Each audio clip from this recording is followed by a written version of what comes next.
láti sọ̀rọ̀. I know they do competition with anybody. If I offend you, forgive me. Show me love, kó jẹ́ bizabiza. Ká máa bára wa lò nínú ìfẹ́ kan akànbí. I know they do competition with anybody. If I offend you, forgive me. Show me love, I go show you love, ká máa bára wa lò nínú ìfẹ́ kan. But I know they do competition with anybody.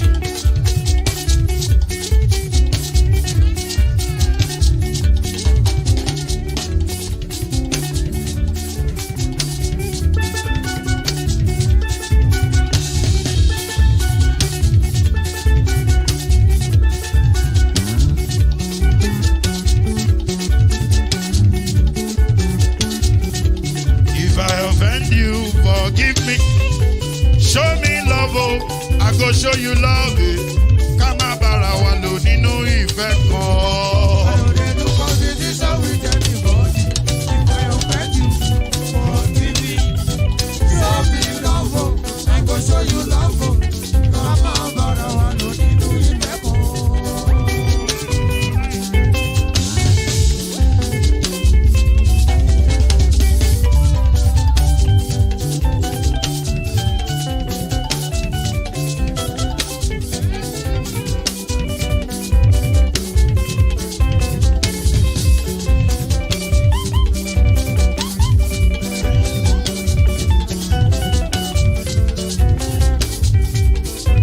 They do competition with anybody. If I offend you, forgive me. Tó bá ti sanwó fún Ṣẹ́gun nàbí o, ẹ fẹ́ jókù. Alákọ̀bí Ṣẹ́gun nàbí. Alákọ̀bí sábà mẹ́la. Anybody? Anybody? Any bobo. Anybody? Mo ló ń fọlú, ó gbà mí bó ṣe rí mi láti kíníṣí. Délé mo ló ń fọlú, ẹ jẹ́ ń sọ̀rọ̀. Délé o.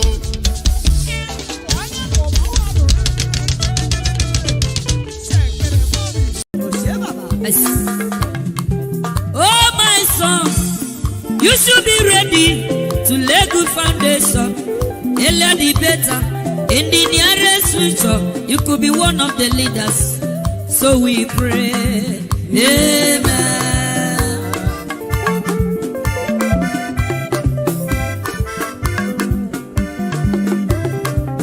Oh my daughter, you should be ready to lay good foundation. Earlier the better. In the nearest future, you could be one of the leaders. So we pray, amen.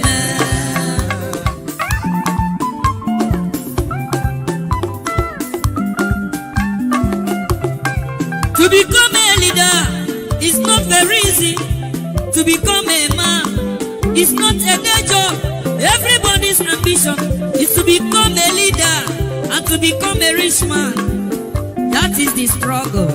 So my son, you should be ready to lay good foundation. Earlier the better. In the nearest future, you could be one of the leaders. So we pray, amen. Thank you, my brother. God bless you.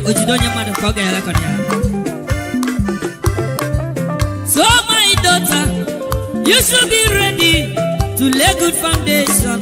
Earlier the better. In the nearest future, you could be one of the leaders. So we pray, amen.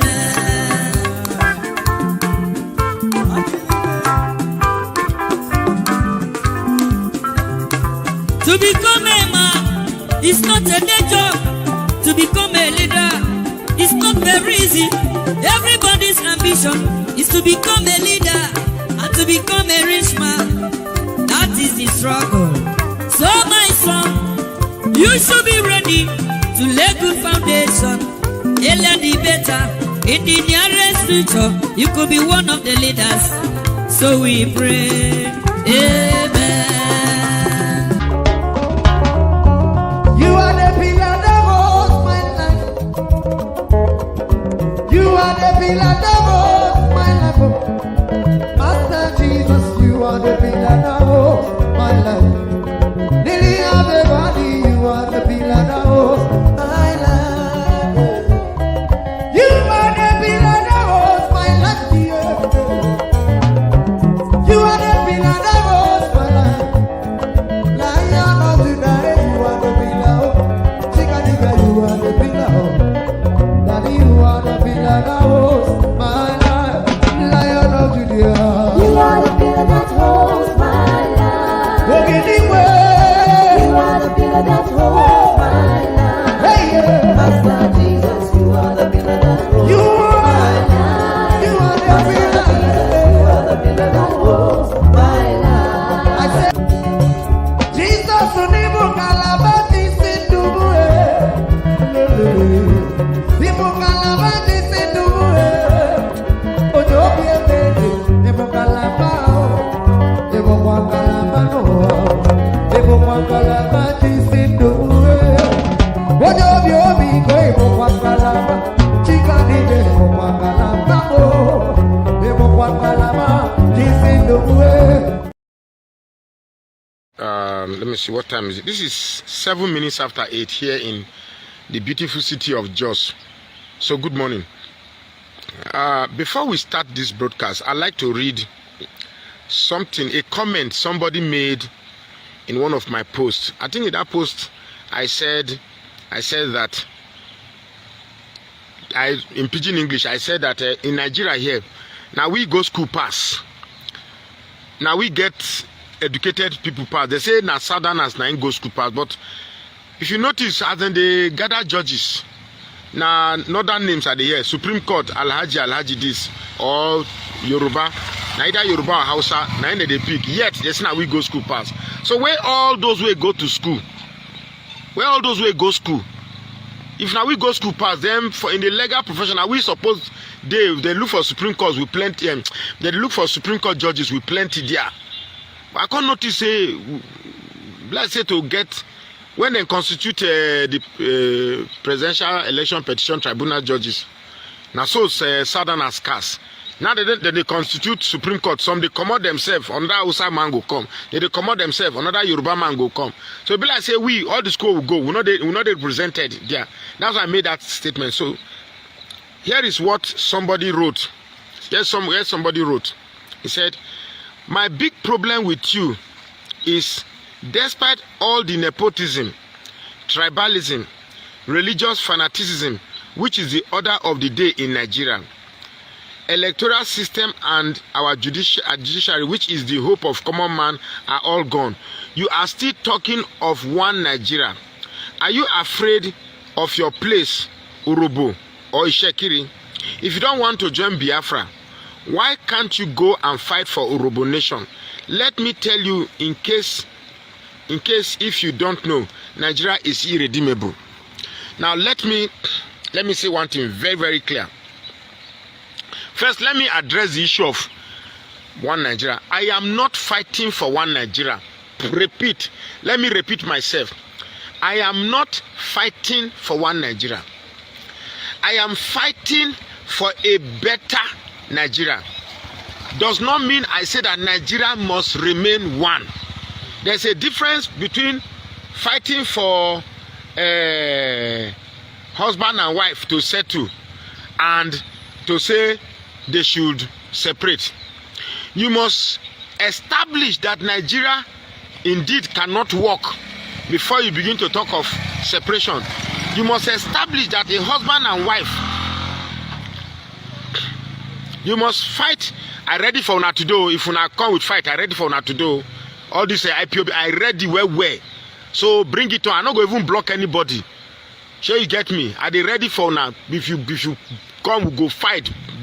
We go fight for inside Poto today. We are ready. So Bishop done. Start them. If you fight for your own region, you never even pay. That's the problem with you guys. You don't even wait here. This guy might be fighting for us.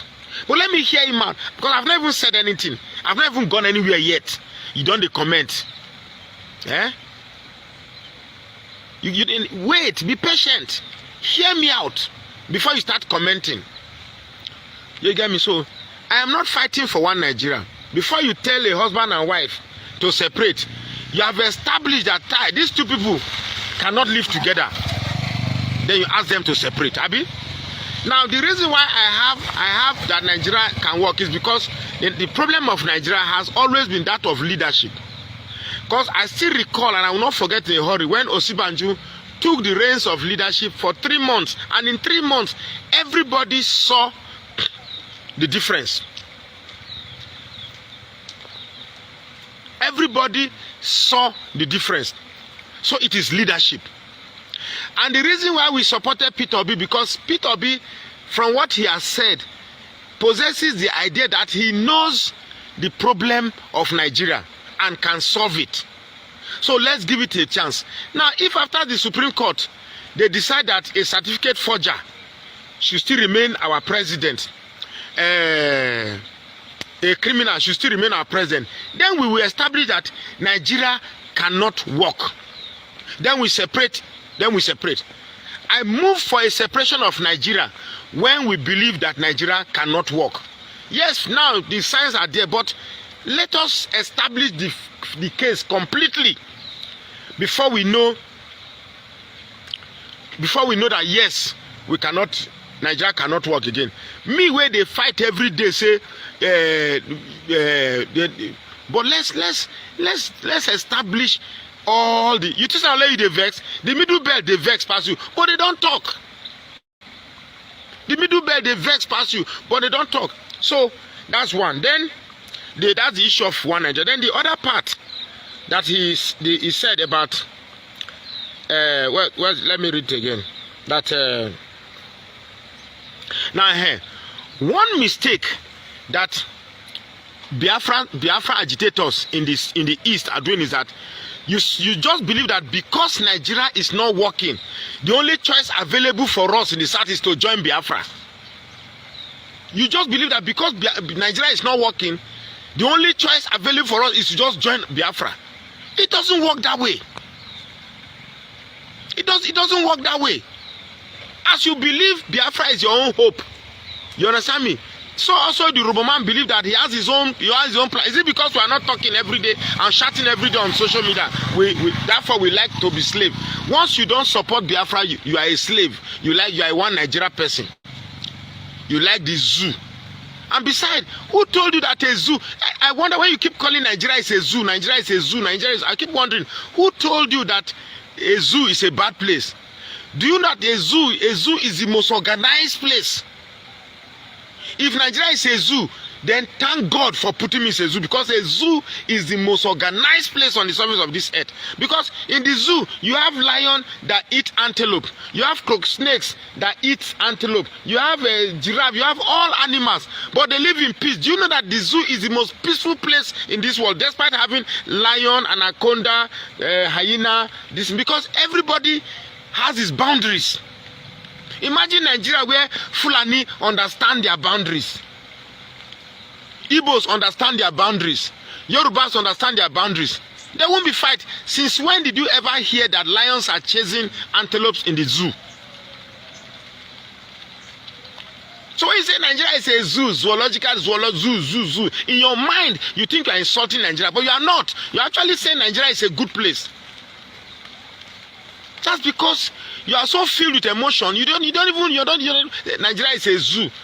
The animals there get their, I'm not talking about Nigerian zoo, I'm talking about standard zoo anywhere. The animals, they get their food as at when due. They have medical, my friend that just retired, my friend in the Scrabble Club that retired from the zoo, he's a medical practitioner. They treat the lions when they are sick, they make sure they are in good health condition, they clean their cages, they are well treated.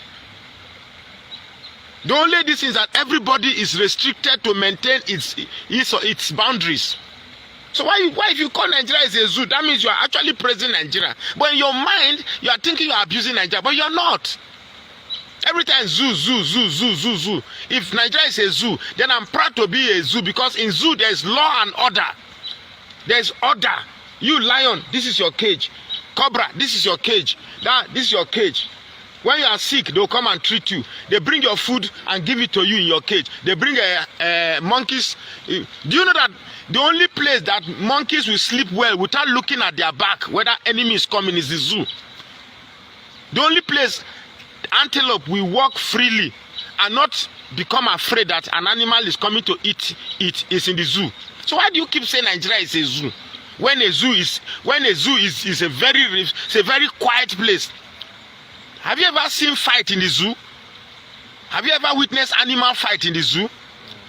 So it is a peaceful place. It's an organized place. It has administration. It's very orderly.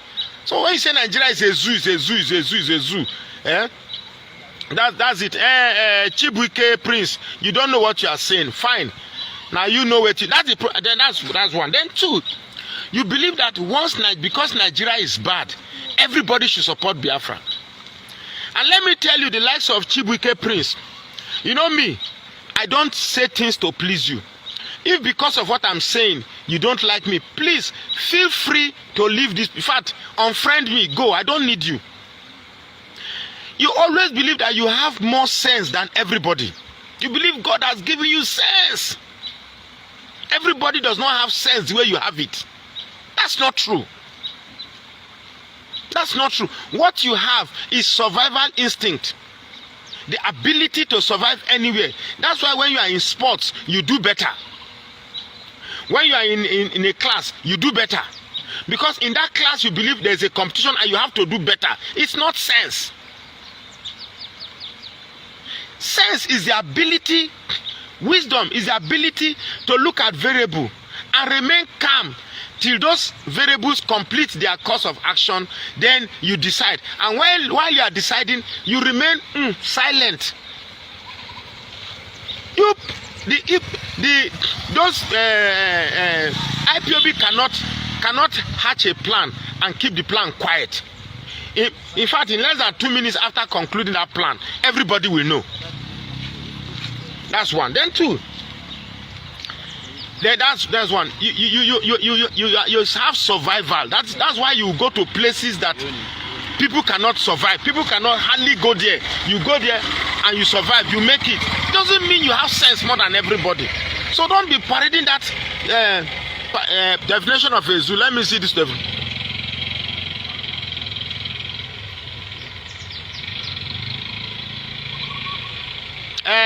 Definition of zoo. A zoo is a place where animals are kept in enclosures for public exhibition. Zoos are also called zoological gardens, animals. So does that make a zoo a bad place? In your own definition, shall you get me? Your own definition, does that make a zoo a bad place? So that way we've gone past zoo. You stand by your own definition, but I am an honorable man. I will always live to protect narratives.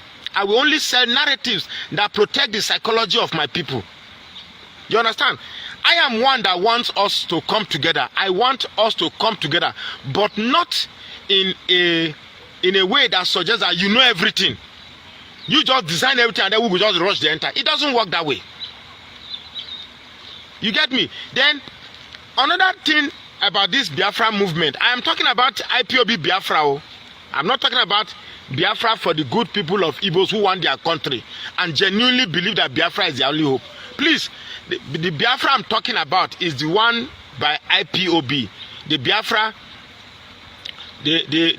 of IPOB. And anybody who insult me here, this will not be those days where I converse, bring my page down. If you insult me, I will give you back straight away here, and I don't get time. Because you say you want something, but you are going about it the wrong way, and then you say people must support you. Now, you say you want Biafra, and that anywhere Igbos are, that place is Biafra. Anywhere there are Igbos, that place is automatically Biafra. So because there are Igbos in Delta State, Delta is automatically Biafra. Because there are Igbos in Edo State, Edo is automatically Biafra. In what way do you people reason that way? Your father, Ogboto Eriaku. Your father, your entire generation, and be madman. Your father, your entire generation, you'll punish you. Ewe Biafra nonsense. Nonsense. See, let me finish. Make I know your father, your entire your mama, and be your madman. You cannot achieve anything if you claim you know everything. You cannot. You're just wasting your time.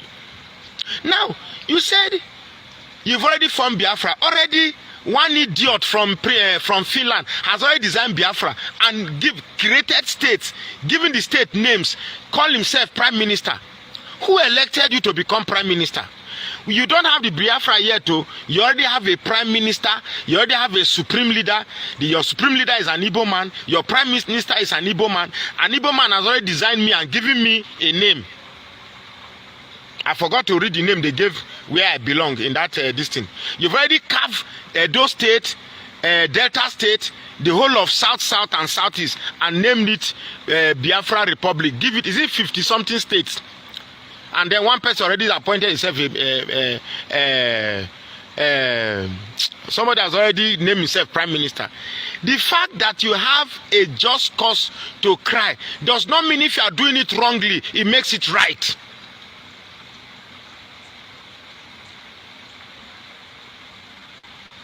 The fact that you want something and you are going about it the wrong way, you're already doing it wrongly. You're already starting a cause and you have no clear respect for the people you are asking to join you. You see, when I joined IPOB,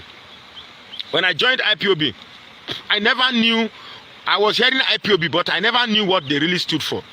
Then I was attacking Buhari. For those who knew my former page, I was always against Buhari. So they said that I can only be genuine if I join IPOB. And the pressure became so much. I had to join IPOB here in Jos. And I joined, I think for just, is it 3 months or so? Then I saw everything the way it was. They'll tell that it's not Igbo, it's not about Igbo, it's not about. But the truth is that IPOB, according to Biafra, according to IPOB, is an Igbo supremacist agenda. It's a strong innate desire to reposition Igbo in the rightful place of superiority that they are. Now, my suspicion started. I said in your radio Biafra London, I just asked a simple question. I say, why don't you play other songs? Since you say Biafra is not an Igbo, this is for everybody. Why don't you play Ijo song, Ishekiri song, Edo song? Then I said that if I have the music, I should bring it by myself. I said, no, you can always, they are there on the YouTube now. You can download it anywhere. It's not my job to give you music on social, on your page to play.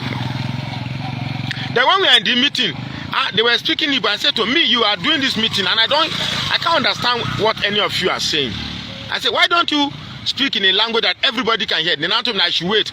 Over time, I'll start learning how to speak Igbo. Then you have not gotten Biafra. This idea of redefining the origin of people, saying that Urobo is Igbo, this one is Igbo, just because you share similar syllables or similar languages, those people are automatically Igbos. Can you not have a Biafra where everybody maintains their tribe and we are still Biafra? Can you not have a Biafra where Igbo is Igbo? The one that answered, what this Sunday Olise. Olise say it's not Igbo, but it's in Biafra. Respect what he said he is.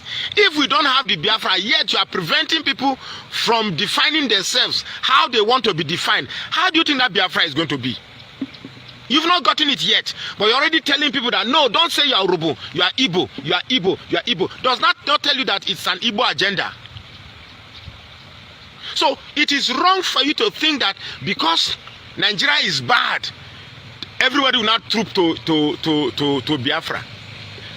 There's no problem with you fighting. I have no problem with Biafra. For those insulting me now, listen, I have no problem with you seeking your Biafra. But please, don't insult people who say they don't want to be part of Biafra, even though you are joined them, because you're already setting the ground for trouble when the time comes. You're already setting the ground for trouble when the time comes, because it's my choice to want to join you or not want to join. That I didn't join you does not make me a slave to Nigeria. Who told you that I cannot form my own Midwest? Okay, now we talked about the nation of Midwest. The Igbos in Midwest, you say no, we should not take it, they must be part of Biafra. Because Midwest was formerly part of Southwest until Nnamdi Azikiwe came and made it possible for us to get Midwest. They separated us from Southwest because the Yorubas were marginalizing us then. If we want to create our Midwest as a country, and we now say, okay, the Igbos in our area, they are all part of Midwest. You say no, they are part of Biafra. But the same thing you don't want to be done to you, you are doing it to others. You don't want to meet people and negotiate with them. Say, look, oh, you just go and recruit small boys that you brainwash to say, we are Biafra, all hate Biafra, all hate Biafra. Nobody hates you, but you cannot go about something the wrong way and expect people to clap for you. It doesn't work that way. How do you expect one man from somewhere is always holding a seminar that they are going to do referendum? Another lie about Biafra is that you think that once you have Biafra, all the properties you have elsewhere in Nigeria will still remain yours because you are going to apply for visa and come back again. It doesn't. The hypocrisy of that thought is so riveting. The hypocrisy of that thought. Okay, you say Nigeria is marginalizing you, but yet if you get your Biafra, you still find visa to come back to that place where you are marginalized. In what way does that make sense? If the place is that bad, then you should be eager to run and leave everything plus your property, leave it and go. So for me, it's a case of like eating your cake and having it. You say Igbos are being marginalized. Yes, politically. Politically, I agree, 150%. Igbos are being marginalized politically. But in every other aspect of life, Igbos are enjoying more than everybody, including those you claim that are marginalizing you. In terms of economy, Igbos have the better advantage of Nigeria's economy than everybody. In terms of such sports, entertainment, you just name it. But politically, yes. You say, if Biafra will come, Biafra will be this. I told one of my friends, I said, look, if today they say the Nigeria wants to discuss, let me tell you, because you must understand who you are. You have understood. You need to understand who you are before you start making plans. If today we say, okay, we want to solve Nigerian problem, but every tribe should bring one person that will speak on their behalf.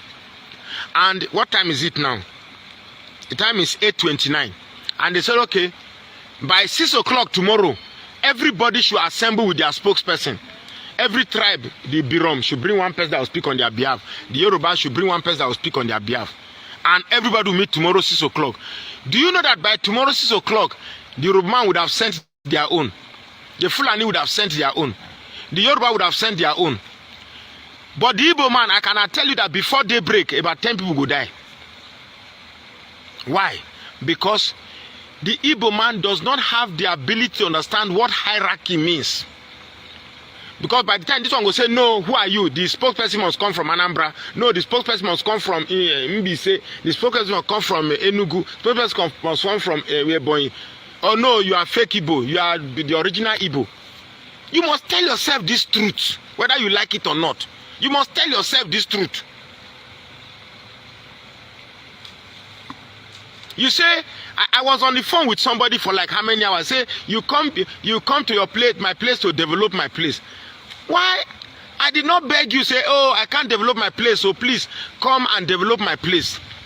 You chose to come, seek for a place, and out of my genuine hospitality, provided a place for you to start business. Then you are bragging for me that you've come to develop my place. Now you won't come develop, I'll not beg you to come develop them. If that being the case, go and develop your place. A lot of people in this, I've seen many Igbos that called me from from abroad say they want to come home, but they are afraid because they are not safe. They don't feel they will lodge in Lagos, and people come and travel to Lagos to meet them in Lagos. So do not present yourself as a better option to a Nigeria that is failing, making it look as if they create Biafra today, it will be gold, there will be no crisis, election will not be rigged, everything will go smoothly. It's a lie. You know it's a lie. So we are not fighting because we love Nigeria. I want to die in Nigeria. Nigeria is a zoo. If Nigeria is a zoo, oh God, then we don't have a problem. That means in this Nigeria, Fulanis will have their region and they will maintain their region. If Nigeria is a zoo, that means Yorubas will maintain their region, because in the zoo, have you ever seen lion leave his cage to another cage? Wokrit? You know, lion they always maintain his cage. That means in a zoo, anytime I'm sick, hospital, ambulance will just come, ask me, they treat me here, come treat for us, I'll come well. In a zoo, when I'm hungry, the zoo administration, they'll bring food. Come when time for me to eat, they'll bring food for me. You understand me? If Nigeria is a zoo, that means when I'm sleeping in the night, I go sleep peacefully, because I know say the lions will come eat me, then they are caged and they are properly secure. So when you say Nigeria is a zoo, I could wonder, do you even know what you are talking? The fact that they are confined. If Nigeria, the Fulanis are confined in their own area, the Igbos are confined in their area. Now you go see, try break your cage, come out, go other people's cage. Consider the crisis, they marginalize you. So Nigeria is a collective project. And I've said this thing before. Now I've said this thing before over and over again. I said, look, do you know that the people that have the biggest political advantage in Nigeria is the Igbo man? But why is the Igbo man always failing in politics? That's the question every Igbo man should ask himself. There is nobody, the Fulanis and the Yorubas don't have the type of political advantage that the Igbo man has. Number one, you have the population. Number two, you have the spread. Number three, you have the money. Do you know that in Africa, Igbos are the second richest people in this continent? You are the second richest tribe in the African continent. So if it is to donate money and pursue a political cause, you have the money. If it is to come out and vote, you have the strength. But have you ever stopped to blame yourself? Is First Sokoe not an Igbo man? First Sokoe is not an Igbo man who worked with Mahmoud Yakubu to rig his own brother that won an election.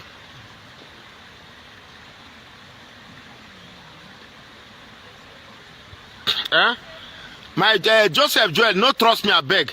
If I do for Yoruba, you trust me. Did I abuse Yoruba, you go to trust me. Did I abuse Fulani, you go trust me. Did I enter you, say no trust you. I beg. For this channel, I don't say I am for everybody, I am for nobody. I beg, don't trust me, say because you call me for side. You said.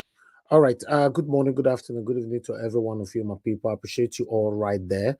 I don't supposed to come in now, but I have to come in because I was watching the comments right there. You see the last statement from Oraka. That is the situation of every one of us. You can see some people here that hail Oraka whenever he's speaking about Yorubas.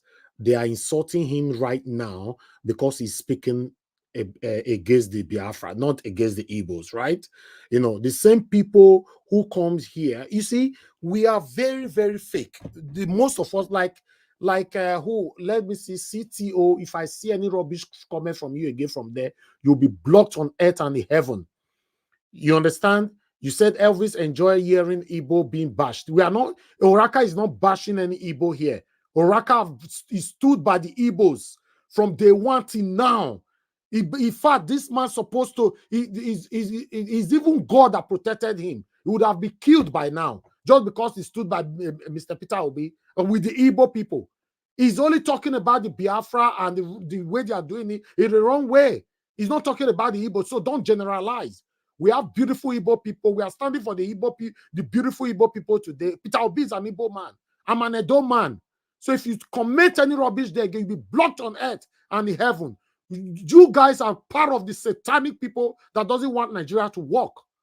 Why are you generalizing? Do you know how many good Igbo people that we have? As far as I'm concerned, the Igbo people still remain one of the best in Nigeria. So don't generalize or don't combine or compare Igbos and Biafra. It's not all Igbo people are Biafrans. Oraka might be wrong in some ways, but in most of the things that he's also saying is true. You don't force people to join what people don't want to belong. It's just like APC people, satanic APC people, forcing people right now to support Tinubu. And you are here every day. Tinubu, we cannot be APC. We cannot be APC. It's the same thing that Oraka is saying right now. That the Biafra people want everybody to become a Biafra with all means, with immediate velocity. And you are committing rubbish. Try it again. Your entire life will be blocked. When Oraka is here bashing the Yoruba people, you shut your stupid mouth out. I'm very, very angry right now. Seeing hypocrisy. Hypocrisy is the reason why we are where we are today. We want a better Nigeria. Many of us are hypocrites and we put our judgment in one side. Some of you that is right here today, Oraka, thank you. Thank you. Tinubu must go. Tinubu must this. Tinubu must this. Yoruba people are they are tribalistic. Yoruba this. Yoruba. He talk about the Biafra and all of that don't come from. You see? Hypocrisy. That is the reason why one of the satanic, your member who was on this platform, they bashed him on the other platform the other day. They called him a lunatic. Because when you are fake, sometimes now we don't even know who is supporting Peter Obi. To be honest, for me, I can categorically say that any adult person that is supporting Peter Obi today is supporting Peter Obi 100%. The Igbo people that is supporting Peter Obi, how many? How many? May God bless people like CM and many others that is joining here, Madam Nene and many others that is joining me here. Mr. Ike and many others. You come here to show your hypocrisy here. You think I'm here to pretend for anybody to love me? I'm here for the truth. Truth, nothing but the truth. That's what everybody know me for. Look at you now. Your head won't bust. You want to jump out of, in fact, you want to jump from your living room and jump into this broadcast and scatter everything. Because the truth want to kill you.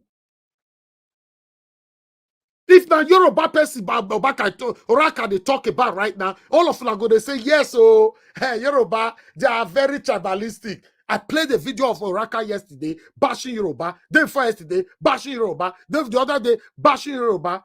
That he's never seen any this kind of tribal bigot before. Una not talk. See hypocrisy. You see, this is what my mother always say, that your character is just like a clothed sun in the public space. You can't hide it. People will see it. Hypocrisy. I deliberately brought this video here because this video was done 4 or 5 hours ago. A lot of people sharing it. I said, I bring it here to expose satanic hypocrites in this platform. And with all of that, don't come out. See, you want to jump. You want to jump from skyscraper and take your life. If not the Yoruba now, you'll be happy. In case you're not aware, I am not here for any tribes in Nigeria. I don't care. I am here for Nigeria to work. I want Nigeria to work. I love my country. I said it before.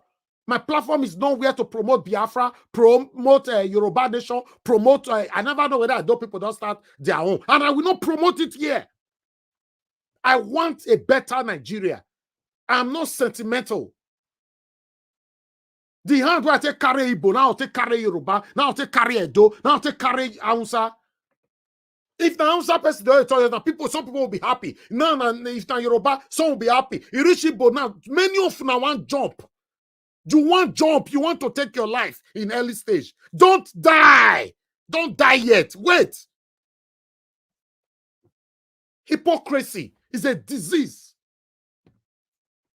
Or because you see me, they abuse Yoruba, it may automatically say I deal with Igbo. Or because you see me, they abuse Fulani today, I deal with Igbo. I beg, I am for every bozy, I am for no bozy. You get me? So if you like, trust me. If you like, don't trust. But God knows that I am the most honest human being that is still remained in Nigeria. I'm the most honest person. First Okoye na Yoruba man. First Okoye na Fulani man. If First Okoye were to be a Yoruba man and Mahmoud Yakubu were to be an Igbo man, do you think? I said, if First Okoye were to be a Yoruba man and Mahmoud Yakubu were to be an Igbo man, do you think a Yoruba man will allow an Igbo man to rig his brother out from an election? But yet, First Okoye, after rigging Peter Obi out, was still the one going to Arise TV defending what he's saying because they gave him money. They gave him money. So before you start blaming, you blame Nigeria for all your problems, blame Nigeria for your problems. At least blame yourself too. At least before you start blaming, say Nigeria do this, Nigeria do this. Ask, what did you do to yourself? If imagine this Peter Obi election, imagine if all the political elite in the southeast stood gidigba and say, no, it's our turn and we are behind Peter Obi. This kind of rigging for not coming. Imagine first Okoye decided that no, this is the must do it the right way. Imagine Peter Obi. Look, if Peter Obi does not become the president of this Federal Republic of Nigeria, the Igbo man can never present anybody like Peter Obi again. I am an Robo man. I carry Peter Obi matter for head. Travel to 22 states in this country, making sure that people must vote for Peter Obi, not because an Igbo man. I would have done that if he was a Fulani man or a Yoruba man or anybody, but because he had something to offer, he understood the problem of Nigeria. So don't say that, join Biafra. No, don't force me to join Biafra. You have to convince me. You have to convince me to join Biafra. And don't think because Nigeria is failing or Nigeria is a failed state, then Biafra becomes an automatic choice. Let me tell you, if you get Biafra today, even if it's just the Igbos that are in that place, now every day when they buy newspaper, they read how many people don't die today. Because you are incapable of respecting order of hierarchy. Everybody want to be at the top. Who go they follow for down? Who want follow? So no vex say you don't trust me. Please don't trust me. I can never say things to please you because so that you like me. Then later I say, I beg, help me with money. If you have given me money and you think because you gave me money, I will now say what is nice about you, then I'm a hypocrite. Then I should die a useless death. I can't even consider myself a human being. If I. All right, I would like to respond to Hannah. Hannah, you said, Elvis, you are fighting for a fraud nation. I think I will partially agree with you. That's why I'm fighting to have a better Nigeria. Yes, Nigeria is fraud. Everything, the leaders, everything. I agree with you. That's why I'm doing what I'm doing today. I'm not yet fighting for Igbo. I'm not yet fighting for Yoruba. I'm not yet fighting for Edo. I'm not yet fighting for Hausa or anybody. I'm fighting for a better Nigeria. Maybe you have a different view. In fact, I mentioned it yesterday. If you are joining our platform, hiding maybe for a different reason. For me, I've made my mission clear to everybody. It's very clear. I'm fighting for a better Nigeria. I love Nigeria with my life. I love Nigeria with everything about me. It's my country. It's the only country I have, apart from United Kingdom. So if there's any kind of division tomorrow, if this satanic government now put everybody to now divide or to now go differently, go their own ways, that's fine. But at the moment I'm fighting for a better Nigeria, I still have hope that Nigeria can work. If God bless us tomorrow, say Peter Obi emerged. What you are seeing today, I want to go. Trust me, 50% of people fighting for Biafra will leave you alone. If Peter Obi or a better person enter, not because Nigeria not work, not be make you. They say you want to go. I'm not gonna blame you for that. I won't blame anybody for that because the country, yes, anybody. If people they jackpot, just like people jackpotting right now out of Nigeria, in another world of jackpot is escaping. Because nothing is working. Even me, this December, I cannot even visit Nigeria. It's not working. I understand. But let's say things are it is. We can't bring video here, the bash Yoruba, and you'll be happy. We'll be seeing emoji, everybody laughing. When he reached Biafra, he's not even bashing the Igbo now. Biafra, there everybody want to jump. That is hypocrisy and it is unacceptable here. Thank you very much, my people. Let's move on and take it from here. Yeah. In all my years of existence, I've spent the better part of my energy blaming the Fulanis for practically every woes that have befallen this country. Never in my existence will I have thought that I had looked at the wrong corner. I want to thank the emergence. I want to thank God for the emergence of Tinubu. Really. And you may not know why. Truly, if Tinubu had not emerged, we probably would not have known the evil that certain people hold against Nigeria. If it were not for Tinubu, I will never have known that there are some very, very useless set of Yoruba people. That the only thing that they can look through is their tribal bigotry that prevents them from seeing the truth and saying what it is. In this country, we had one Ekwere Madu, the former deputy Senate president, who was caught involved in organ trafficking and is currently serving a punishment in the prisons of the United States. No time did the Igbos come out to say that because he's our tribesman, we are going to look the other way and give him support. Because they knew that a crime is a crime. It is in this same country we had one Salisu Ibrahim of Toronto, Toronto for a certificate forgery. The North did not say, because he's a Muslim brother or because he is our tribesman, let us support him. I am miffed, I'm completely disappointed that the Yorubas could not show the same level of honor by denying this criminal that have decided to come and become the president of this Federal Republic of Nigeria. How can one man, just one man, symptomize the very definition of corruption in this country? We no longer have the sanity and the grace to even attract the respect of our contemporaries SEO in the world. Because of the arrival of this man, our dollar, the naira, is crumbling and crashing and crashing. As at the time you are watching this video, the dollar is now exchanging for 1,135 naira. How bad can it go? Yet, rather than this man to honorably resign, which is what is done in a sane climb in other places, this man is looking for places to twist the narrative to seem as if he is not bad. I am so disappointed. Now, let it not be that my narrative as you're watching this video is a sweeping statement to the Yorubas. Please, that's not my intention.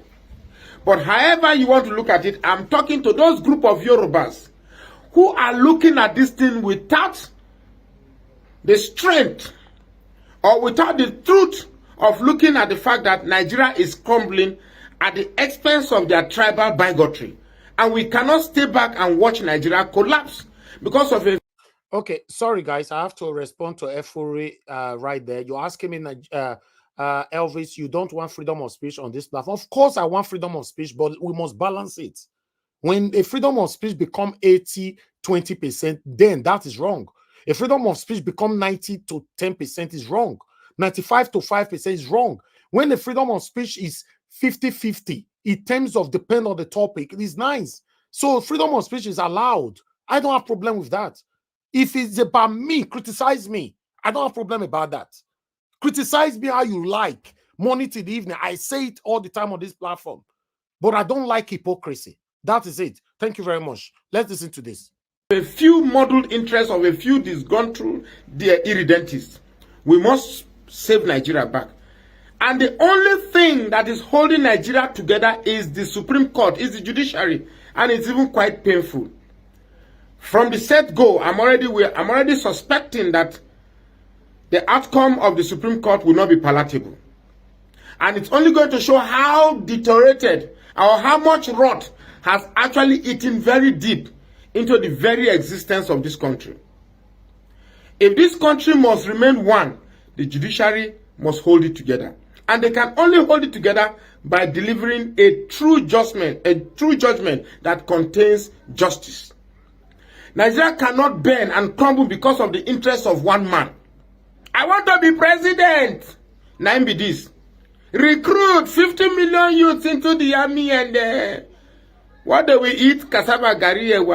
This is what we are. Bala blue. Nigeria has become a joke. And anybody that cares to laugh only tunes into the Nigerian problem and starts laughing. This cannot be the Nigeria that I said, arise, O compatriot. We must retrieve our country back from these elements. This is not about Peter Obi, it's not about Atiku, it's not about Tinubu. It's about a country that has to be right. It's about a country that has to be good. And if you are that Yoruba man, that all you see is Yoruba local, Yawa local, Tiwa near, all this bullshit, may you suffer most the consequence, and your children will not be anything in this life. Your children will be so useless. If all you see about this Tinubu saga is because of your Yoruba interest, your children and your entire family will be so useless to even yourself. How can families, you look at families that can't eat. Families are suffering, they can't even eat. A bag of rice is now 62,000 naira. A cup of rice is now how much? This cannot be a country that we call our own if it continues to crumble like this. It's not about ruling. If you don't have what it takes, step aside. I trust you that it's not going to be well if the judiciary does what is wrong. Nigerians have been pushed to their tipping point and we will not remain quiet. How many of us will you kill? Arrest one, 10 more will spring up. That Yoruba man, that Yoruba woman, that all you see is Yoruba, our local, Tinubu college president, Tinubu president, our God punish all your entire, in fact, you will so suffer. You will so suffer for putting all our hope. If we cannot live as one where every tribe is respected, let's crash everything away and everybody goes their own way. My name is Magnus Oraka. I say, please follow this page and share this post now. Nonsense people. All right. Thank you very much, my people. Good morning, good afternoon, good evening to every one of you once again. You see the last video that I just played. I wonder what you will say about it now.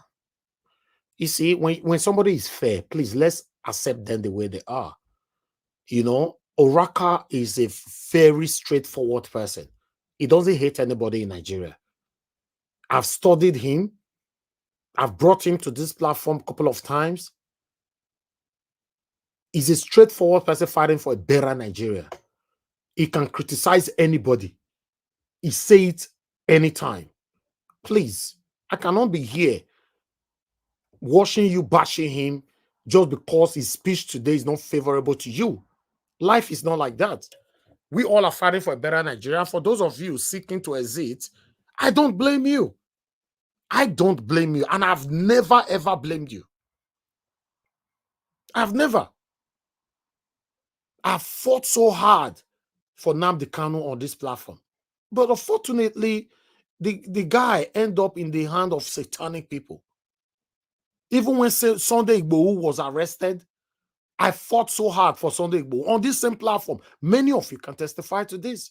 I don't care where you come from, as long as you are in Nigeria and the satanic Nigerian government are intoxicated with their satanic power to molest you, to oppress you, I will speak for you.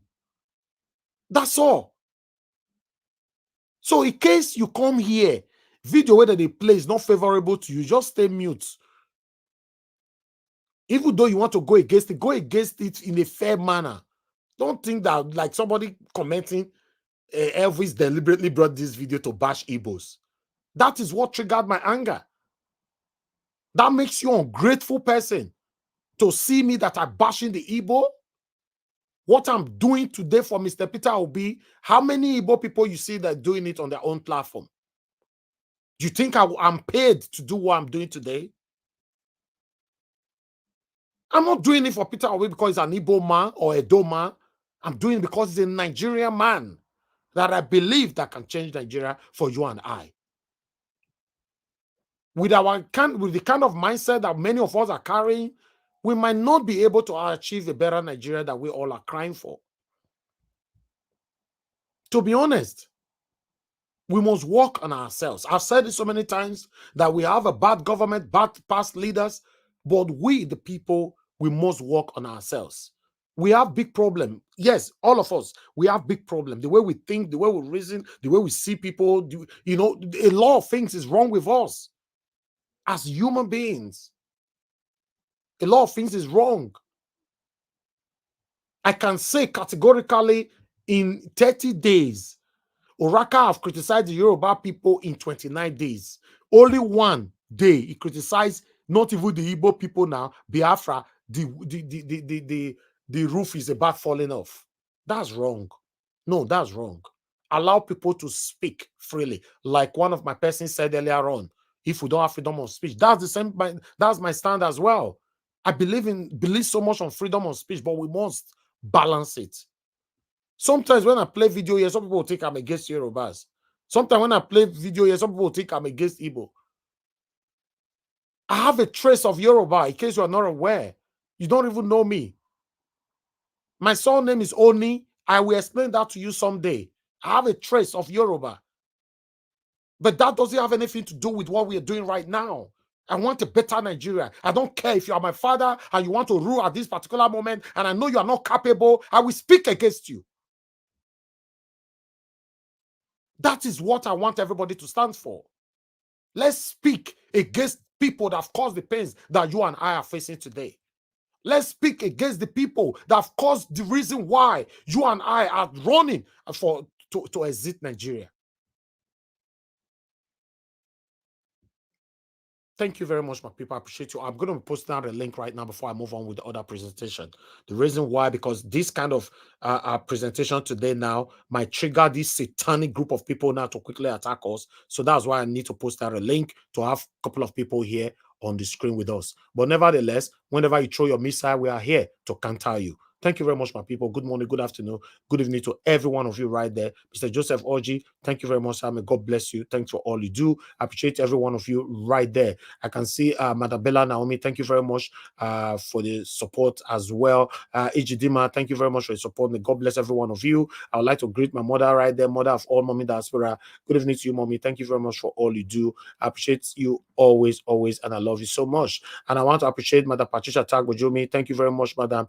I appreciate you always, Madam Ame Bright. Thank you very much. I appreciate you always. May God bless every one of you right there that is right there with us. I can see Madam Nena just coming in on long. Thank you very much, Amaka. Oh, I can see you as well. Peter Inegbe, may God bless every one of you. Ivy Jack, I can see you. GSCM, thank you very much. Evazegbere, I can see you. Glory, I can see you. God bless every one of you. In there, I can see you right there, you know, and I can see Hannah, thank you very much. I can see you, Obiajulu. May God bless you, all my people. Emmanuel Egede, I can see you right there. Imo Sokri, thank you very much. Gidi Anthony, Adesua Osagede, and many others right there. Constant, I can see you as well. Thank you, thank you, thank you, thank you, thank you. On this platform, we offend ourselves sometimes. We must learn to manage each other's. For you to be around human beings, you must have the ability to manage human beings. That's what life is all about. I will make you happy today, and I might make you sad tomorrow. You might make me happy today, you might make me sad tomorrow. It doesn't mean anything. We must learn to manage each other as a human being, as long as you still have breath within you. Thank you very much, my people. I appreciate you. I would like us to take this one right here. Thank you, Madam Patricia. I can see you already. Madam Ame, I can see you already. Thank you so much. Now God bless every one of you. Just continue to press on the like button. For those of you that want a better Nigeria, you know, press on that like button. Help us to share our broadcast. Now God bless you, my people. Thank you, thank you, thank you, thank you. I'd like us to quickly listen to this so that I can take more presentation. Then we'll take it from here. The Minister of Finance has secured approval for 5 loans totaling $3.45 billion from the Federal Executive Council. These funds are earmarked for projects that will bolster the power sector, renewable energy, revenue generation, education, and women's empowerment. Also approved is the Humanitarian and Poverty Alleviation Trust Fund, with a governing board that hopes to raise at least $5 billion annually. The central bank governor, right, Wale, right? He just got there by Tinubu appointed him. Now they're already giving out $3.45 billion from the World Bank. I don't know where this country they go. I just hope that the Supreme Court will save Nigeria. To be honest, I just hope that the Supreme Court will save Nigeria. We cannot continue like this. It's not working. It's not working at all. To be honest, I would like to quickly appreciate, because I have one short video to play before we move on. Thank you very much, Glory. May God bless you. You said you're not buying me coffee today, but ice cream. May God bless you. Thank you so much. Thank you. We agree to disagree. We disagree to agree. That's life. You know, I appreciate you. Thank you, my people. Let's learn to manage each other's. Nobody's perfect. If you're listening to me today, I'm not a perfect person. You are not a perfect person. You know, people will always trigger you, but you must have the ability to manage that particular situation at that time. You know, I want you all to understand that Oraka is not a bad person. You know, Oraka have put his life out there. Many of us live abroad. Oraka is in Nigeria and he's doing what he's doing. You know what that means? He's in Nigeria. I'm not here to fight for him, you know, but I want everybody to understand that he's in Nigeria and he's doing what he's doing. And you know what that means. Please, let's just understand. Anybody that is seeking to leave Nigeria and all that, I don't blame anybody. People jackpotting out of Nigeria every day, you know, people traveling, people escaping and all that. I understand. Nobody want to live in Nigeria the way Nigeria is right now. Nobody, you know, to be honest. But I still have faith. I don't know why, that Nigeria can be better again if we get the right person in office. Because I love my country. I'm sorry. Because I don't want us to, at the end of the day, let everybody move. You go move now. You can't mistakenly have someone like Obaseki as a president. We are finished. Or you can't mistakenly go get Wike as president from the other place where they say divide. You are finished. So if you divide the country as we they talk, remember saying that a person will still become president for the same country where they don't divide for you. If that person was part of the satanic group of people, the problem don't continue from there. That is the truth. It's just like a man that is saying, I want to leave my wife. I must leave my wife. My wife not get manner, not get manner. You can work on it to see how both of you can manage each other. You leave Mrs. A, you can't go to Mrs. B. B now they find want to take your life. Whereas the one where you live, now only man and I should not get before, but she not go ever want to sit down, sign any document where go take your life. So sometimes we run more than our shadows. That's my belief, though. I don't know. I'm not saying that I know better than anybody. But sometimes we run more than our shadows. We must get it right that most of our leaders, including the unforeseen leader that you are hoping for, you are praying for, when they finally divide the country, it might also be satanic and you don't know yet. It's the truth. Once they don't divide the country, that you don't move, pack your load, pack your pots, your spoon and everything, follow the go that country. And then Kondo say the person they put there as a president is even more worse than all the leaders have ruled Nigeria. And then you call and say, I wish say we not divide them. So for me, I don't know the best, but I just want a better Nigeria. Thank you very much, my people. Now God bless you. Now I would like us to take it from here. Let's take this here. Tinubu is doing everything possible to make sure say they not release in details. FBI not release details to that. This is so disgraceful. Ah, my God. If you're supporting Tinubu today, how do you feel at this particular moment? If you are one of these satanic people supporting Tinubu, he must be a president. How do you feel? During the time, you know, the CSU was about to release, you know, his academic record, Tinubu said it's going to cause him irreparable damage, right? Now, that was disgraceful. Then this one is even more disgraceful.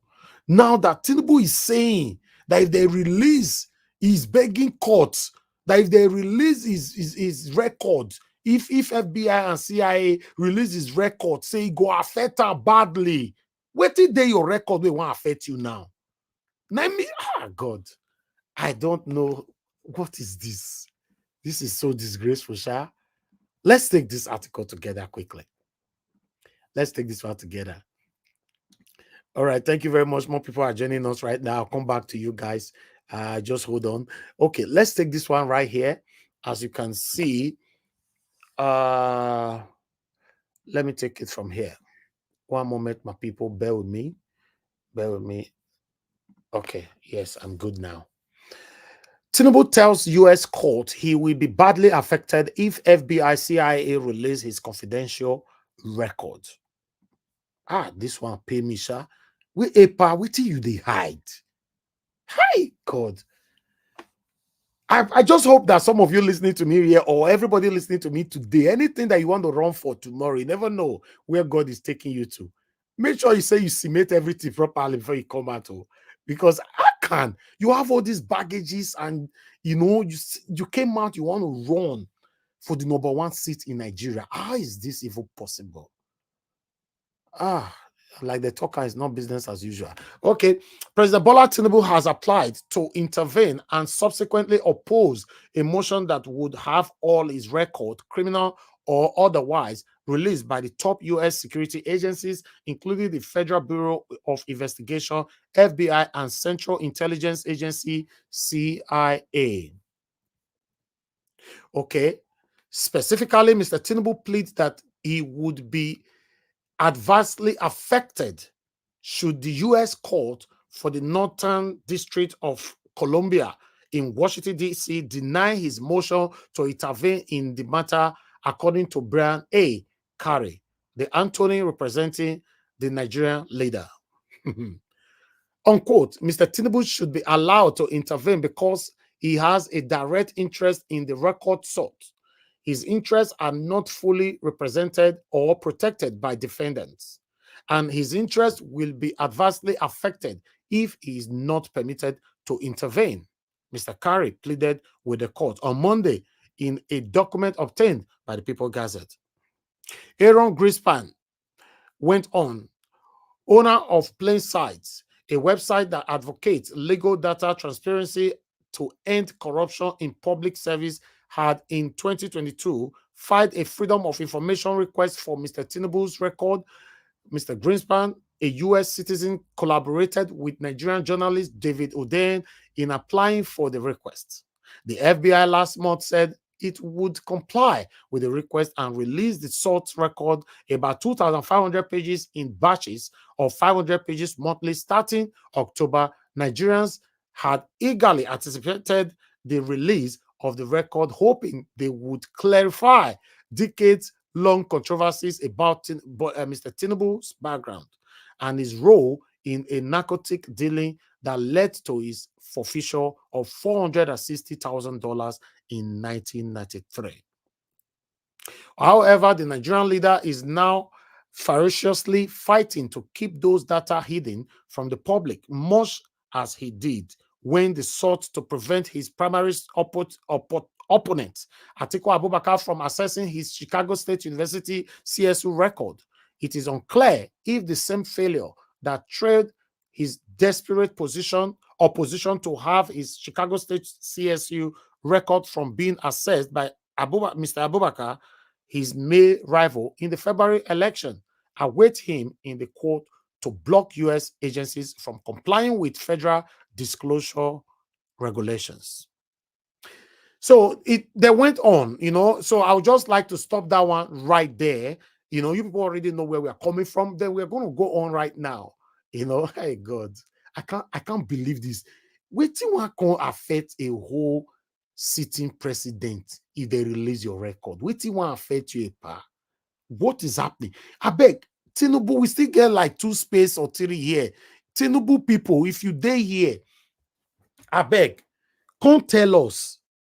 Wait till your EPA they hide. Wait till they hide. All right, let's take these reactions here. As they talk and say, well, I know they finish. How did we end here? Wow. Okay, this one is from Jackson Ode. U.S. judge has not stopped release of Bola Tinubu's FBI files. Judge Barry Howell of the U.S. District Court, District of Columbia, has not stopped FBI and 5 other agencies' release of Bola Tinubu's criminal files. What she declined was an emergency motion requesting for the files. So, although that article continues, but I decided to bring it short because of time. While we have another one here from Dr. Jeffrey. This one also continued, but I decided to just bring this headline. Tinubu is correct when he told U.S. court that he will be badly affected if the FBI, CIA release his record. It's correct. It's going to be this man, Dr. Jeffrey. Ah, God. Okay, let's move on. Everybody, you're going to mock us like this. Ah, wow. In case you're not aware, if you're a Nigerian and you believe that whatever that is happening right now is only affecting Tinubu, you are joking. It's affecting all of us. I'm telling you, if you're a Nigerian, it's affecting all of us. Anyway, let's move on. From Peter Obi Grassroots, he said, APC want Nadeco against disgracing Tinubu in US and over CSU's certificate forgery. The United States chapter of All Progressive Congress, APC, has warned the National Democratic Coalition, Nadeco, against embarrassing Bola Tinubu in Anambra following the plans to hold a world press conference. So on that one, my people, I would like to take that. Bear with me because I want to finish that particular. I save them somewhere on X, although it's not going to be bold like this anymore, but let's take it. I really want us to take that one together. Okay, yes, I got it now. So let me put this one here so that we can take it together. Please press on the like button, my people. Just press on that like button. It's very, very important. And let's do this together. Let me bring this here. Bear with me. We are going to be done soon and then we can start talking. Okay, there you go. Okay, let me remove this from the screen. I better make una wait, make una not worry. We'll continue from where we stop from the other. All right. Okay, you might not be able to see everything, but I will read it from here. Because I want to take all of them because it's very, very important. You see, it's quite long. It's not that long though, but it's long. Okay, let's stay here. The United States chapter of All Progressive Congress, APC, has warned the National Democratic Coalition, NADECO, against embarrassing Bola Tinubu in America following the plans to hold a world press conference on revelation of Chicago State University academic forged document presented to INEC to contest the 2023 presidential election. In a statement made by its spokesperson, David Adenika, the NADECO had promised to throw more light on the alleged Chicago State University certificate forgery against the president, but while reacting to the development, the chairman of APC USA, Ty Balofin, described the move as a smokescreen to vilify the president. The statement read, the allegations surrounding Tinubu's educational certificate from Chicago State University has been addressed, with CSU confirming the certificate's authenticity. Now, APC they talk, so it is crucial to note that this matter is already in the hands of the appropriate authorities, specifically the courts, where due process and legal procedure will be followed. The APC people, they continue. We therefore urge the supporters of Labour Party presidential candidate Mr. Peter Obi and those People Democratic Party Atiku Abubakar to wait for the outcome of Supreme Court ruling. You know why these people believe so much on court? You remember they said the last time, go to court. Now they're also saying, please, nobody else should talk on this matter anymore. No, don't discuss it. Don't have any press conference. Let's just wait for Supreme Court and all that. Because these people believe so much in Nigeria judiciary. Corner them. That's why they are trying to truncate every other voices from other angles. Just wait. Let Supreme Court wait. This is what they are doing. Now that they talk for yes. So it is crucial to note that this matter is already in the hand of the appropriate authorities, specifically the court. I'm taking it again, where due process and legal procedure will be followed. We therefore urge the supporters of Labour Party presidential candidate Mr. Peter Obi and Atiku People Democratic Party to wait for the outcome of the Supreme Court's ruling. Furthermore, we would like to clarify that the group organizing this World Press Conference under the banner of NADECO USA is not the original NADECO that Tinubu was a part of during the Abacha era. It's not the original anymore. We urge the public not to be misled by this attempt to distort history. Premature and unfounded allegations not only do a disservice to the public, but also risks diverting attention from pressing issues that truly deserve scrutiny. In conclusion, now there's still a talk with APC people. In conclusion, the leadership of the APC USA stand firmly against any attempt to undermine the reputation of Bola Ahmed Tinubu, and by extension, Nigeria will believe in the strength of democratic processes and the judicial system to address any legitimate concerns. We remain committed to democratic principles, and we encourage this group hiding under Nadeco USA to engage in constructive dialogue and allow the legal system to take its course in addressing any genuine concerns. Nigerians have reacted to this. So let's take their reactions. But as a laugh, they laugh when you see things like this, man. Let's take reactions to this. Let's continue with the reaction we have here. Right. I have this one here. Okay, yes, we've already taken that, so I just jumped that. Sorry. Okay, let's take this one. Let me remove this banner. One moment. Okay. How did we get here as a nation where a well-known drug dealer certificate forger is still in the office of the president? Question. In a country with a good judiciary system, both Mr. Tinubu and Mr. Yakubu should be in prison by now. Imagine the national and international disgrace Tinubu has brought to Nigeria. I hope this time Nigerians will get it right. No more career criminals in politics. We must get it right because the system now only favors criminals. Nigerians are hardworking people. Tinubu and all his criminal gangs in the APC must retire from politics, including the Hitler of Rivers State. Who be the Hitler of Rivers State again? Hi. When my brother give us our mandates. Now the fear analyze when it comes to this kind of area. All right, let's move on. Okay, we have another one here from Queen B. Hello, Nigerians. There are 3 justices that still insist that the law must be followed to the letter. They are piling pressure on them from all angles.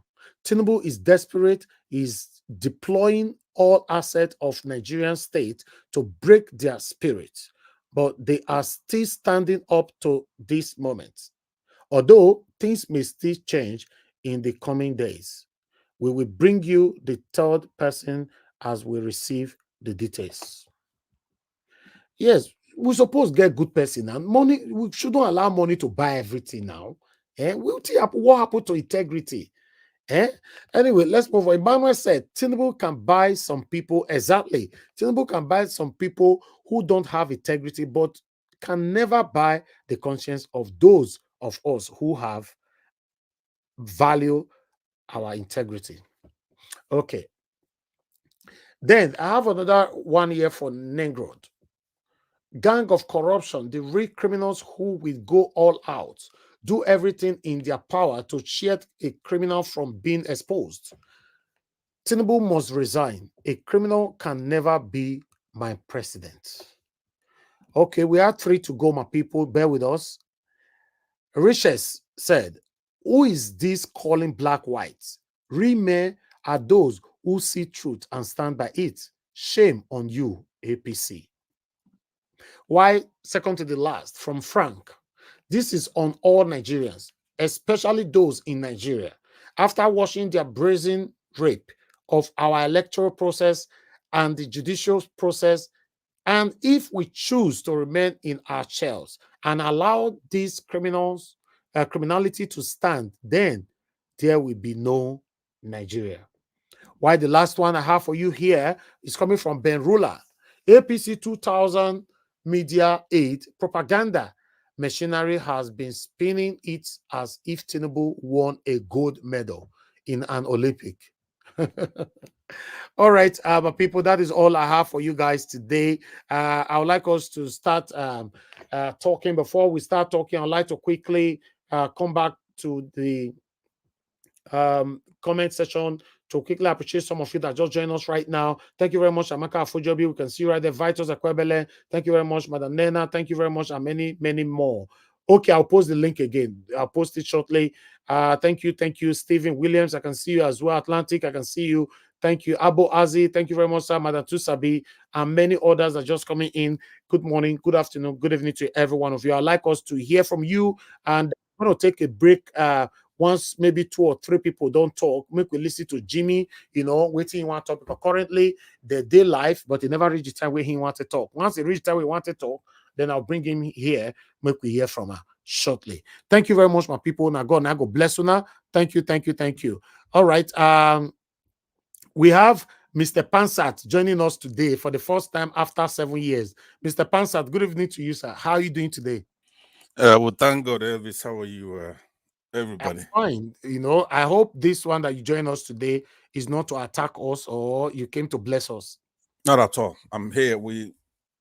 Even though I haven't been on the panel, I have my eye on the show.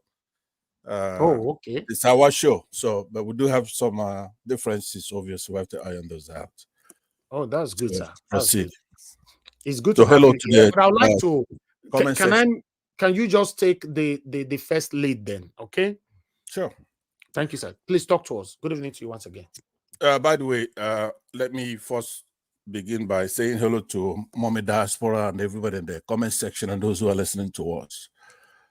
Nigeria as a family, we have issues. Some of them are clannish, some of them are tribal, and of course, some of them is national, and then Africa itself. So with your show, you opened up with Mr. Oraka, who all of us enjoy his shows. Like you rightfully said, when he's knocking the Yorubas, you have some Igbos, some Hausas who enjoy that. Not everybody, obviously. And then but he makes a lot of sense in the aggregate sense. But he has the same problem that you have, Elvis, right? You're not inerrant. You're not perfect. You come closest to being good because you have a true spirit. You're searching for true and false on this show. That's one credit I give you. But you do have that thing about Biafra and the Igbos, right? Which is why you and I clashed here. Because I know it's there. We're going to solve it one day. But you have to make our attempt to solve it. Mr. Oraka is comparing apples to oranges when it comes to the Yorubas and the problems, some of the Yorubas, obviously, the problem that he's complaining about, and the Igbo situation.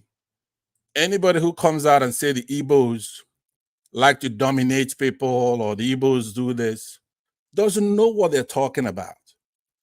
Or if P2B does, like you said, if P2B doesn't make it, then it's going to be a long time. There are many P2Bs in Igbo land, in Yoruba land, in Yoruba land. P2B is not unique. We have a lot of P2Bs in that country, in the north. So we're fighting for a cause here. But the issue of Biafra, we don't have to wait for every section of the country to get it right before we should fight for our own survival in that country. I don't know if you watched me because you referenced some people insulting me the other day in another platform. That's okay. Who am I? I can be assaulted. It's just like you. You tell the truth here. A lot of people are going to, if they have the chance, without fearing that you're going to ban them, they're going to insult you, right? So how I know I'm doing the right thing is when I'm insulted. But let me go to the point, the very first point you made here, which is about the Igbos. We have all kinds of Igbos. We are not talking about the Igbos, the Biafrans, not Igbos. Yeah, but that is actually... Even Oraka was not talking about the Igbos. He was talking about Biafra. He was. If you listen to it, he's using it interchangeably. And, I'm not sensitive, so don't worry about that. With the point he's making about the Igbos, it's nothing else but Igbos. So Biafra, though, in the real sense, it's not just the Igbos.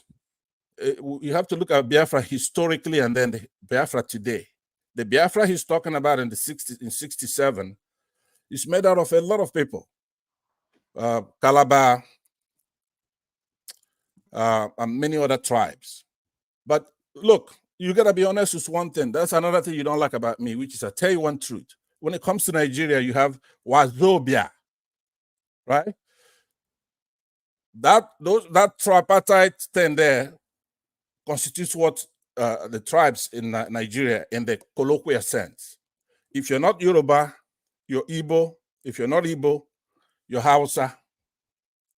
Now, if you Ogoni people with 500,000 people, you know that they don't count in that sense. They're Igbos in that sense. But if you do their genetic, then are they Igbos? No, they have a claim to another subgroup. But the way when we talk colloquially, we have Wazobia. You have to fit in there, whether you like it or not. That's the way it is. Now, when you come on this platform, and I notice that you keep saying you support P2B, therefore that gives you license to say anything about the Igbos. No, we're not going to let you do that. Doesn't give you a license. You support P2B because P2B is the best candidate in this particular election that went through. So who is saying anything about the Igbos? Me? Are you referring to me? You too, yes. Not just Yes, today. please tell the world what I said about Igbo. Go ahead. Just say that first before you continue. Yeah, the bad thing I said about the Igbo, please. No, it's not a bad thing. It's an aura. That is something. No, but what are you talking about? That it doesn't give me a license. Who is looking for a license anyway? I understand, but let me land. Right? No. I have to interject you when you are going in the wrong way.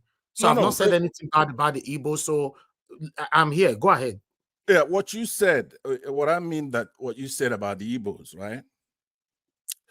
You say when you come here, you present something, then I guess you read something somebody said on the comment section, and you just went off.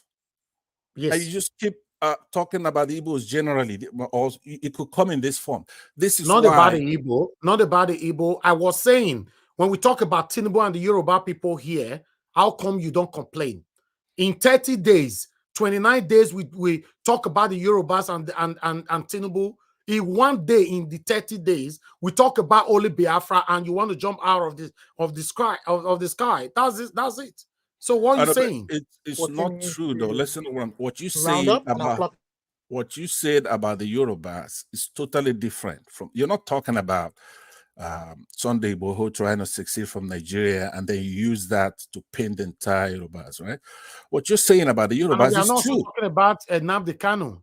If you want to talk about Sunday, but you do too. I don't even know where you're going. Nobody talk because you're spoon feeding me. Let me land. Give me 2 minutes. Let me land. Right? Okay. You don't. That's the same thing I'm saying to you. I said to Dr. Damages or anybody else. Your platform is not for you to determine what is true or false or who is wrong or right. Right? Your platform is for administrative purpose. You get to say how long I speak, but don't condescend on me to tell me what I heard. I know what I heard.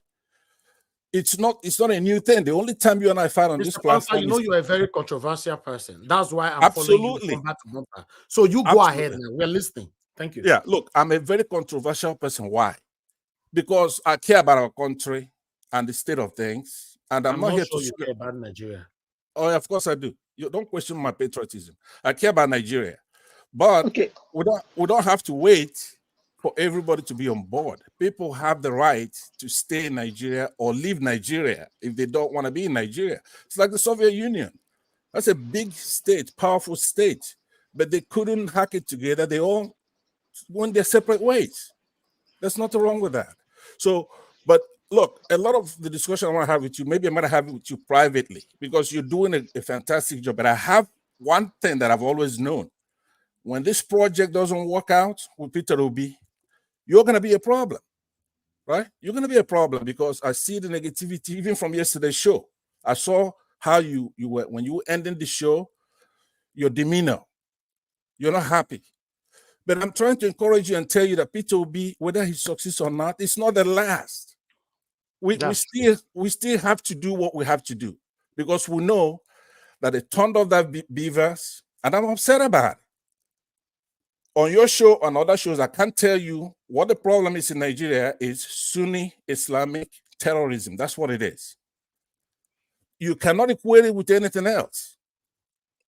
With a myopic view of some of our Southwestern brothers, it just happens that our best civil rights fighters are also from there.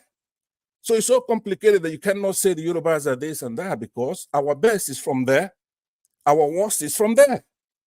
But it does not exclude you, though, the minorities in Nigeria. I'm not a minority. I'm not. I've corrected you. I've corrected you on that before.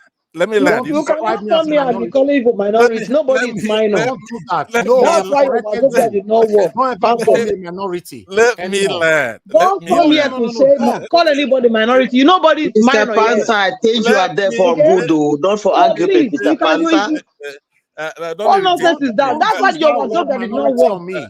Uh, You are not um, better What than nonsense me. is that? No, every, don't use that word. I uh, corrected Wazobia you can in never the work past in because all this right, okay, answer. all he's right, all right, evil. okay, all right, okay. Hold on, hold Don't on. come here and tell me that's how it is. I'm Be about to kidding land. yourself. Let me Be kidding land. yourself that there's no minority in Nigeria. Shugbo. Okay, Be all kidding right, yourself. okay. Please hold on. You are Let, just And kidding don't yourself. group anybody to be evil. Don't okay. say that it's a You three, are, you it's are a just Oh, three oh kidding. for You yeah. are just Wazobia. kidding Have you yourself, ever thinking that worked? there's no minority. Will you Have you control this? Wazobia worked for you people? Since you Elvis, people please, Why are tried you it, why are you order. did kidding it work? yourself? You are running away from the Elvis, let's problem. have order, please. Have That's them. why Nigeria is a Okay, shithole. You let's guys move run on. away from the problem. Allow him to speak. Allow Yeah, him to speak. wait for your It's turn, sir. annoying. I Go know ahead, it is. Concert. I know. Listen to me, right? Because this is one thing that annoys the people now. Minority is not a bad thing. It's a numbers game, all right? If you have people boasting 40 million, 30 million, some of them 60 million, and then you have 500,000, right? You need to be protected. You're a minority. It doesn't matter. It's not a negative thing, but I will respect. No, Let me land now. It's not good to use that word minority. It's not good at all. take You it know what? back. Nobody, You don't know, come here to insult I'm not taking anybody. it back. Yeah, I'm not. nobody is But, minor. God does not do things because we are please, please, men. please, please, please, But hold on. Okay? it's the fact. He's speaking Please, fact, though. please, Mr. Spencer Which is let's get fact is speaking along. fact. speaking? Let's get along. Which Please, fact Okay, let's is get along go, because go ahead, I, Mr. Have I That is President. the you, cannot. do you even opportunity know you your gave to the population? northern part. Can we That's Do why just you they are know let your dealing with us like population this. in Please, Nigeria please that you are let talking him about? Okay, speak. let can we me Everybody, just speak. let please him hold on. can we Thank just Let you, me. let him everybody. Do you By know the your way, Please, population, your real population? Do you really know?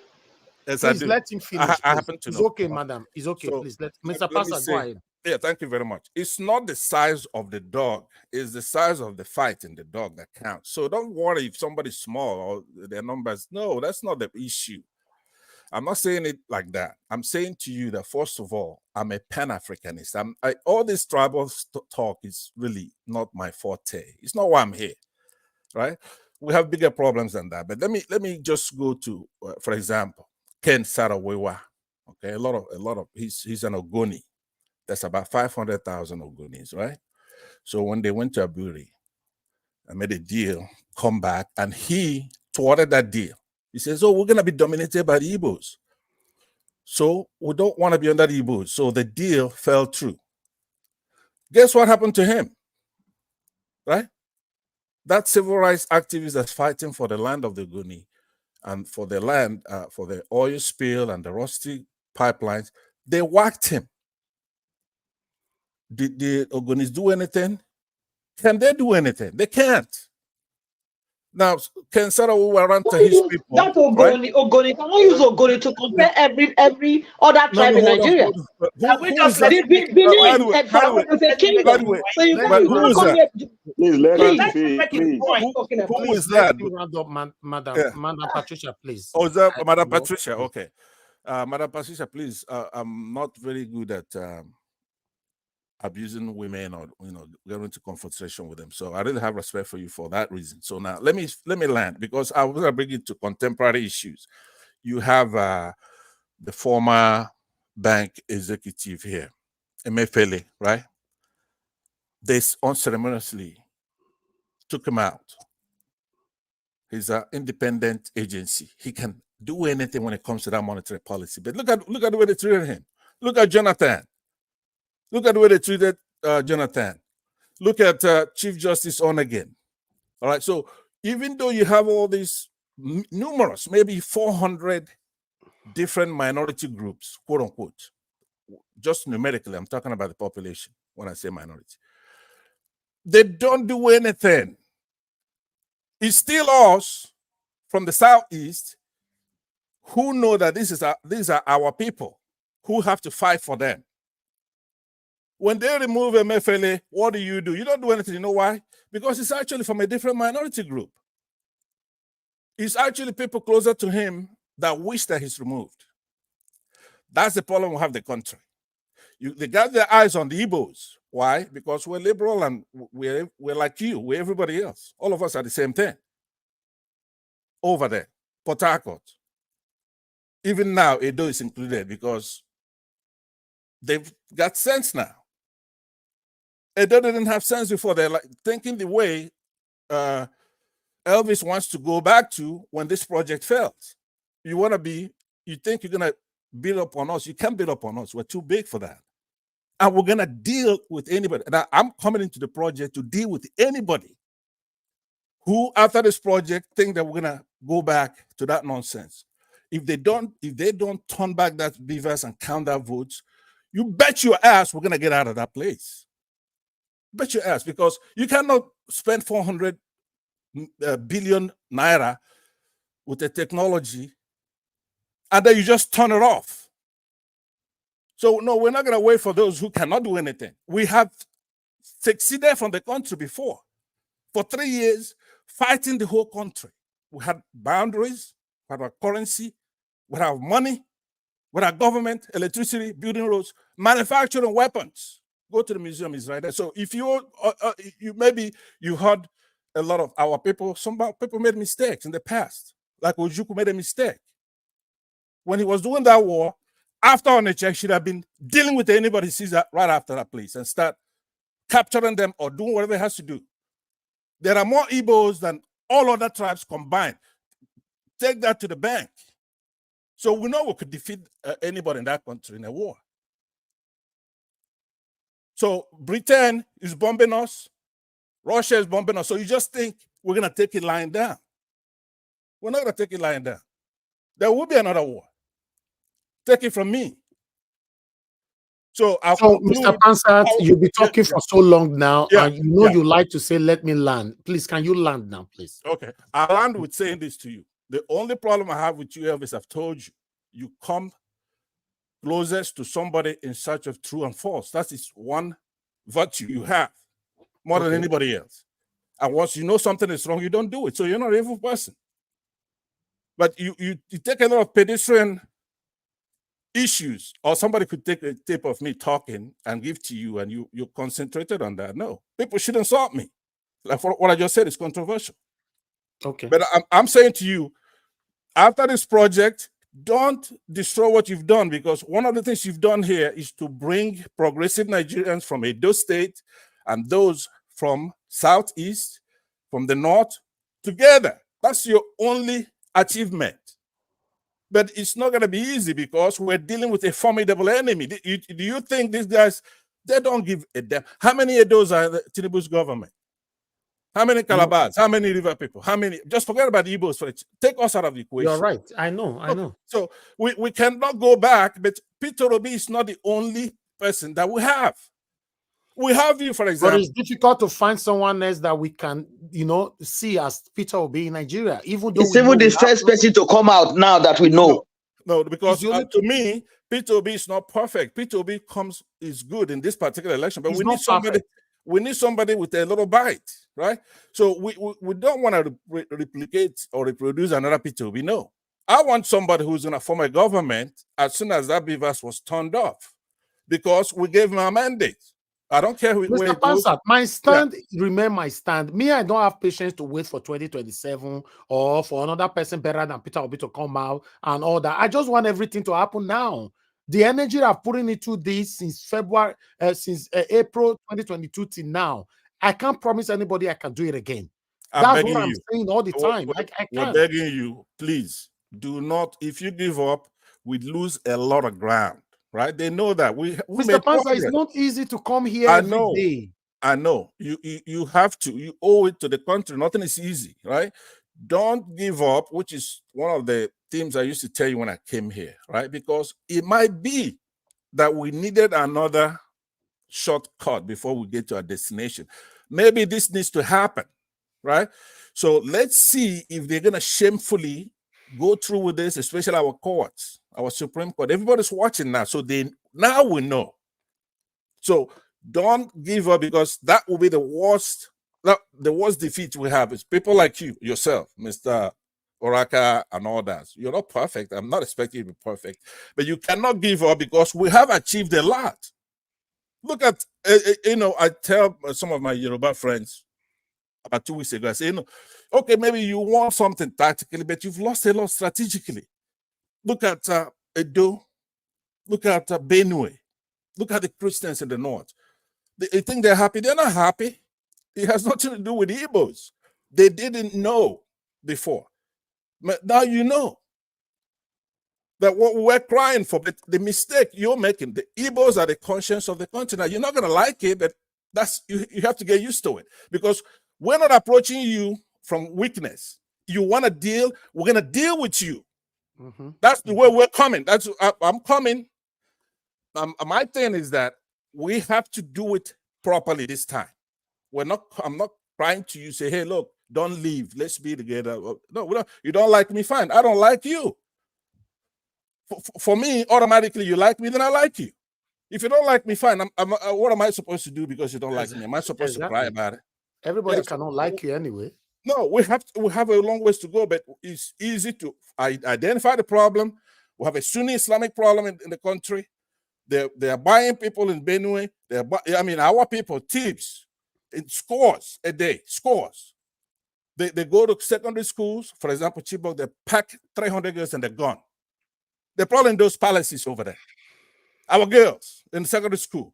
You go to Southern Kaduna, not only the Shiites in Zaria and the north, right? They're buying 1,000 a day in an afternoon and bury them in mass graves.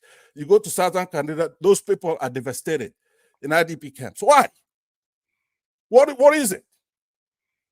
Now, Tinubu is showing us, even as evil as he is, he's able to boldly put his people in there, remove these Fulanese who think that they're God's gift to Nigeria, and nothing is happening. The world is not ending. So we have to get ourselves together and go do the right thing. If Nigerians don't want to, once that goddamn Supreme Court gives their verdict and it flies in our face, okay, Mr. we have to Pansa. stop them. If they don't, then fine. Mr. Pansa, before you leave, Yes, sir. you have, should I say, faith or hope that the Supreme Court will do the right thing? No, I do not. I do not have faith they're going to do the right thing. They shouldn't do the right thing. They cannot do the right thing, right? When you plant oranges, it's not going to germinate pears, right? Those guys are in that office. Think about, do you think Tinubu can just leave those people there? Not only Tinubu, but Northern. Remember, Tinubu has very little to do with this. It's the 5 Northern governors that stopped Buhari from putting in the former Senate president, right? So the 5 Northern governors is the Northern Muslims. That's who has this Tinubu there. That's who it is. Don't take your eye off of that. Tinubu does not have the ability to do anything. It's the 5 Northern governors, which means the Northern Sunni intelligentsia. That's who has Tinubu in office. Period. He couldn't pull it off without those people. That's who you gotta keep your eyes on. It's not Tinubu doing all these things. It's the North. We have an agenda by Northern Muslims. Either somebody has to talk to them by education, or we have to fight them. We have to defeat them. They cannot make our country be the laughing stock of the world and keep buying our people every day. So there's an amelioration a little bit, but it's not Tinubu. I want you to know that today. It's the Northern governors. That's who has Tinubu in office. Buhari was going to fuck him. He wasn't going to uphold the deal they had when they created APC. So either they're going to have to stop because Tinubu is already not playing ball as much as they want. And the Nigerian people are not in that mood. So what is it going to take? We have to fight. It has to go to war. Thank you, sir. Area. Yeah, thank you very much. Thank you, Mr. Pansa. Thank you very much. For your wonderful submission. We agree to disagree, we disagree to agree, but let me see what others will say concerning your submission. Thank you very much, Madam Joy, for calling in. Good evening to you, man. Please talk to us. Hello, everyone. Wonderful Nigerians, the people. Please, right now, when we are now talking, we are talking about the people and not the company. Obedient Nation, Niger Watch family, citizens, journalists, everyone, Mr. Niger Watch, God bless you. I greet everyone. Just a quick one on Mr. Pansa. Thank you for coming around. I use strong words for you. Sorry, I'll have to. Don't take it personal. You know, when Mr. Oraka was talking, and he talked about Biafra, he talked about Igbos, he talks about everyone as far as I'm concerned.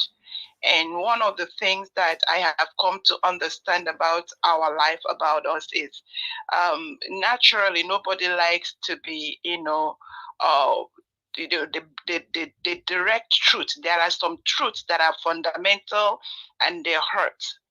And I'm saying this to you because I want to call your attention. This is very important, especially most times when Igbos are mentioned, we want to sit on our weak points, which is very wrong.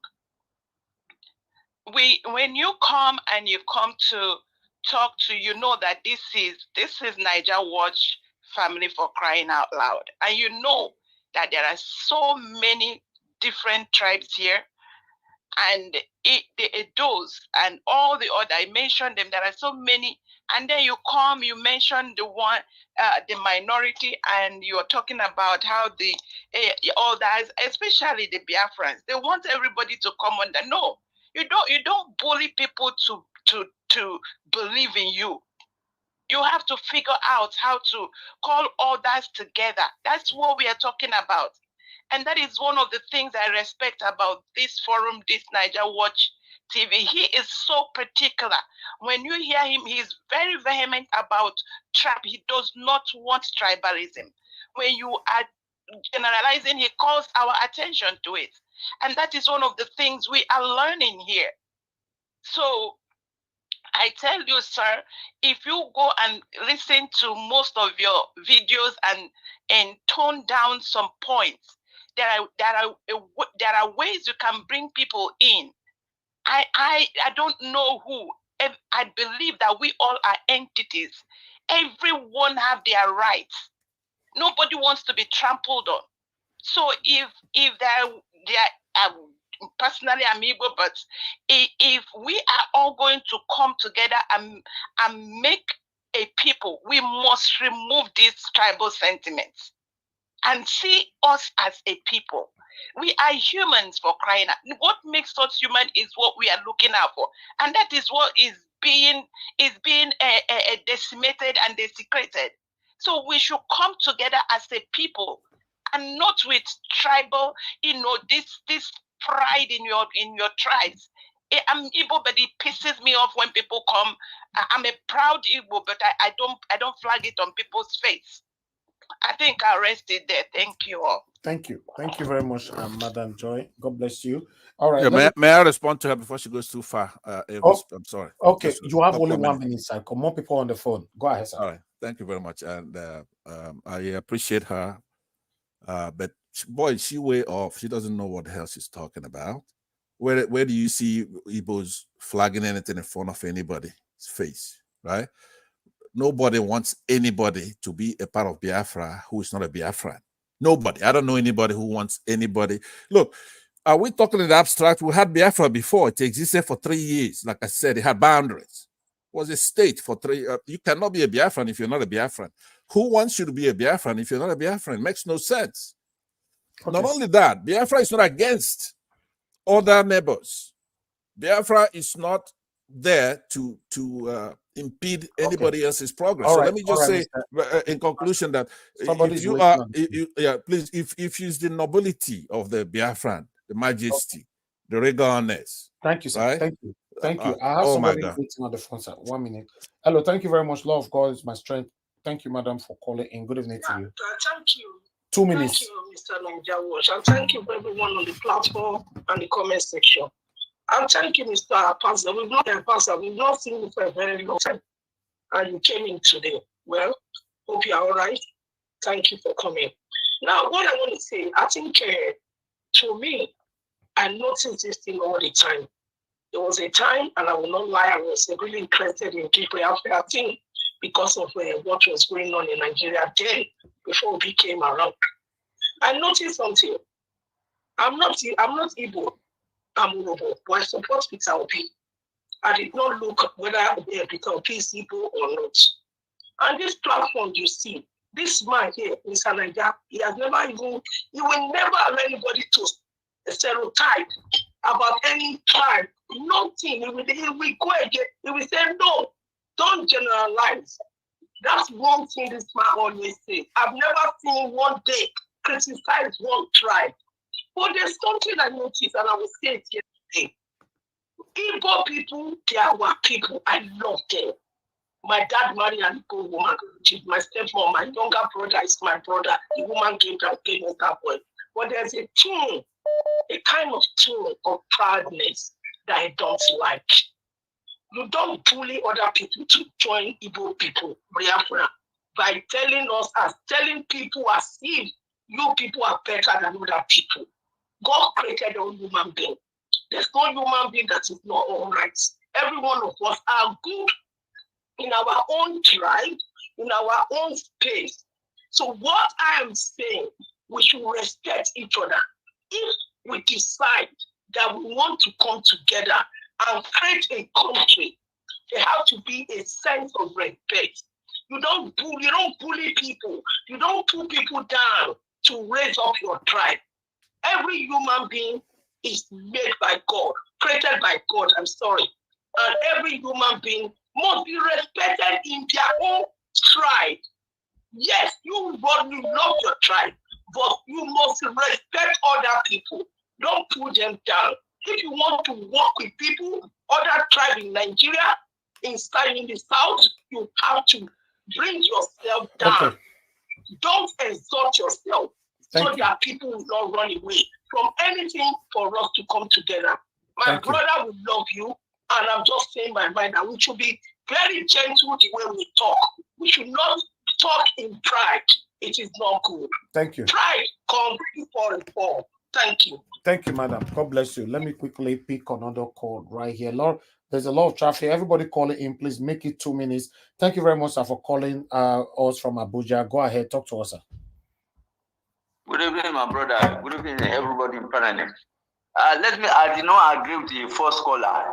He said Northerners are the ones supporting Tinubu. Not all Northerners. Let me tell him true now.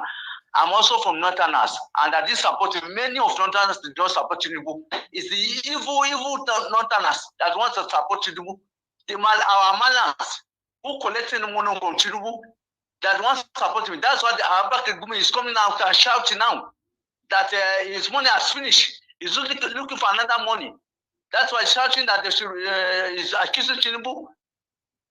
They are all the evil Northerners that want to support Tinubu. So we Northerners do not support him. One was saying that many Northerners, and they wouldn't support him. And up to tomorrow, we didn't support him. The evil ones who support him, they are crying now. They're crying up and down now. I'm from North. I'm from far North. So I can tell him that Northerners do not support me. The evil ones mentioned their name. With the Bari rule also 8 years, we didn't benefit to anything. Rather than they're killing our people. So how can we support APC? APC is the evil. So APC is the evil. You cannot Northerners cannot support it. Evil Northerners that won't support him.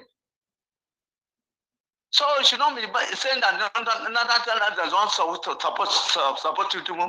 We do not be saying that. Thank you. Thank you, sir. Thank you very much. Thank you. God bless you. All right. Please let me take just 2 more calls, then I'll come back to you. Madam Ola, you called us earlier on, so I would like you to quickly speak to us right now if you are there. Good evening to you, madam. Can you hear me? Yes. Thank you, ma'am. Please talk to us. Can I talk now? Yeah, 2 minutes. 2 minutes. Can Go I ahead. talk now? Yes, go ahead. Yes. Good afternoon, everybody. Thank you for all you do, and we thank God for this platform. I just want to respond quickly to the man. I don't know his name.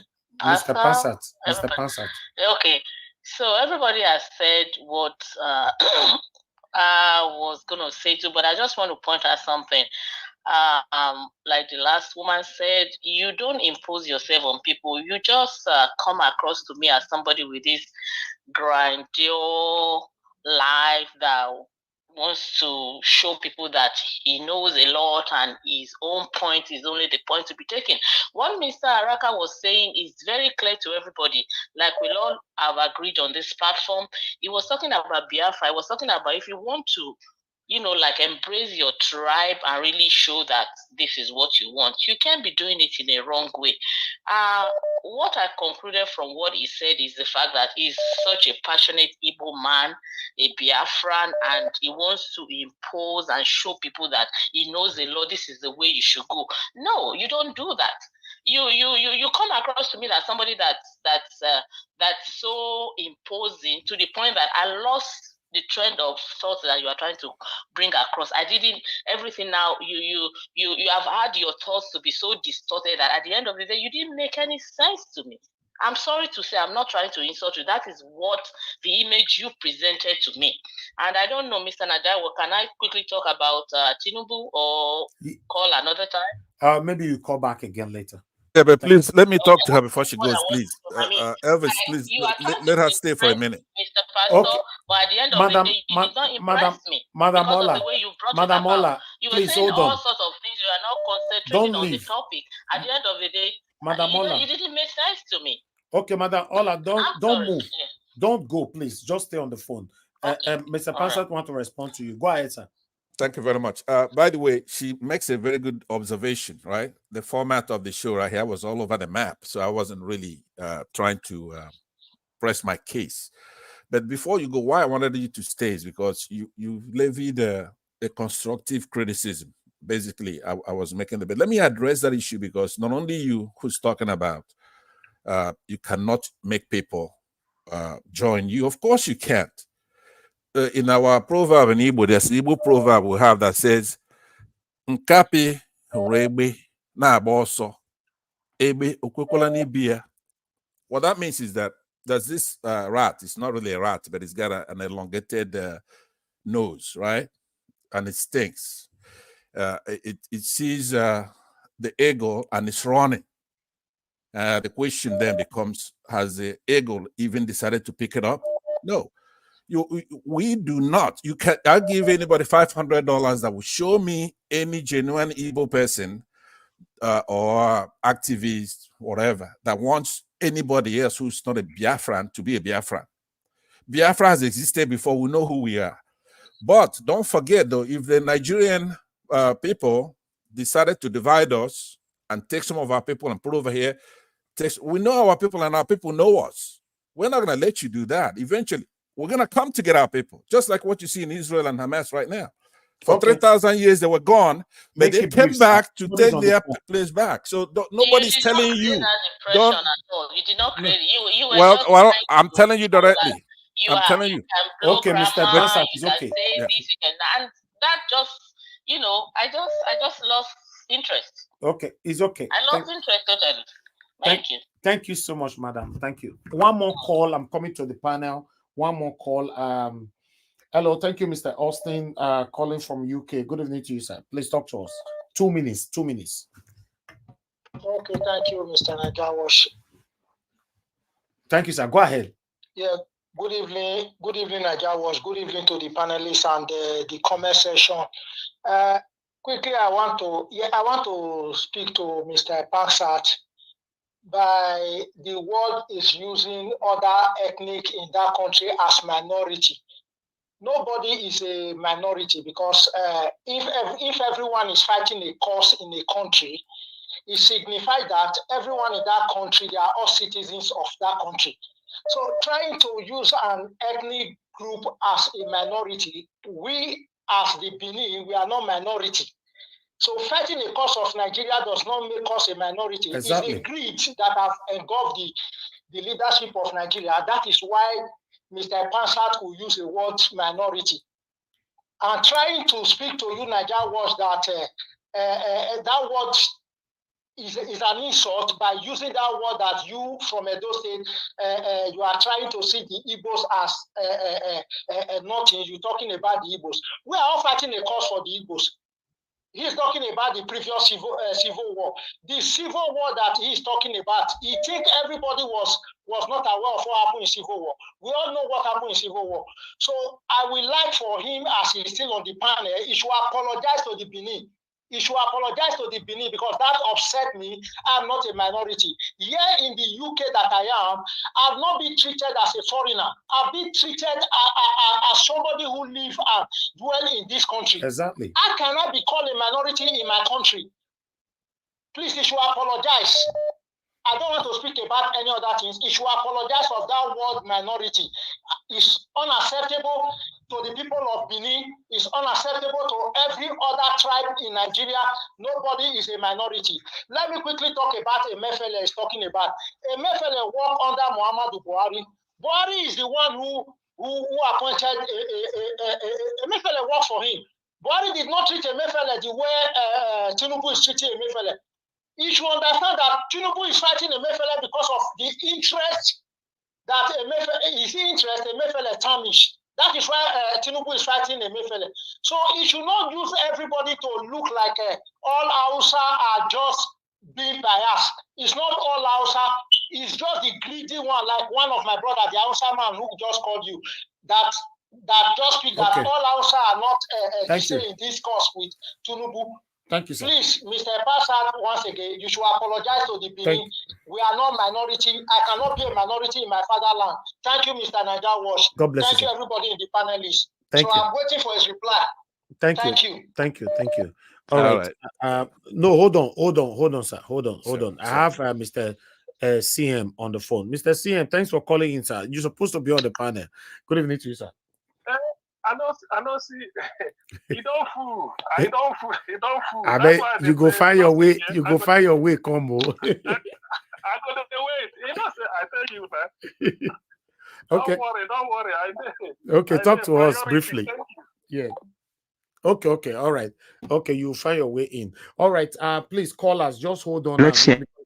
I'm coming. Hello, I'll get out of the place now. You said what? Let him come. No. Hold on. Okay, you want to leave now, right? Give us a matter. Are you leaving the panel? Give us a matter. You're not responding again. I can't hear you. But I thought you just said something just now, girl. Unmute yourself now. Okay, can you hear me? I think there's problem with network, so this thing has been throwing me out since. So maybe he's having issues with his network. Okay. I don't know what is happening. Mr. Pansa, you wanted to quickly respond to that. Only 30 seconds, because we need to move out of this now. Okay, and we should de-escalate this and then actually make this a topic another day. But for the caller who called, there are definitions. Unfortunately, minority is one of those things. It has a definition, right? It's a smaller number or part, especially a number that is less than half the whole number, right? In that sense, so a minority group is not anything. Blacks are a minority group. Now, if you look at Edo State has a population. The entire of Edo, right? Edo State has about 4.7 million people, right? Not everybody in that 4.7 million. It's okay. Yeah. So, Mr. Elvis, just hold on. I want to touch on what he's saying because we don't disagree that much. But I know you have. Yeah. Okay. You have a shoulder on. It's just not fair for me to handle this. So I understand. I'll stop here. And is CM coming? Do you want me to stay or what? What do you suggest? All right. For me, let me just move on to others. That's my concern right now. I want to hear from other people. Okay, Mr. Joseph Orji is on the phone as well. Mr. Joseph Orji, thank you very much, sir, for calling in. Please talk to us. Good evening to you, sir. Yeah, hello, Mr. Elvis. Yes, sir. Yeah, I decided to just phone in regarding Pansat, Mr. Pansat, really. Mr. Pansat, I just want to address you. What's happening is that the way you did your submission regarding, let me tell you, Uraka, from the word go, everything he said, Uraka, there's nothing wrong about it. He was totally right about what he said about the Igbos, we the Igbos, because I'm an Igbo man, and I know exactly what happened during the Civil War. That man was totally right. There is no unity at all. Uraka was right. Even if tomorrow you are given Biafra on the platter of gold, I'm telling you, there's not going to be any unity. The Onitsha man will tell you that I'm not one of you. The Onitsha people will tell you that they are not one of you. And various other people too will say they are not one of, they are not part of. There is no unity. There's no unity at all in Igbo land. Please, don't be able to come and go. All this nonsense that is going on about Biafra. It's not going to work. It will fail. It has failed earlier on in the past, and it will fail again. And this is what I am very sure of this. Even Ojuku himself came to realize before he passed on, he came to realize all this. That this thing it will not work because there's no unity. Look at even those downside and River State. They don't want to be part of you. Because that fear of being dominated, that fear is there. That they will be dominated. These people are going to dominate us. The same thing happened with the Calabas and the Akwa Ibom people. That fear of being dominated. And that's exactly what you've come to exhibit in this very, with high-handedness and unnecessary arrogancy. You tell me. Okay, let me respond. Let me respond, OJ. You and I. No, please hold on, sir. Let him finish. This is exactly the whole situation. It's totally wrong. The way you pursue it, and guess what? Ojuku single-handedly uses that money. Nobody did anything at all. Yeah, that the late what's it called? Mbadiwe came to London, collected money, and siphoned the money. Everybody was well and said, "Are you telling me Ojuku was the only millionaire then?" This man, nobody support. He had no support. He fled, said he was going to seek for help. Ojuku single-handedly spent his father's money to conduct that war. No, there was no help anywhere. Nowhere. Whereas you had millionaires all over the place. To me, there's no unity, and this is exactly what Obi is going through. As it is now, if I'm Obi, I will not show up in all this funny occasion here and there in Igbo land. I'm telling you, there's no unity. As it is, they're all ganging up against that man. All of them are now ganging up against that man. Nonsense. I'm eager to respond to him. Exactly what you are portraying now. That's exactly what you are portraying. Okay, all right. Mr. Joseph Orji, I don't want you to go yet because I want him to respond while you're still here. Mr. Panster, 1 minute to respond, please. All right, thank you, sir. By the way, Mr. Orji, I see him on the comment section. He always says, "Look, I'm an Igbo man," and this and this. Some of the comments, the complaints he has about Biafra is common to all Africans, all Black people, obviously, right? There's no cohesion. There's no love among the people. Hold on, sir. Hold on. Now, let me say that number one. Make you 1 minute, sir. 1 minute, because we need to move on, please. I understand, but Elvis, this is what the problem is. I mean, let's treat this properly. 2 minutes. But we don't have the time, sir. Please, I've given you enough time. I know, but he was piling on. He was wrong, and he was piling on. Yeah, but you don't have enough time. Quick to respond. Yeah, nobody is making anybody do anything. Nobody is asking anybody to be a part of Biafra. If there's if Igbos are gonna dominate, and the Fulani is dominating people on the south side right now, taking their oil, come in there, put in the pipeline and take the oil and use it against us. That's a provocation enough for us to go after that place. Okay. Right. So what the other thing I wanted to say, I mean, let me land. Please, let me land. But this guy, time, sir. Mr. Elvis, I think, honestly speaking, I'm so sorry if I have to cut it. I'm so sorry if you can allow me to. Go ahead now. Go ahead. Okay. First of all, I feel like Mr. Pansat, the person that's talking to you is a 100% Igbo woman. My name is Nana Obi. Yes. I'm an Igbo woman, right? So first of all, Mr. Elvis, I want to appreciate you. That's one thing I like about this panel. The time you've given this man, he has spent so much time. Like one person said that at the beginning, I'm not sounding rude to him. As long as I'm concerned, the first time he spoke, he spent how many minutes saying something that does not make any simple sense to me.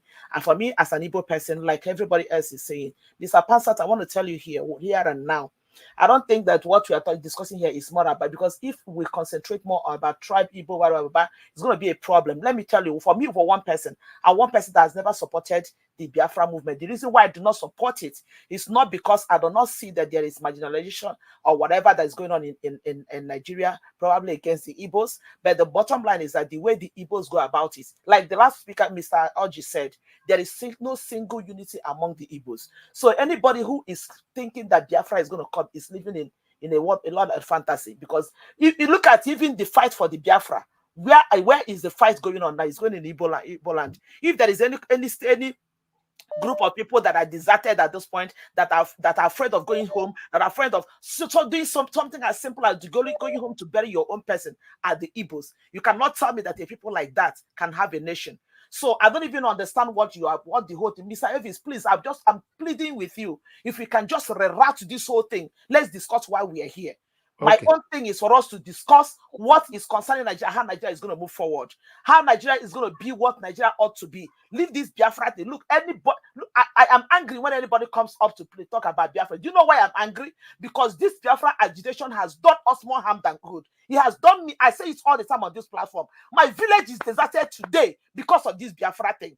I am pleading with you, Mr. Elvis. Please, let's end this thing and let's talk about the reason why we're here. Mr. Passat, please.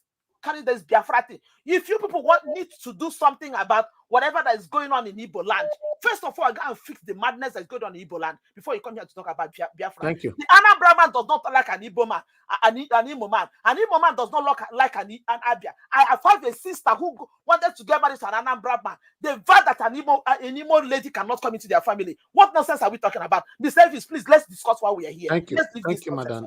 Thank you, Madam Nena. Thank you so much. Mr. Joseph Oji, round up. Mr. Elvis, can I button? I'm also an Igbo man. No, hold on, sir. Hold on. There's nothing anymore to add. She has said it all. That's exactly, we Igbos, because when we come to Lagos, before the two of us and all that, we will behave, unite, show unity. Like say we are people who just say the Yorubas will say, these people, they are together. It's all myth. It's a lie. Madam Nena didn't say it all. I'm telling you, it's only towards an outsider. We pretend as if we are together. Because we don't want people to see our shortcomings. Thank you, sir. That's exactly what is wrong with Pansa. Every time they talk about let me make my last comment. No, Mr. No, please, hold on, please. It's not your turn yet at all. A lot of people are here. They don't like to see anybody to see their shortcomings. Elvis, they cannot be talking about me without me responding. Not now, sir. I'll call you, please. Like what Madam Nina said, I think we should just end this. Thank you. Let's carry on with what we came here to do. Thank you, sir. Thank you very much, sir. God bless you, Mr. Joseph. Mr. Elvis, I'd like to say something, please. Who is speaking? I'm an Igbo man. This is Fajaka, please. You have 1 minute. Please, can I have 2 minutes? Okay, 2 minutes. Go ahead. Because I believe Mr. CM wants to say something as well. Everybody to 2 minutes so that we can end this particular topic right now. Go ahead, sir. 2 minutes. Okay. First of all, I'm an Mbise man. And right now in Imo State, an Mbise man, the same thing happening to Igbos in Nigeria. An Mbise man is told you cannot rule, you cannot be a governor in Imo State. Okay. If these people get to have Biafra, it's going to be chaos. First of all, I don't see myself as a Biafra man. I'm a Nigerian. Secondly, if you ask these people to draw a map, show us on a map where you have Biafra, they will point you to River State and Calabar. And back during the Civil War, these were the same people that were called, if you hear about saboteurs, these were the same people that were called saboteurs.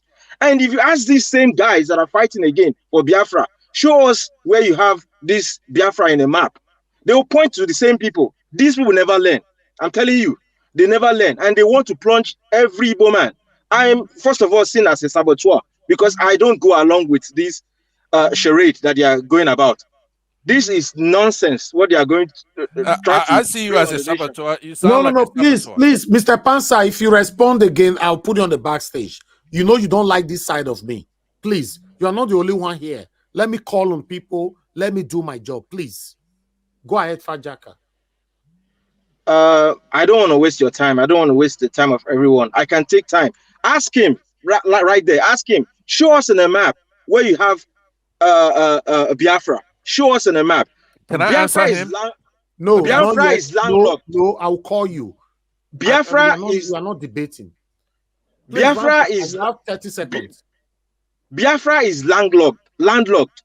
If every of these people he's talking about and calling minority shuts them out, Biafra is going to have issues. The same thing that happened back during the war is going to repeat itself, because you have to import food, you have to bring in food, and you don't have seas around you to bring in food. You go through the same thing that you went through the last time.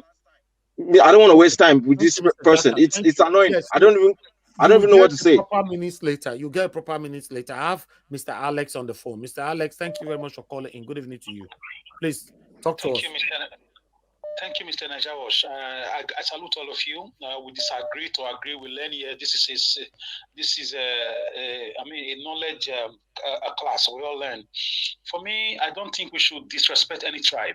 No tribe is more tribe than any tribe. We are all one. This is what our wicked politicians want us to do, to continue to divide us with tribe, continue to tell us that we are this, we are that. There's no minority, there's no majority. So, Madam Nena, I stand with you completely. In fact, I'm even calling to add to what you just said. Until we realize that all those tribal things only play out when they are about to steal our money, when they are about to steal our mandate, when they want to continue to impoverish us, we will not wake up. So for me, I think as we begin to age, we should be more wise and be sensitive to the kind of language we use. If you want to really check it out, who are the people who really gave birth to this Obidati movement? It's from Edo State. And the so-called Benin that you are calling a minority. A minority. Ancient Benin Kingdom stretch all the way to present-day Benin Republic and Togo. Ancient Benin Kingdom touches beyond Lagos down to the Ashanti Kingdom, present-day Ghana. Even Delta State is all part of Ancient Benin Kingdom, down to River State. What are you telling me? Our history is intact. It's in Portugal. It's in Lisbon there. Go to their national museum. The first Portuguese who came into Nigeria today came through Gelegele Seaport in Benin City. And they established a trading relationship with the ancient Benin Kingdom. Brazil government last 9 months sent a letter to Edo State, Benin King, that they are grateful that ancient Benin Kingdom was the first country to which Brazil had the independence. How can you be that? It was a nation of its own before the invasion 1897. Should we carry on? So we just chose to leave all these things so we can fight for a better country. Hunger do not know tribe. Corruption do not know tribe. Poverty and disease ravaging our people do not know tribe. We are on a Jawas platform under one umbrella, fighting for a better country, trying to get our mandate back, looking at what other countries are having, like the Western world, how we can replicate these things back home, or possibly split the country into smaller countries and live as neighbors with development, with education, and so on and so forth. So please let us who are aged and mature know that people are looking up to us. People are listening to us. Let's not play that tribal card. Let's not do that. It's wrong. We say Kabuto reject to that. And please, let's not do that. We are one. Obi is not an Igbo president. He's not a Benin president. He's not a Calabar president. He's a president of the Federal Republic of Nigeria. Hopefully, he gets his mandate. So please, let's stop it. Let's stop it. People have taken Obi as their own. People have embraced him, showed him love. You saw the love. All the 1 million march in all the major cities. It's not about tribe. It's about the ideology. It's about knowledge. It's about campaign strategy. It's about compassion and character that can be verified. So it's not where is this tribe coming from. So thank you very much. If I have space, I will come. Thank you. Sir. Please thank you, sir. Pay respect to Ancient Benin Kingdom, present day Edo State. Thank you, sir. Yeah, thank you. Thank you. All right. I have another caller right here. Good evening to you. Your name and where you're calling us from? Hi, good evening, Niger World. This is Giant Strike calling from Lagos. Thank you, sir. I'm seriously furious with the submission by Mr. Passad or Dr. Passad. Why he's trying to demonstrate he understands the meaning of the word minority. He needs to understand that there are contexts that you need to use that word.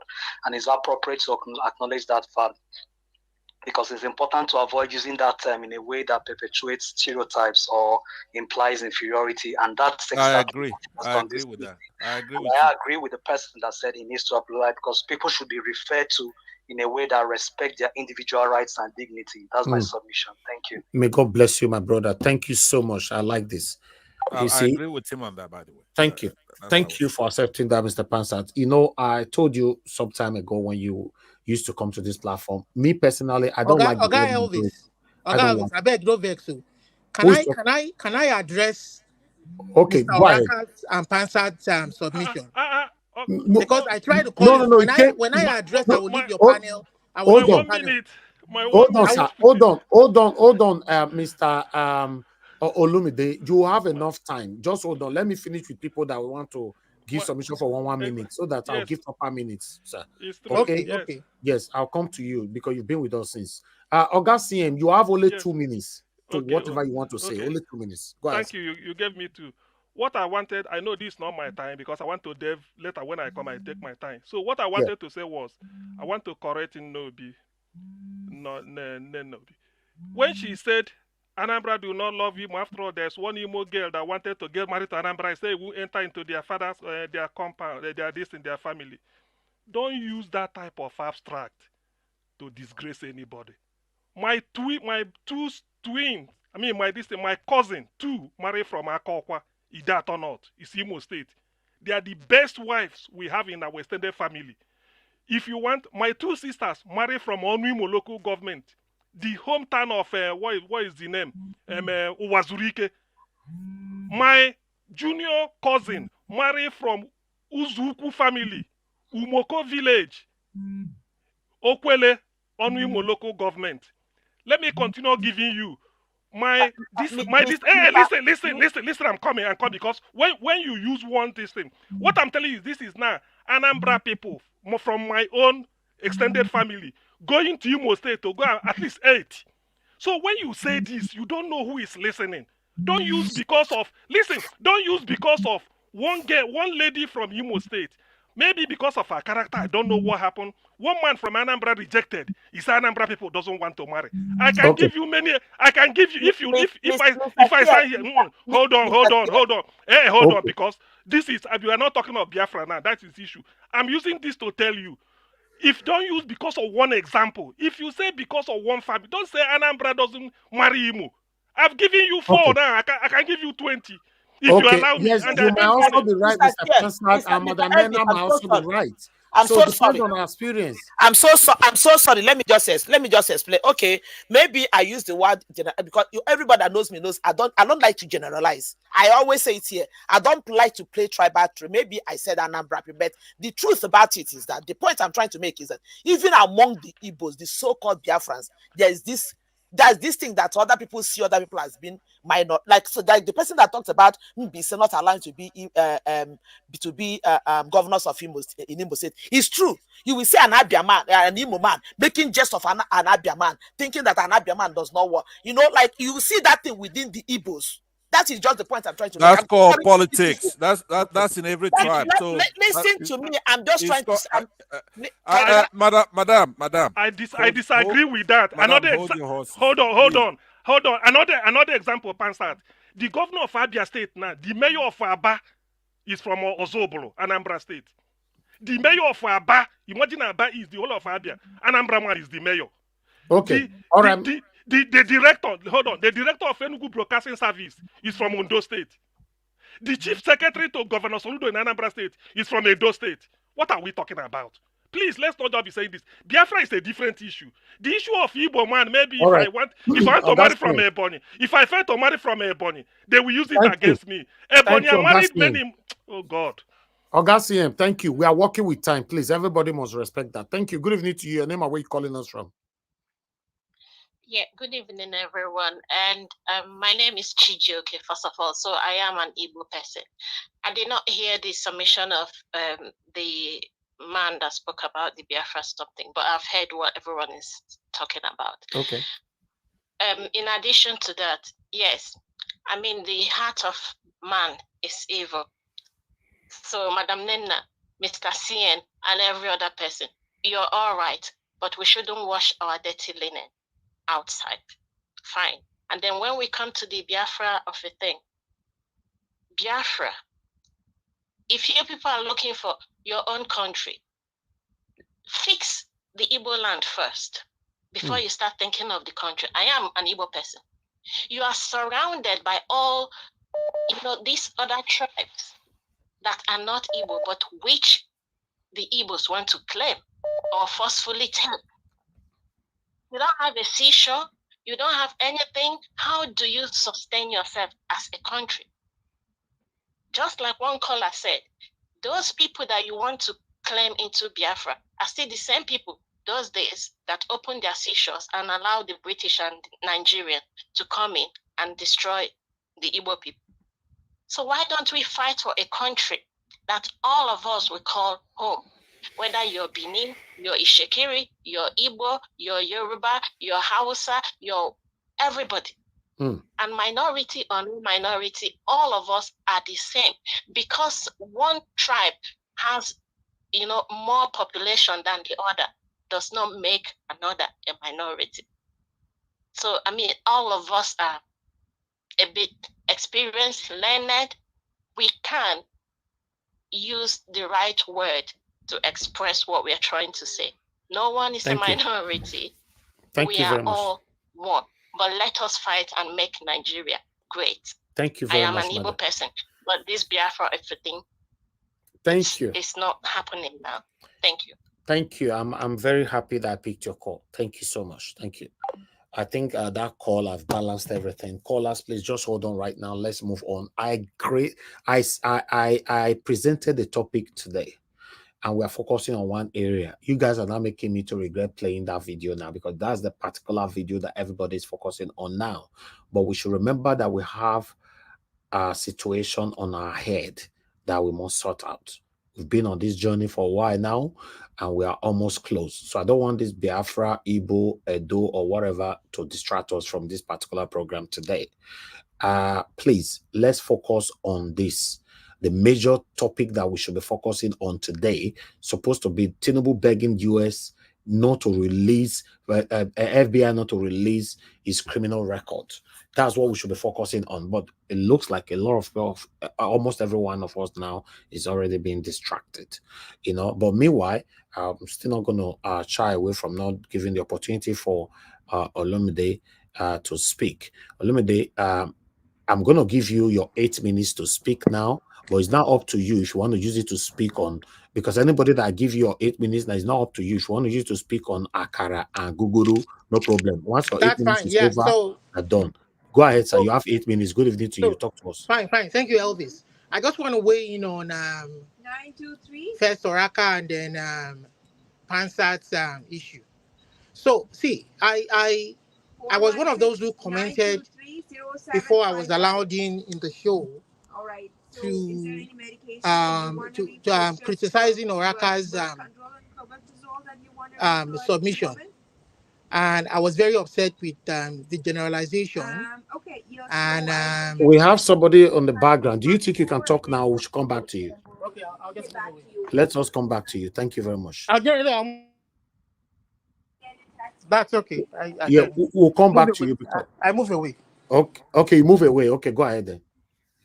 So what I'm trying to say, I just want to weigh in on Oraka's submission and Pansat. So with Oraka's submission, and I was a bit upset with his generalization of the issues. So when you begin to pick tribes and begin to blame tribes, then you're going to get some other tribes upset too, because I know on your platform you do have some Yoruba people on that platform who come out to speak against what is happening too, despite the fact that it's even a Yoruba man in the presidency. Mm-hmm. But for me personally, he spoke like what somebody will call in Yoruba language, like a bat. I don't, shekusheye, you're neither bird nor bat, neither bird nor mice or rats. You understand? A bat looks like that. So that's, some of his statements were very hypocritical. He's somebody that I listened to some of his comments and I came to respect him. But on this one, if somebody is wrong, you tell him he's wrong. So who told him that no Edo man or Midwest man is supporting the rot in the country? What about Oshiomhole? Is he not part of APC? Why did he not come out to criticize him? And we can keep on naming. So who are you on and on and referring on to and on. anyway? Sorry? No, who are you referring to? I don't know. I'm referring to Oraka now. Oraka. Okay, Oraka. Okay, go ahead. Yes, I'm referring to Oraka now. So when he begins to blame Tribes, I mean, it's just how do I put it now? It's just beating on nothing. Because when we are addressing issues, people like us have already said that when you want to address issues, go to the root cause of this issue. Why is the Igbo man, IPOB, why are the IPOBs agitating today? And now recently you have Yorubas. Now you have whether you like they are quiet, people back home who are other tribes who are quietly agitating. So you have the Middle Belt. You have the Southern Kaduna people who are being killed daily, even though they're not agitating for their own state. You understand? So if but the root cause is what you should tackle. If this country was fair to everybody, I don't think anybody will be agitating or calling for their own state. And they have a right, as long as you are indigenous to a land, there's a boundary. It is an inalienable right. So if some people are saying, no, we don't want to be part of, we don't want to have Biafra, we don't want to have Yoruba, we don't want to have this, fine, you want to stay in Nigeria. We are not saying Nigeria should cease to exist. We are saying, some of these people are saying we don't want to be part of that structure because that structure has been unfair to us. And when we look at the root cause of it all, it is that constitution, that document that should bind all of us together.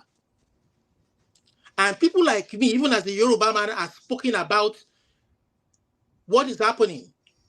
That even though it's a Yoruba man, it wasn't even the best of us. We all know the reason why you guys are talking today is one of the reasons why is what you guys are talking about today. So there are some good Yoruba people, many more than me, that don't like what is happening in that country. That even though a Yoruba man will even come out to be president, not this kind. And we all know that the election wasn't really free and fair. Otherwise, why did they shut the beavers down? Everybody, no matter your tribe, you have a right to aspire. You have a right to aspire to be what you want to be in that country. But that country has not been fair to everybody. And whether you like it or not, see, that is why the Oyibo man made a dictionary, not just for people who don't understand English, even for the English people, they consult the dictionary. If you don't understand what minority is, go and check dictionary. It depends on the context on which you use it, yes. Minority can be referred to those people who are lesser in number in a country where they share the same identity, culture, or language. So whether you like it or not, there are people who are lesser in population in Nigeria, whether Midwest, whether Ogoni, whether this or Ibigbira or whatever. Yes, but it doesn't change the fact that they have a right. We all have equal rights. Maybe when it comes to election, maybe when it comes to occupying or choosing or by numbers, the majority people will carry the vote, but at least they don't have a free and fair election. That was why we say we want a free and fair election, so that the person, somebody like Peter Obi, who is from the southeast, where the northern man considers to be of lesser population, is able to aspire, so that when we have a free and fair election, when the fundamentals are okay, everybody can aspire, and that man who is from a minority can feel that confidence that he can earn the votes of other tribes who believe and trust in him. But we don't have that. And here somebody is coming and blaming Igbo, blaming Yoruba, because they don't have faith in what the country is right now. Mr. Oraka, you where they talk. Do you have faith in that country now? Yes, you are in that country, you are going through hell. Do you have faith in that country as it is now? And then you are blaming somebody who is asking for their own sovereign state. Don't blame anybody for asking for their own sovereign country, because they believe that the way the country exists right now, nobody has a future. Their children don't have a future. And America today will fight tooth and nail to recover a dead soldier when they go to battle, to bring that dead soldier home. All these people are asking for is not because they are selfish. It's not because they want to dominate anybody. It is because they want a good life. Nigeria is not giving us that good life, that equal opportunity for us to aspire. So If we don't want the country to disintegrate right before us, let the elites come together and address the root cause. This country has not treated us fairly. Let us come together and rewrite and renegotiate our existence. Thank you. The white people put us together, but we can't go on this way forever. Thank you. Looking at any other way is running away from the true issue. Thank you, sir. Your time is up. A man where you be. Now your papa born you Olumide. Now man where you be. Thank you. Thank you. At least Mr. Pansa does say he don't get friend now. You know, thank you. Thank you. Mr. Augustine, please hold on. Which You time know, which time you go reach me? you never know go take, never reach anybody talk. I want to distract I everybody. beg, make I just chip in for Neobi and a couple of people that said a couple of things. Just No, not yet, Mr. Pansa. No, nobody can speak right now. I'm distracting everybody right now because I have a video to play. You know, like I said, we have to follow how we scheduled to do this broadcast today. You guys cannot distract us 100%. You know, please, I would like us to listen to Jimmy, what he's saying right now. It's part of the reason why we're here. Please bear with us. Let's take this for the next 10 minutes, then I'll come back to the next person online. Please press on the like button, my people, and let's take it from here. Now God bless you. Obedient, well-meaning Nigerians, welcome. A beautiful space it is going to be today. I started with that. It's not part of the topic, and I'm sure it's probably meant to be part of the topic, but due to limited space. You see, these are the people we elected.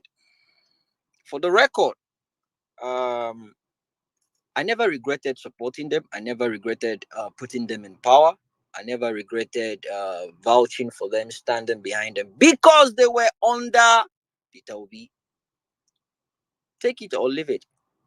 It is meant to be the structure we have. But guess what? When you join the system, you tend to change. I don't accept that. Nope. I don't accept that. Say, when you join the system or when you get into power, you will change. It is a lie. It is based on your mindset before you get into power. It is based on your thoughts, how you were brought up, your intentions before you get into power. You see, when we keep saying Peter Obi is a saint, you guys think we are mad. You guys think we are stupid. You think we're exaggerating. You think it's another higher level of hyperbole. No, it's not. That man is a freaking saint. Saint Obi. Bẹ́ẹ̀ bá mọ̀ ẹ́ lọ́mọ báyìí. Ó ti wẹ̀ ó yán kankan. Ó yàtọ̀ sí gbogbo wọn dìgbàdìgbà. It is absolutely distinguished out of all of them. All of them. Peter Obi is not your mate. Politically, ideologically, morally, this man, ó jìnnà sí yín tèfètèfè. Igi mú jìnnà sórí. Most of you cannot even, it's wrong his name coming out of your mouth. There is someone that's been tested with power. He went there. They tested him with power and he came out clean. He had access to power. He had access to money. He never misused none of those. And you come on Twitter to talk nonsense. Our House of Rep member under Obedience, under Labour Party, that was what they had to say regarding the call for them to reject those vehicles. Isn't that a shame? And the reason why I said I refuse to believe that when you get into power, things are different. Absolutely not. What happened to Alex Oti? About you for? Alex Oti. They came in together. It's in the blood. When you are determined to go and support the people, couldn't you join? But all these lawmakers, they are under LP, couldn't you join? Ọmọ ilẹ̀ ni wọ́n gbogbo wọn sórí bẹ́ẹ̀dì wọn á jábọ́. Ilẹ̀ ńlẹ̀ ti mọ́ wọn lára. We took them from the ground. A gbé wọn sórí bed. We placed them on the mattress. But no, they want to go back to that ground. Ọmọ ilẹ̀ ni wọ́n gbogbo wọn sórí bẹ́ẹ̀dì wọn á jábọ́. lẹ́yìn àpọ́nlé àbùkù ló kan wọ́n dẹ̀ kan àbùkù wọ́n á kan ìdínú yọ̀. It is certain term kan péré náà máa ṣe ó ti show ó guarantee 100% ó confirm ni táàmù kan péré ni kì í bá tì ẹ̀ẹ̀kan péré ni ẹ̀ẹ̀kan náà máa lọ. It's just that once. You see, we have poverty being weaponized in that country. I spoke about totalitarianism and what is going on in Nigeria right now. Saddam said something earlier on. He said the death of democracy. Let me put that into a different perspective. Let me give an explanation to that or definition to that. You see, it is the democratic decline involving. It doesn't happen immediately. When they say death of democracy, it doesn't happen immediately. It is the democratic decline involving in weakening of democratic institutions. All the institutions in Nigeria that are meant to be upholding democracy, they've been killed slowly, not just today. It's been happening gradually. Brown envelope. Before you can do anything, you need to bribe people before you can get away with anything. You need to bribe people. If you don't bribe people, you're not getting what you want.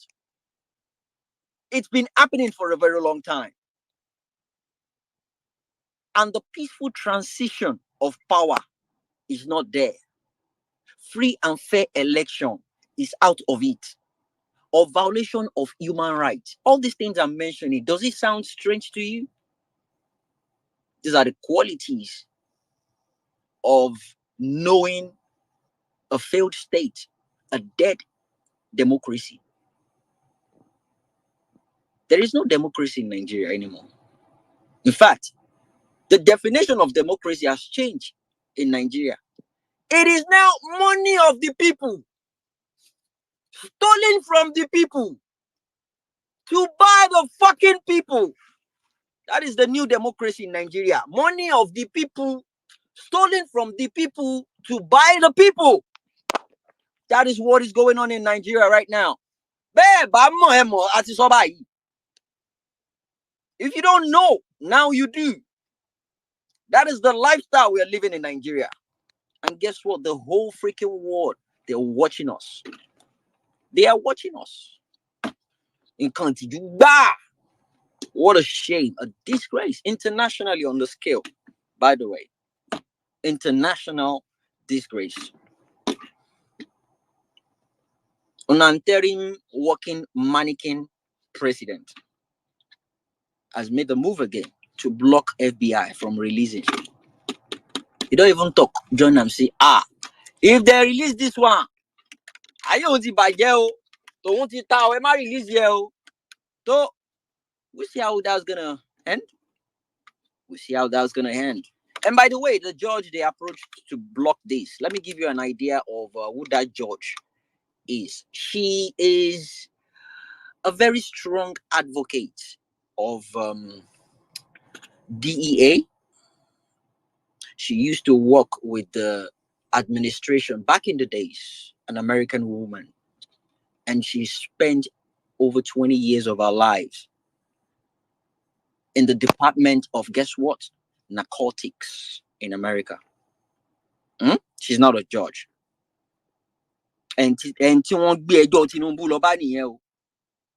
that's the person they went to meet that they should block.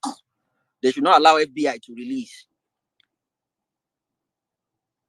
She has been in the narcotic institution fighting criminals, fighting drug lords for over 20 years. It didn't end there.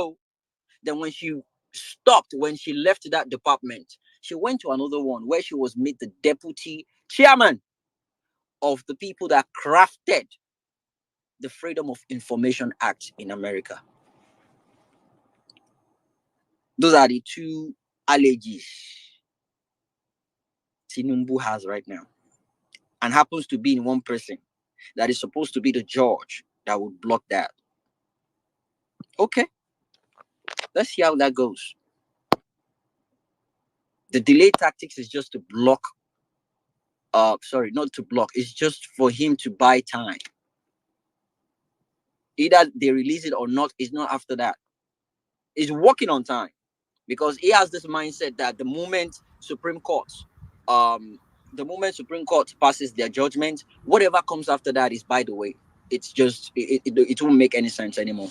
And the only way you could leave power is by him being impeached. And the people that are actually meant to come together and come to an agreement to impeaching him, right? I will not take that body back. These are the same people that they've been compromised. I will not take Jeep over $100 million. Sorry, 100 million naira each. So when they say the man is a strategist, this is what they mean by that. He's diabolical. He's strategist in devilish acts, in manipulating people. He knows what he's doing. Oti domicile koba le tele tutu. Is it the vigilante? Tó jẹ́ pé torchlight ló mú kiri.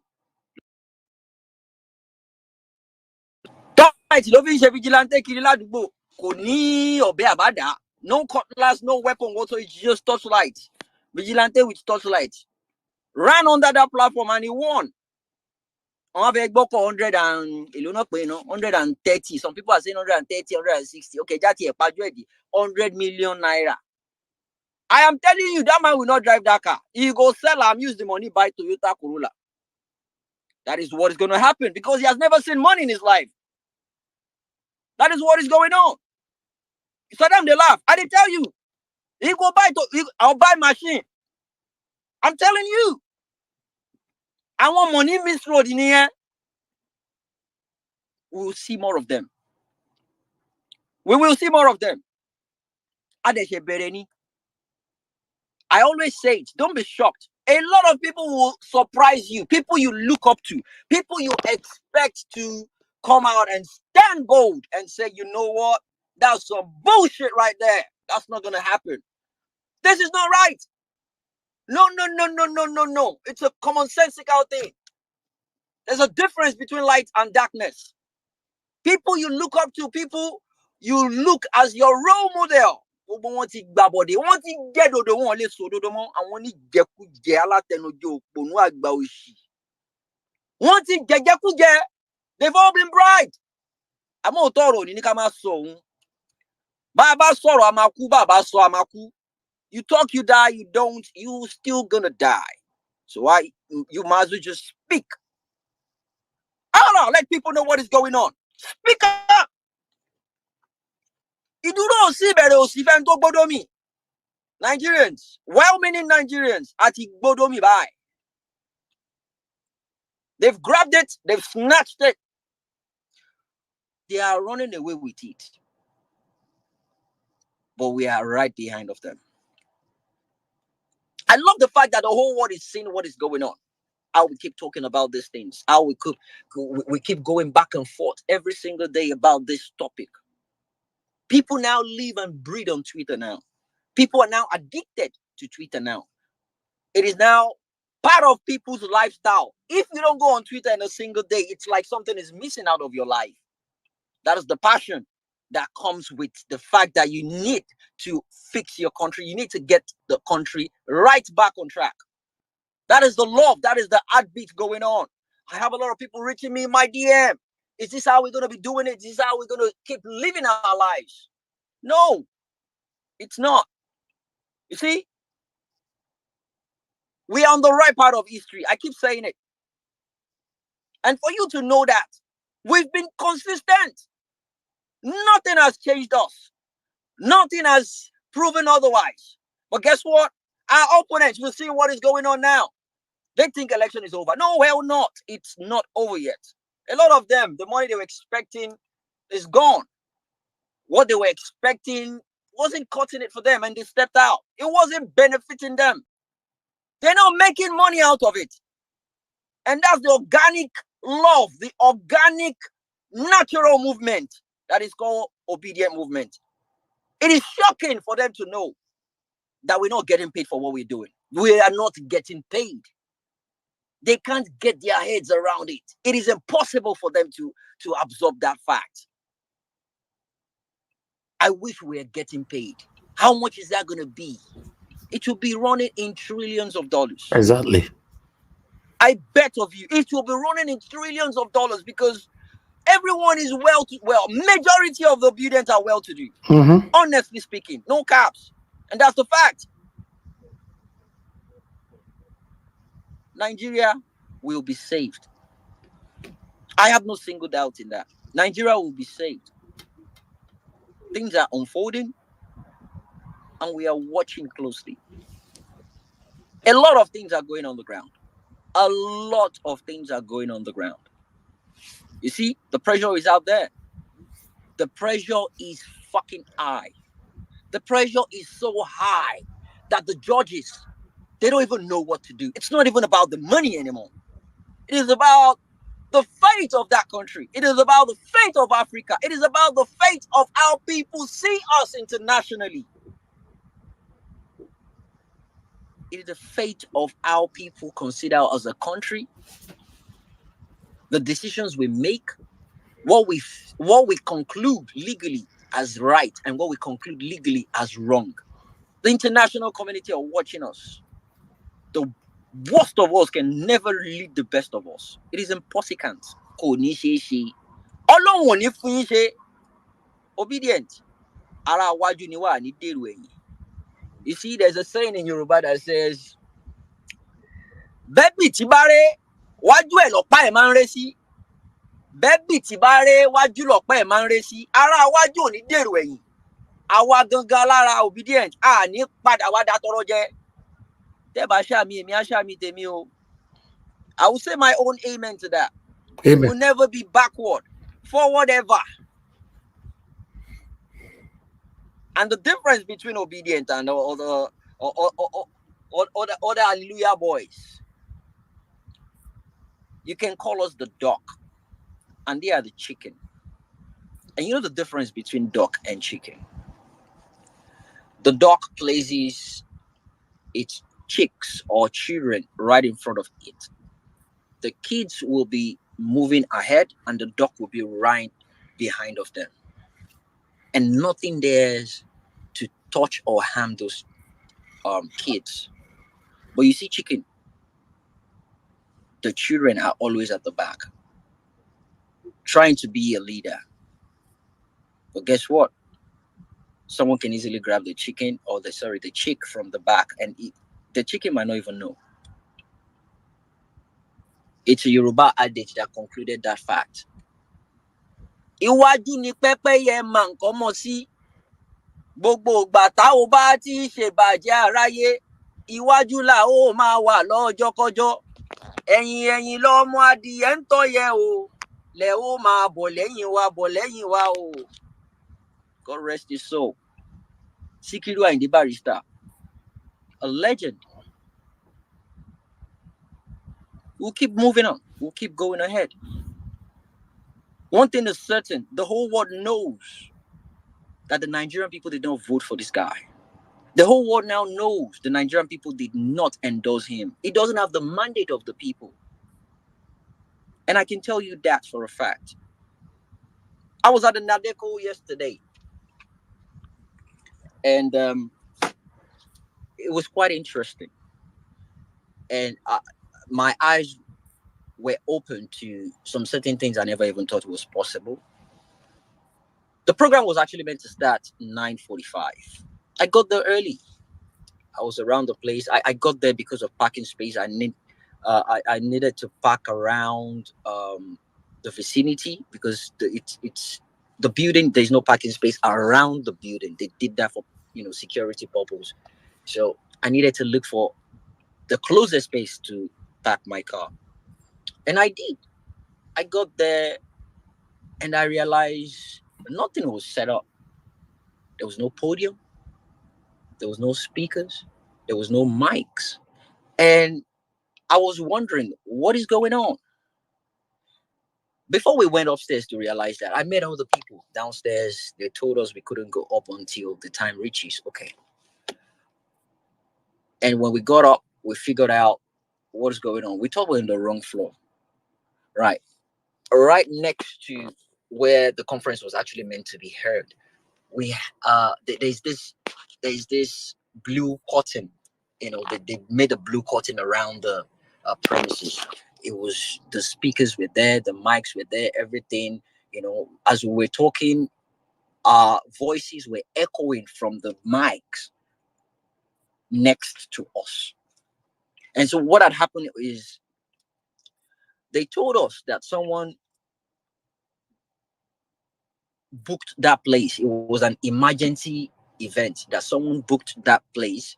And America, actually, when you want anything that has to do with money, they are up for it. So the payment was 3 times of what we paid for that place. It was a situation at which they made it an emergency that this had to be done, and they needed it badly. They needed it badly. So they had to pay 3 times the cost. And they were actually ready to refund the Nadeco people. And when we got there, we realized what we actually paid for. Well, I'm not involved. What they actually paid for is on the side. The chairs, everything was there. And they now started. The manager came. I saw her yesterday. She's a she. She came down and she was like, "Oh yeah, she was informed about the whole thing. She's sorry about the late response that something came up, but nonetheless, she started calling up people, bring the cable, set up this place for them, do this, do that, and we were waiting for them to do all these things. Do you know why we were waiting to do all these things? Right next to us, not there is no door, no demarcation. It was just the blue curtain right next to us. That they were actually meant to be having the event. Ladies and gentlemen, no one was there. No one turned up. No one was there. It was empty. And we couldn't even use it because what if the people that paid for it now come? What's going to happen? So they were just being, they were following protocols. But I was stunned. And I asked, is that even possible? It has 5 floors. The 5th floor at the top of the building is where the mayor stays. That's where the mayor has his own office. And they have a permanent hall space where the mayor can decide to just go out there and speak to the people. The conference there is always 247 ready. And they had to just set up something real quick. And that was how we had the conference yesterday. I was there live. They read out the whole thing. We engaged ourselves. Yoruba man, Igbo, Hausa, Tiv, Bayelsa, a lot of people were there. And it wasn't an Igbo thing. I love the fact that the secretary kept emphasizing on the fact that this is not an Igbo. And the secretary is a Yoruba man. He had this ofi around his neck that says, Omo Egba Yoruba, or something like that. I will check through the picture again. My Igbo brothers were there with their red caps. And they saw me, they asked me, are you a journalist? I said, yes, I am. Not until they were about to start and they were wondering because I just kept quiet. I was just walking. I was acting like a detective. So they weren't sure what was going on. So eventually they engaged me and they're like, okay, are you here for the conference? I said, yes, I am. So what's your name? Where are you from? Okay, I'm a Yoruba man. I'm representing the obedient. And they were like, oh, yeah, yes, we need this. We need this. And that was what happened yesterday. And they were shocked. They were happy when I showed them the amount of people listening to the space. Some of them were not really into Twitter. I showed them. As at the time we're having the space, we had. Okay, thank you very much for people. We need to stop it right there so that we can continue. The major thing that I wanted to hear from our brother Jimmy, Indot come already. Thank you very much, my people, for your patience with us. I'd like us to move on with the topic we presented today and to continue to talk about the things that's affecting you and I. It's about our country, how we can rescue Nigeria. That is the only reason why I'm here. How I can have a better Nigeria through Mr. Peter Obi. That's why I am here. Thank you very much, my people. I appreciate every one of you. I would like to move on to those of you that have not said anything at all.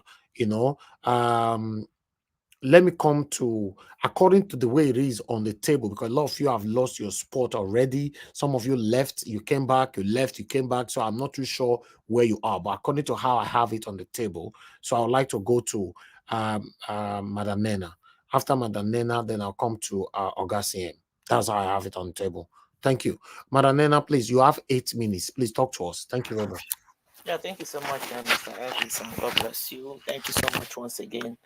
The Niger Watch family, thank you, everybody. I know a few minutes ago, tempers were high, and I just want to say at this point, if anybody is offended by what I said, I apologize. The point is that unfortunately for me, for one person, sometimes when people do things or people say things, it's important for us to understand where people are coming from.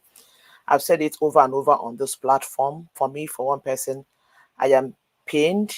I am pained. I'm hurt about the Biafra agitation, not because I don't understand what is going on in Nigeria, but because of what that agitation has done to my hometown.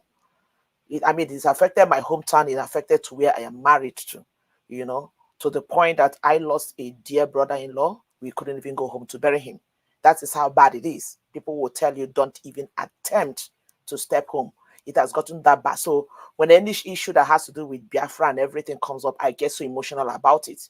My hometown, I said it here before, it's like a desert right now. People literally ran away. Nobody's home. My mom has been with me here. I had to quickly swift her and bring her here with me. Nobody, aunties, uncles, everybody that have people that lives outside. When I talk about livers, not just outside Nigeria, but even Lagos, they've all run away because my village is like a ghost town right now, all because of Biafra agitation. Whether some people will come and argue with you that people that are doing that thing are not IPOB or they're not, whichever way it is. I know that the problem that started in my place started when the Biafra agitation came on board. That is just where. So let someone else come out and prove me wrong. And up until today, it is still happening. It is still happening. A very close uncle of mine, a cousin of mine, his life was deleted because he was in the government.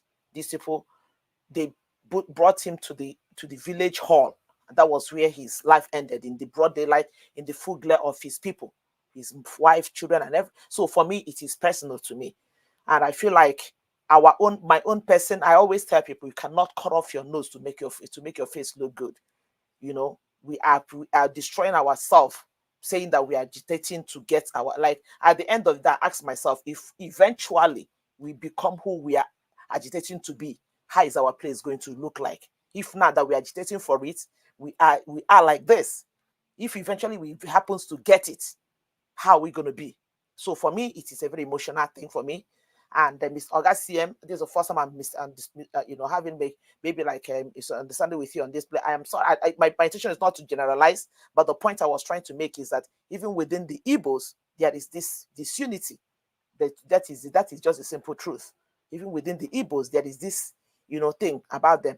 Having said that, so that's it. I just want to lay that out there. My point is not to. I have a lot of Anambra friends. I have a lot of. In fact, I said it here before. My closest friend in this country that I am is a core Bini girl, Bini woman. In fact, the closest family I have, people don't even know that we're not even from. People even think that we are from the same parents.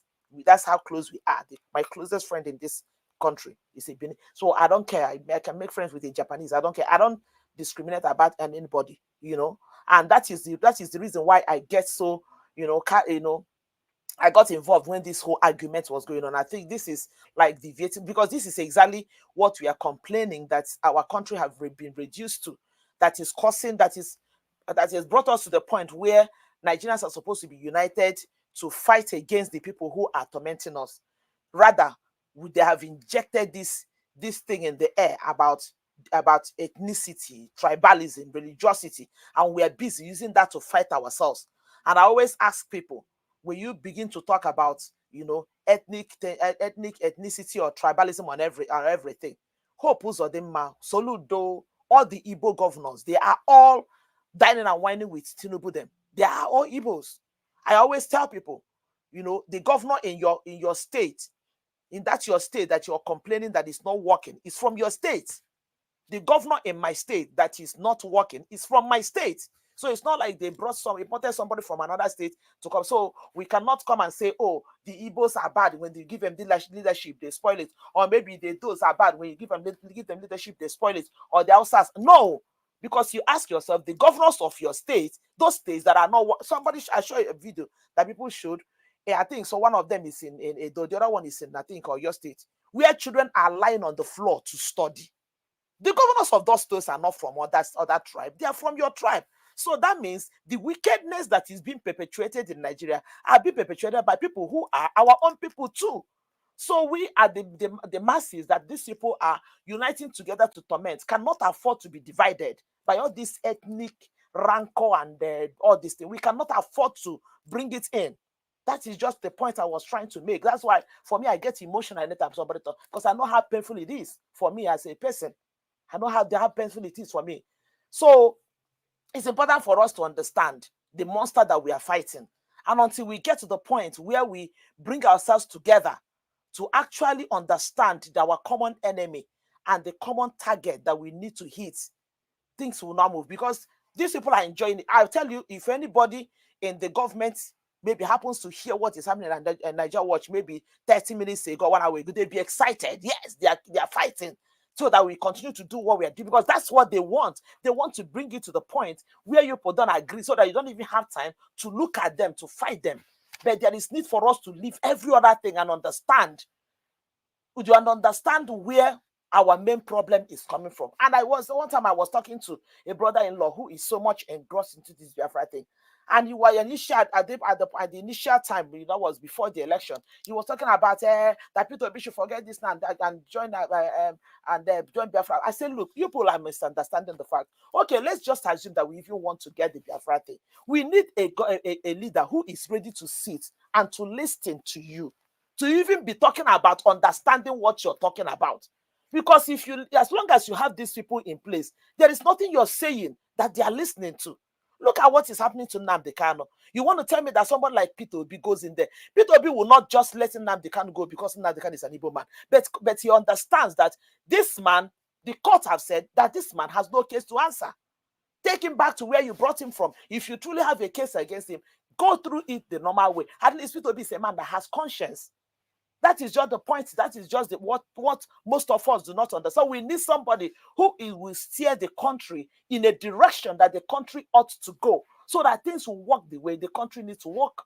That is just the point. Look at the issue. Look at everything that is on ground now that we're talking about.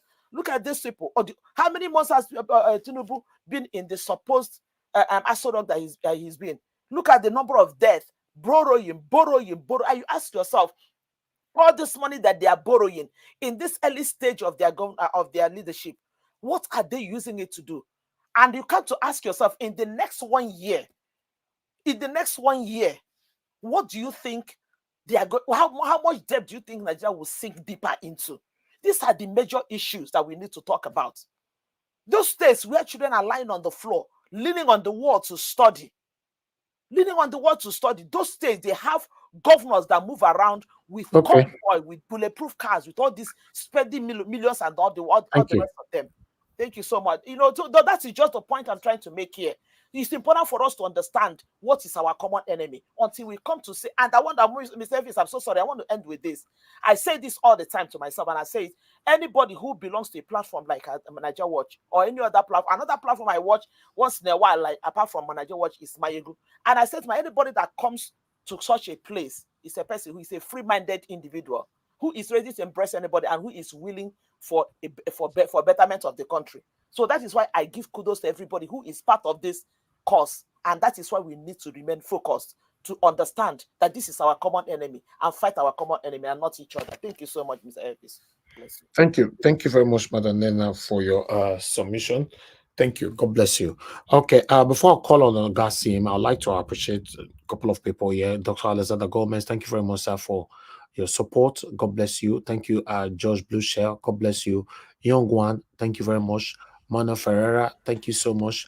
Mr. Joseph Oji, thank you so much. Glory, thank you. God bless every one of you. Benis Peterson, Thank you very much, my people. Now God will bless you. Now Ijedima and Madam Bella Naomi.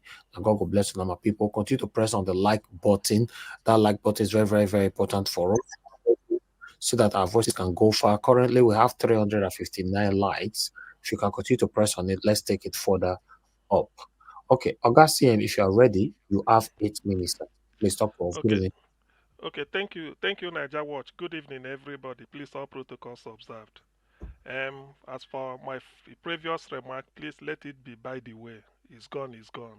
We sometimes people say things out of maybe emotion or something, but no, no harm or nothing intended. It doesn't mean anything. There are differences everywhere, but let's just see it that way.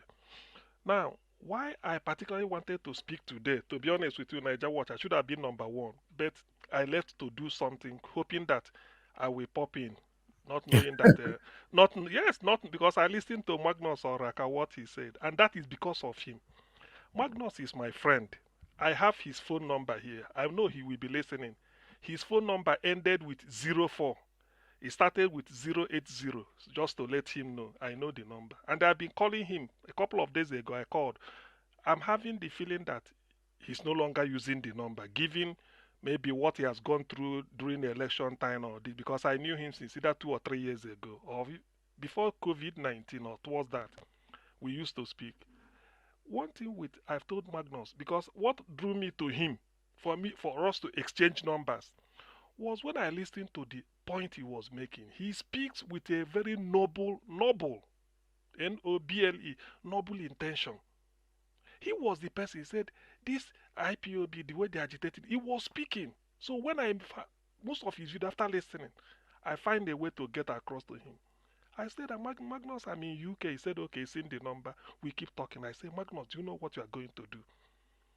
I said, if you keep using the people you see on the street of Onitsha, Enugu, Aba, Umuahia, maybe Jos, you counter them, that some of them, we know we have masses. Everybody cannot reason like me, or can you? Because Magnus is educated. I think he has a master's degree. He has. So when he was talking, I said, Magnus, what I would like you to do, try this, it will work. Try and get close to Ohaneze Ndigbo. Just like you get crash. The head office or their main secretariat is on Opera Avenue, I mean Park Avenue, off Opera Avenue in Enugu. Very like a GRA area or something like that. I say try and get there. You may get crash, or you go through, since you live in Plateau around Jos also, go to Plateau State branch. They will be surprised to see somebody wanting to talk to them or find anybody. The fact that when you open your mouth and say these things, there is no way they will turn you back. They will say, but who are you? You tell them I'm ordinary Magnus or Rakurobo man. It's not that I wanted us in the south, because Magnus said what we complain of in the south is what they Urobo, Ichekiri and others are complaining. He said, Magnus told me, he said, look at the crude oil in Urobo land, they sample everywhere. He said, do we benefit from it? Now we are scrambling for this thing. He said, that is the thing. You Igbo may say you deny you power. We the Urobos and the other ethnic groups, we may say we are not talking of power, but the crude oil, look at how it's going. So when he said, I said go. He said that's why we should come together and then reason that say we are under the same attack, or we are suffering the same fate.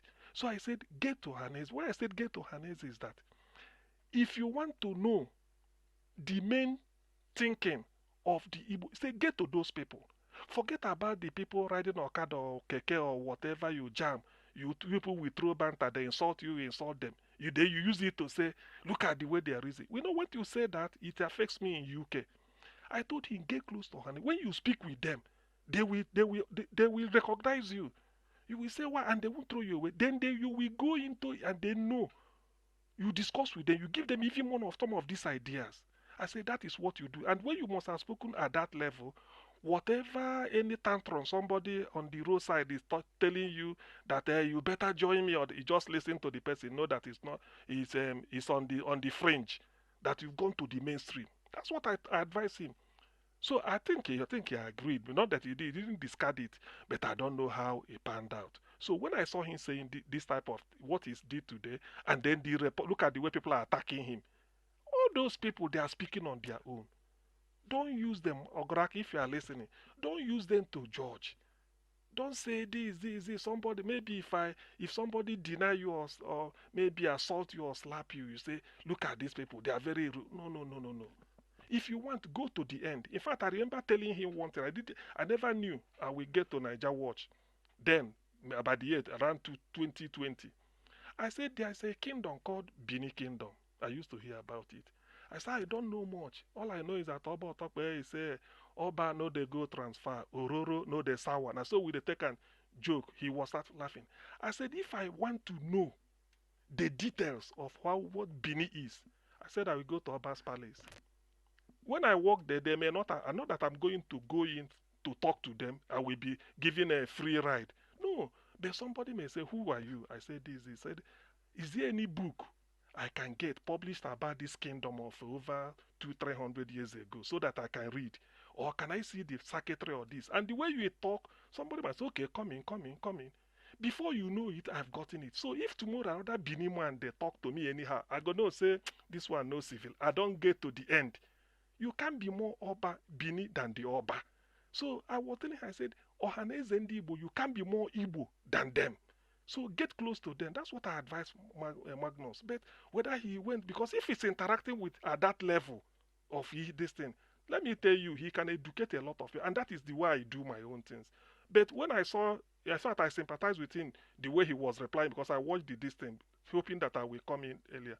So Magnus, if you are listening, we will get back to each other. You have my number. Your number ended with 04, 08004, unless you've changed it. So what I'm saying is, forget if you want to do, look all these things. The situation Nigeria is now, if you can try this, what I told you, get close. Hi, you are well educated. They can't dismiss you. In fact, they will even like it that you come to them.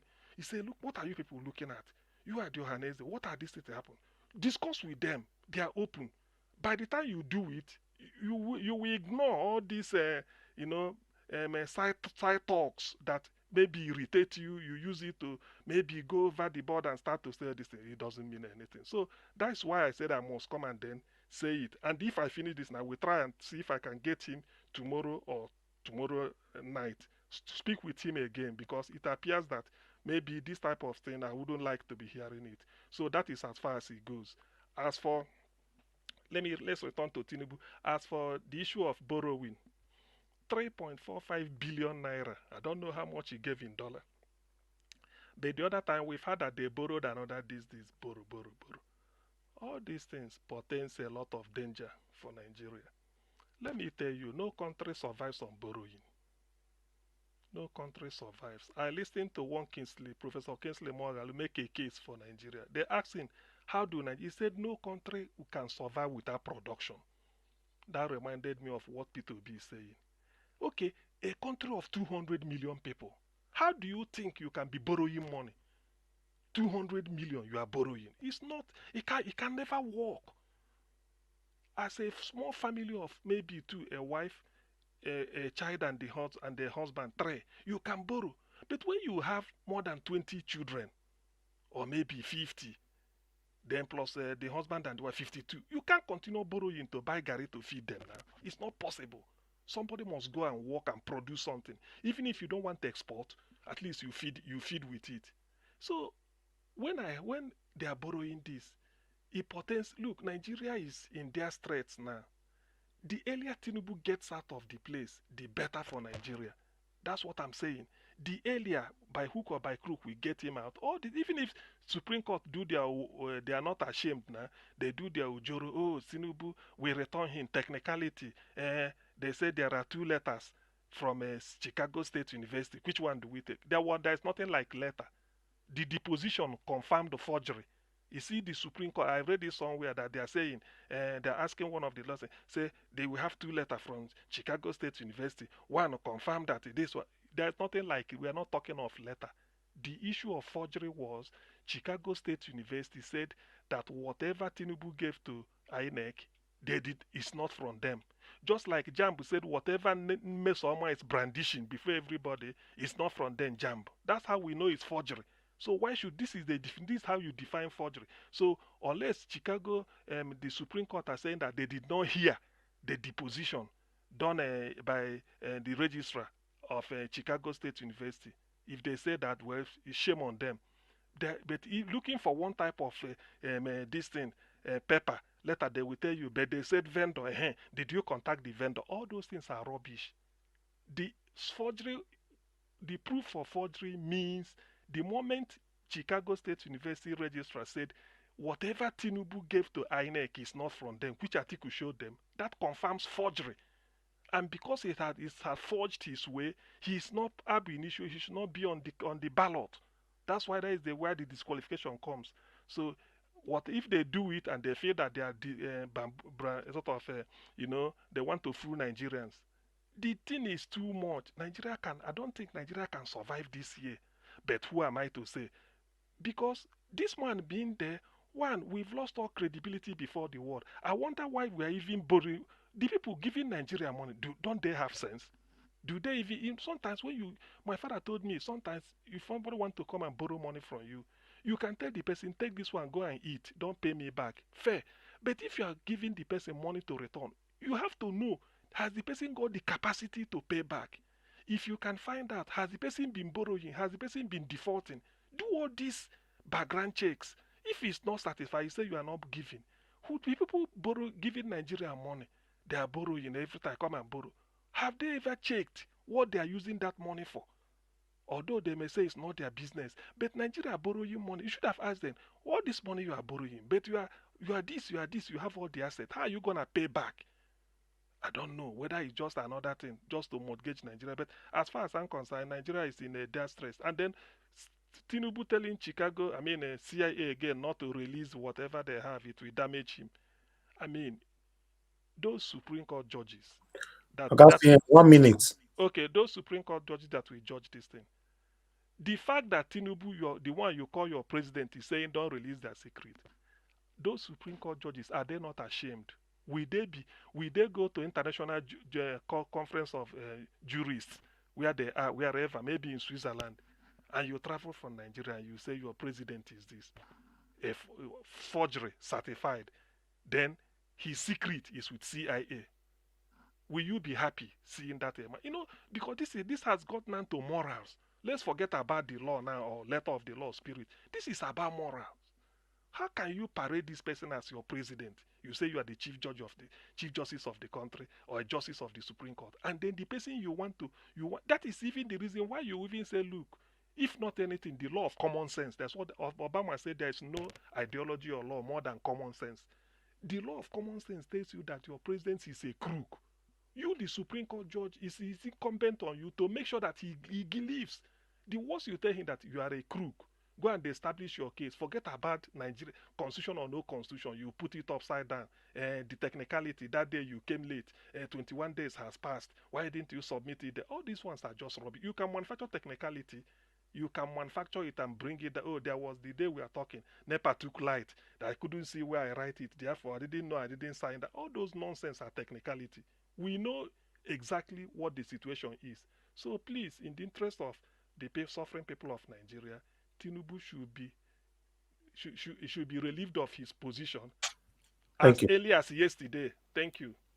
Thank you, Augustine. God bless you, sir, for your submission. I'd like to appreciate you, Jay Inkem. Thank you very much. God bless you. I appreciate every one of you right there. Thank you very much, Dr. Alexander Gomez, once again. Guys, please press on the like button. Let's hear from the next person on here. The next person that needs to speak to us now is Mr. Louis Okonkwo. Mr. Louis Okonkwo, are you there with us, sir? Can you hear me, sir, Mr. Louis Okonkwo?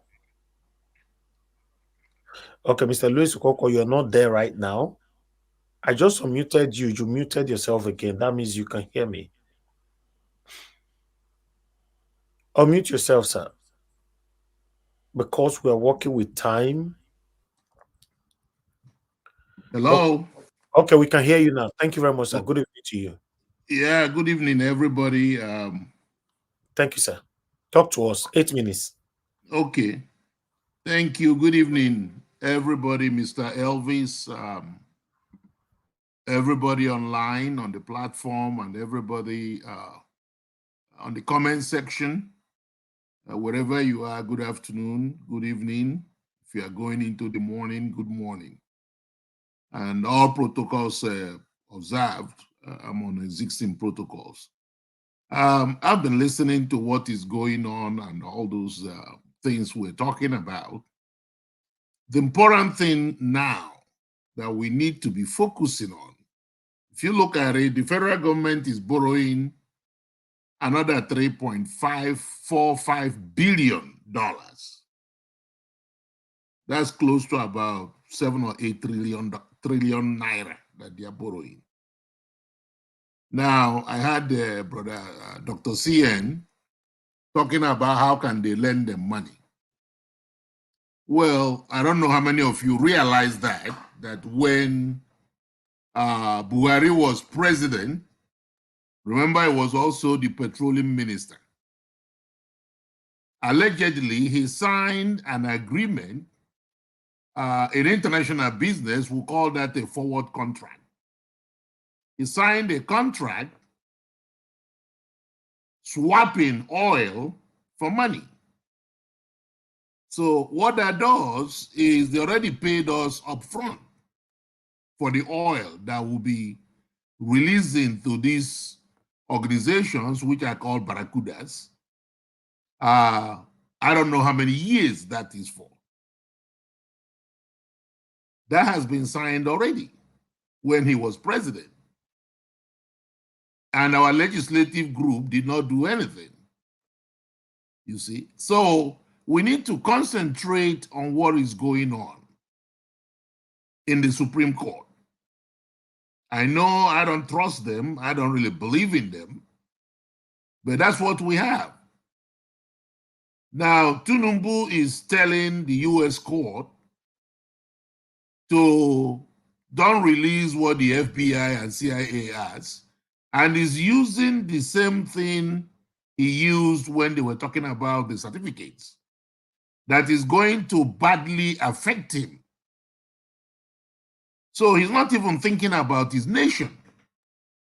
Now, all of us that are in London and United States and all over diaspora are going to be affected. Some people think it's not going to affect them. It's going to be affected. There is a guy that was crying that I saw on Channel TV. He's going to lose his job in London. Now, why? Because they are now reevaluating his certificates again. So he has to call for his certificates and transcripts and all kinds of things from Nigeria because they are reevaluating it. So all these things are going to affect us. And we're here talking about tribe and no tribe and this tribe and that tribe. You notice that our so-called rulers, I don't call them leaders, because leaders have vision. They're all rulers. You notice that before election, they don't talk about tribe. It's only during election that they rear that ugly head of tribe and religion. And they use that to divide the average Nigerian. When I was in school, we have a Nigerian Students Union. And we don't talk about, we don't care who is the president of the Nigerian Students Union. And we were doing, if a Nigerian is attacked, all of us are out there. So what I'm saying is, let us not distract ourselves with whether somebody is Edo or whether somebody is Igbo or Yoruba or whatever it might be. I was listening to Aisha Yusuf the other day. They were telling her that Edo is not a real Muslim. I don't know how a real Muslim looks like. You see, that Edo is not a real Muslim because she's an Edo lady, but she's a Muslim. You see, but they were telling her that, and she said, I was just laughing about it because they don't understand it. You see, so we don't need to play that their game. We need to rise above that. Most of us are here in the diaspora. America doesn't care whether you are a Do or Igbo or whatever it is. Once you're a Nigerian, everything that affects Nigeria affects you. And we don't need to be doing that. We need to focus on what we're focusing. We focus on the main thing. What we're doing is we're trying to play a minor game where we're in the major league. So I'm begging everybody, calm down. We can't be in unity. No, even the church is not unified. The church worldwide is not unified. Most of the wars you see around the world is religious war. That's what we see. And why do we have that? Some of you who are Christians, the Bible says that the human mind is so wicked and inherently devises or continually devises wicked means that even their thoughts is wicked. It's only by the grace of God that some of us actually behave like what God created.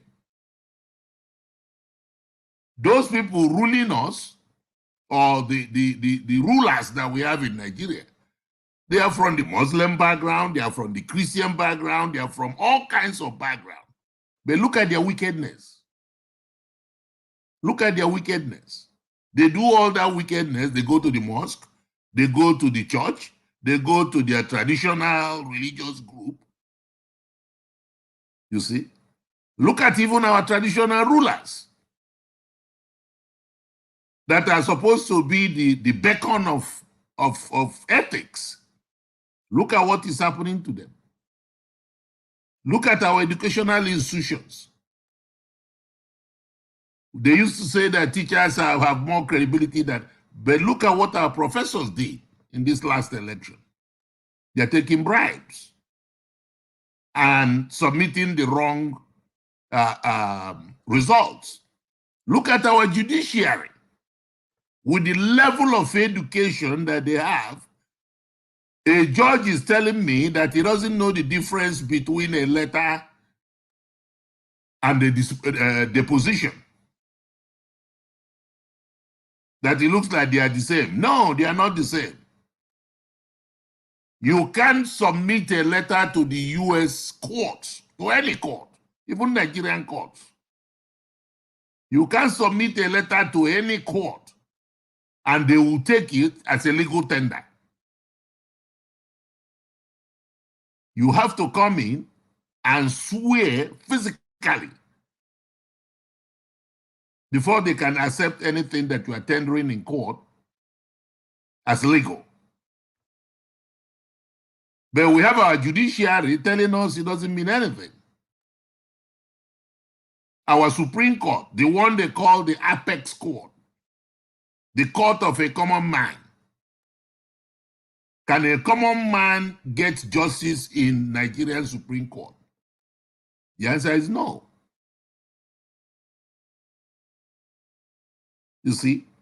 But what they want us to do is to keep doing these little petty arguments that we were doing. Who said what? Who said this? Who said that? Who said this and that? I fought the Biafran War. And I don't regret fighting it. I always tell people that I don't regret fighting it because I know why the war started in the first place. Nobody can tell me that story because I was in my last year of high school when it started. So I always tell people, you don't want to fight another war. The one thing that God did for Nigeria, which Nigeria took for granted, is that the war ended in Nigeria. There was no guerrilla war. A lot of countries that started the civil war even before the one in Nigeria are still fighting it up to today. The Nigerian own stopped and ended. And people say, well, is this or that? And I always tell them, again, is the mercy and grace of God. The children that were being killed were crying to the high heavens, and God intervened. But of course, our rulers did not use that opportunity. Look at Rwanda. Rwanda fought a civil war. 1.some million people were killed. But look at how they dealt with it. And because of that, their country is moving forward. In Nigeria, we have the same leaders being circulated. They take turn by turn. It's my turn, it's that person's turn. And what do? They divide up our money. And then they'll come and tell us that, oh, the Fulanis are the problem. The Hausas are the problem. The Igbos are the problem. The Yorubas, oh, they're the problem. And then we keep fighting on that point, while they are busy dividing up all the money. Look at how much money they have borrowed in the last 4 months. What did they do with that money? They divided it up. Now they just bought themselves $160,000. That car is more than $160,000. There's a friend of mine in Lagos.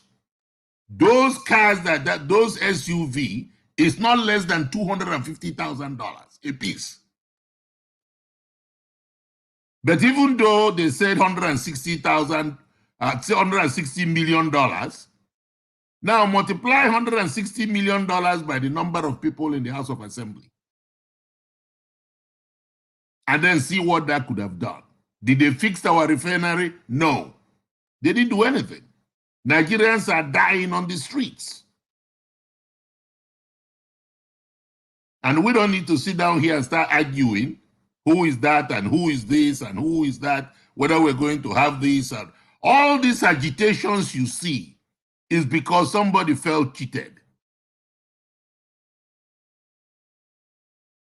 I was in Nigeria in 1999 when they were trying to do the election. Obasanjo did not receive any constitution when they did that election. It was after he has become president. They didn't even have a constitution to swear him in. They just do what my friends in Ibadan call buju buju. So we think we're seeing what they did, but we didn't see anything. They didn't give him the constitution until after he was sworn in.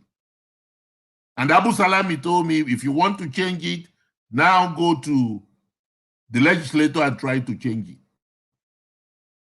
Now, the person that could have changed it, that I expected that could have done something with that constitution, was President Obasanjo. But at that time, he was concentrating on getting third term. He was planning on that. So he didn't have time. He was thinking, okay, by the time I get that, then I will do the constitution. But they forget that time is always very short. And then, of course, Jonathan could have done it with his confab.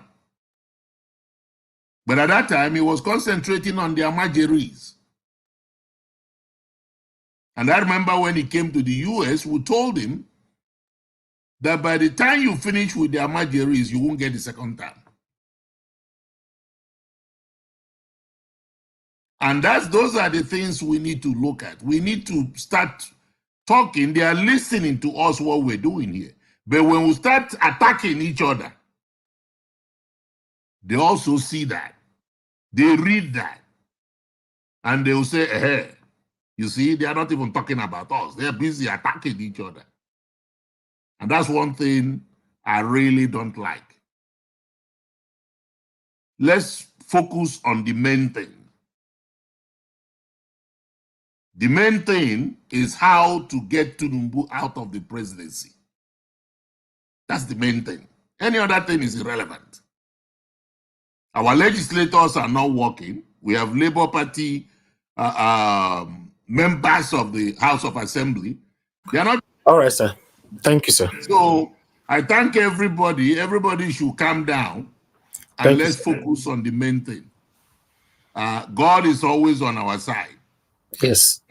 And I believe at the end, everything will work out for his good. Thank you, everybody, and God bless you all. Thank you, Mr. Louis Okonkwo. Thank you. May God bless you too, sir. I appreciate you, and thank you for taking us through the history. All this time we're not the talk, so they ever born people like us. Thank you very much, sir.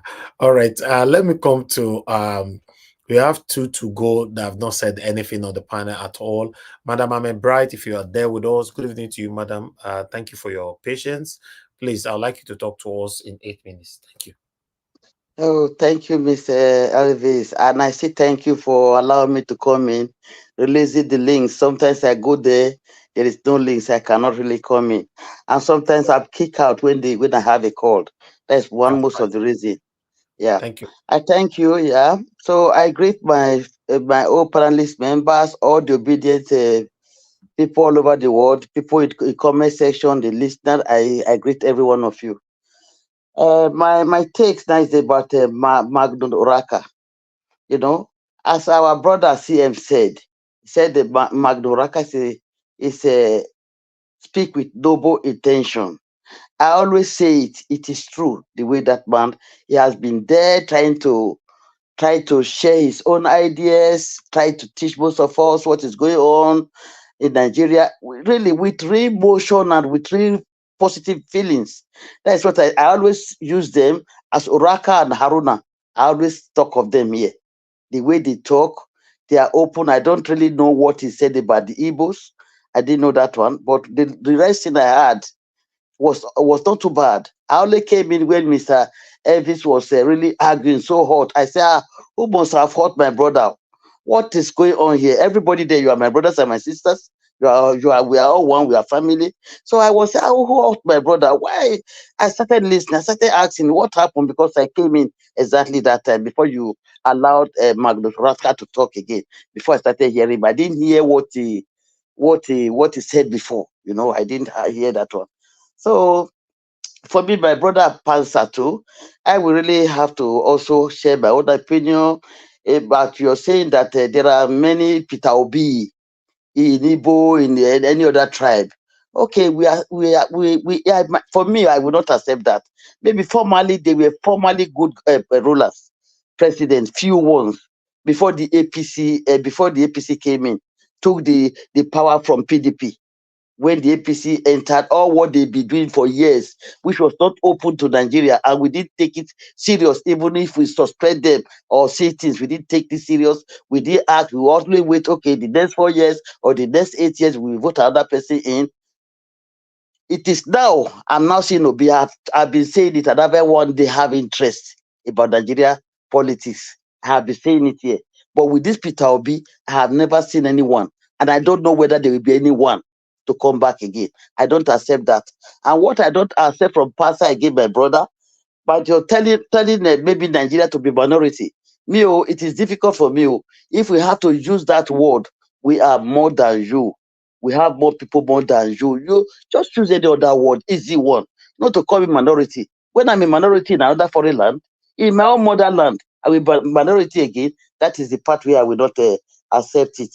My sister Nena, I could feel you. I could understand your feelings. I will have to tell you, accept my condolence for your lost brother. Though I don't know whether it's your brother, any of your family. Accept my condolence. We can understand you. We are not against Igbo, but I will say again, Peter Pansa. I will say please. I'm saying Peter. I will say please, Pansa. For Igbo, you don't know why these people are against Igbo. For me, I suspect that's rascality, arrogance, that pride. Sometimes in Igbo, you don't have to tell us what you are. Even if you have power or whatever you don't have to make yourself proud. Let people talk about you.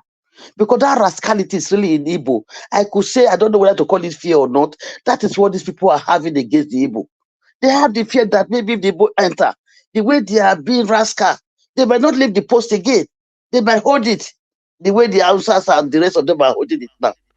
Is it not Igbo, Yoruba, and Hausa that are imposed now? What of other tribes? We are all going through the same pain. We are all going through the same pain. So we You shouldn't say just hold it on just, please. sorry. You say rascality, rascal. Nah, no, I Rascal, don't I'm sorry. understand. That rascal, that arrogancy, that pride in them. Sometimes when they talk, you don't have to tell me who you are. We know what Igbo are. We know what you're capable of. Other tribes have their own.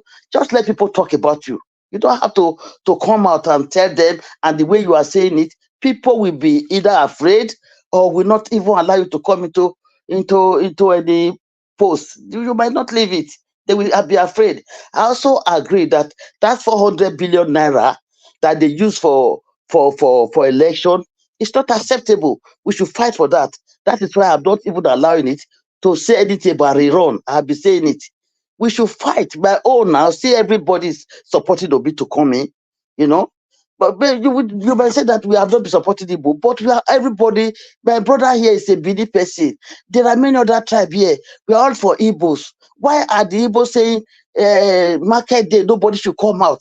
Why have to say it when there's something's not really going on good? You cannot feed those people. You take their business away from them. That is why we are talking about the Igbos. About this, what is the name of this man, Simon, that is holding something. They said it's not for Biafra, it's not from Unandi. Then who is he? So if there's anything negative, one is allowed to say his mind about that one. About the Supreme Court, I'm really sorry. We said well-educated people are there, well-educated people, professor or doctor, whatever they are there as a lawyer. I don't know, just a simple something. The way they are just turning it about their appeal, the letter they brought in, they are now describing what do they take Nigeria for. They just think even if we don't go to school, they just think we are so stupid. They are now just following the system of the tribunal. The same thing. This is what I've been saying. I never trust them one day. I will never trust them. So about Tinubu borrowing $3.45 billion, I thought it was naira. I had it from my brother dollar. What is this man doing? Is it the thing he has to do now? All the money he has been borrowing ever since. Is it now he knows that he has to improve on our power? Is it now all the money I've been using to buy a car? Is that not enough to do something in Nigeria? And by Tinubu, if I have to say, being afraid that the FBI and CIA should not release his record. What is this man hiding for Nigeria? Is the Supreme Court, whatever who... Yeah, please. Right. Yeah, please. That is not even all. As we speak right now, Tinubu have given amnesty to all the looters in Nigeria. People that have looted all our money. Amnesty. It means that they are free. They are free to go. Hell, but he's also a thief too. So he's his colleague. How will he not free them? That's why they're afraid of Obi. They know when Obi coming. Obi will have time to question them in the real way, not to allow them to thief later. You say to give them, or you all these Fulani that are the hellish men, you put them into our this thing. Oh, if Obi is there, this nonsense will not happen. That's why they are afraid for Obi to come in. So he's one of the thief. He will free them. Why will he not free them? And it's not a shame. Is this one not enough for the Supreme Court? Are they not hearing all this? Are they not here with us? Is it not enough to say, Tinubu, what are you hiding? For them to disqualify this man, what are they still waiting for? I don't really understand. I don't know what to say about that. I'm really confused. I don't want to be saying one thing 100 times. It's just enough to disqualify this man. Please, Mr. Elvis, I really thank you. You are our TV medium. You are the one that is giving us and allow people to hear the little we have in my own. I have little. I don't have much. I'm happy the little I can contribute. I don't really know much about politics in Nigeria. I'm just learning it now. I thank you for providing this media for us. You are our TV. You are our voice. You are our media. You are everything for us. I learned that you said that maybe a few years again you will not do it again. I know there are many other things you have to do. Please, you must not do it the way you are doing this one now. Starting from April to that, we are still there till tomorrow. You might do it once in a week. Don't forget our country. We have our governor. We still have to go into that place so that they will not continue.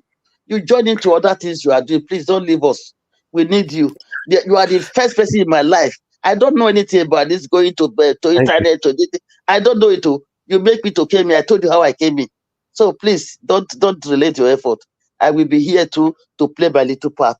Please forgive me Okay. for not super chatting you. No, no, I still no. have That's problem, fine. and I have some problem for the past 1 month now with my house. That's I'm fine, working madam. in my That's my fine. apartment, so I will find solution to it. If It's not, okay. other miss. I thank you. Thank I you so appreciate much. you. Yeah. God bless you, Yes, madam. sir. I appreciate you coming to the panel already. May God bless you. And in terms for those states, we are currently looking for somebody that will come to be presenting for us here, Okay. specifically in those states. So anybody listening to us, if you think you want to join the movement, work for us in Nigeria Wash, please indicate and let us know. Okay. Yeah, we'll take it from there. Thank you very much, madam. May God bless you. Thank you. Thank you. God bless. Thank you. All right. I'd like to quickly thank you, Mr.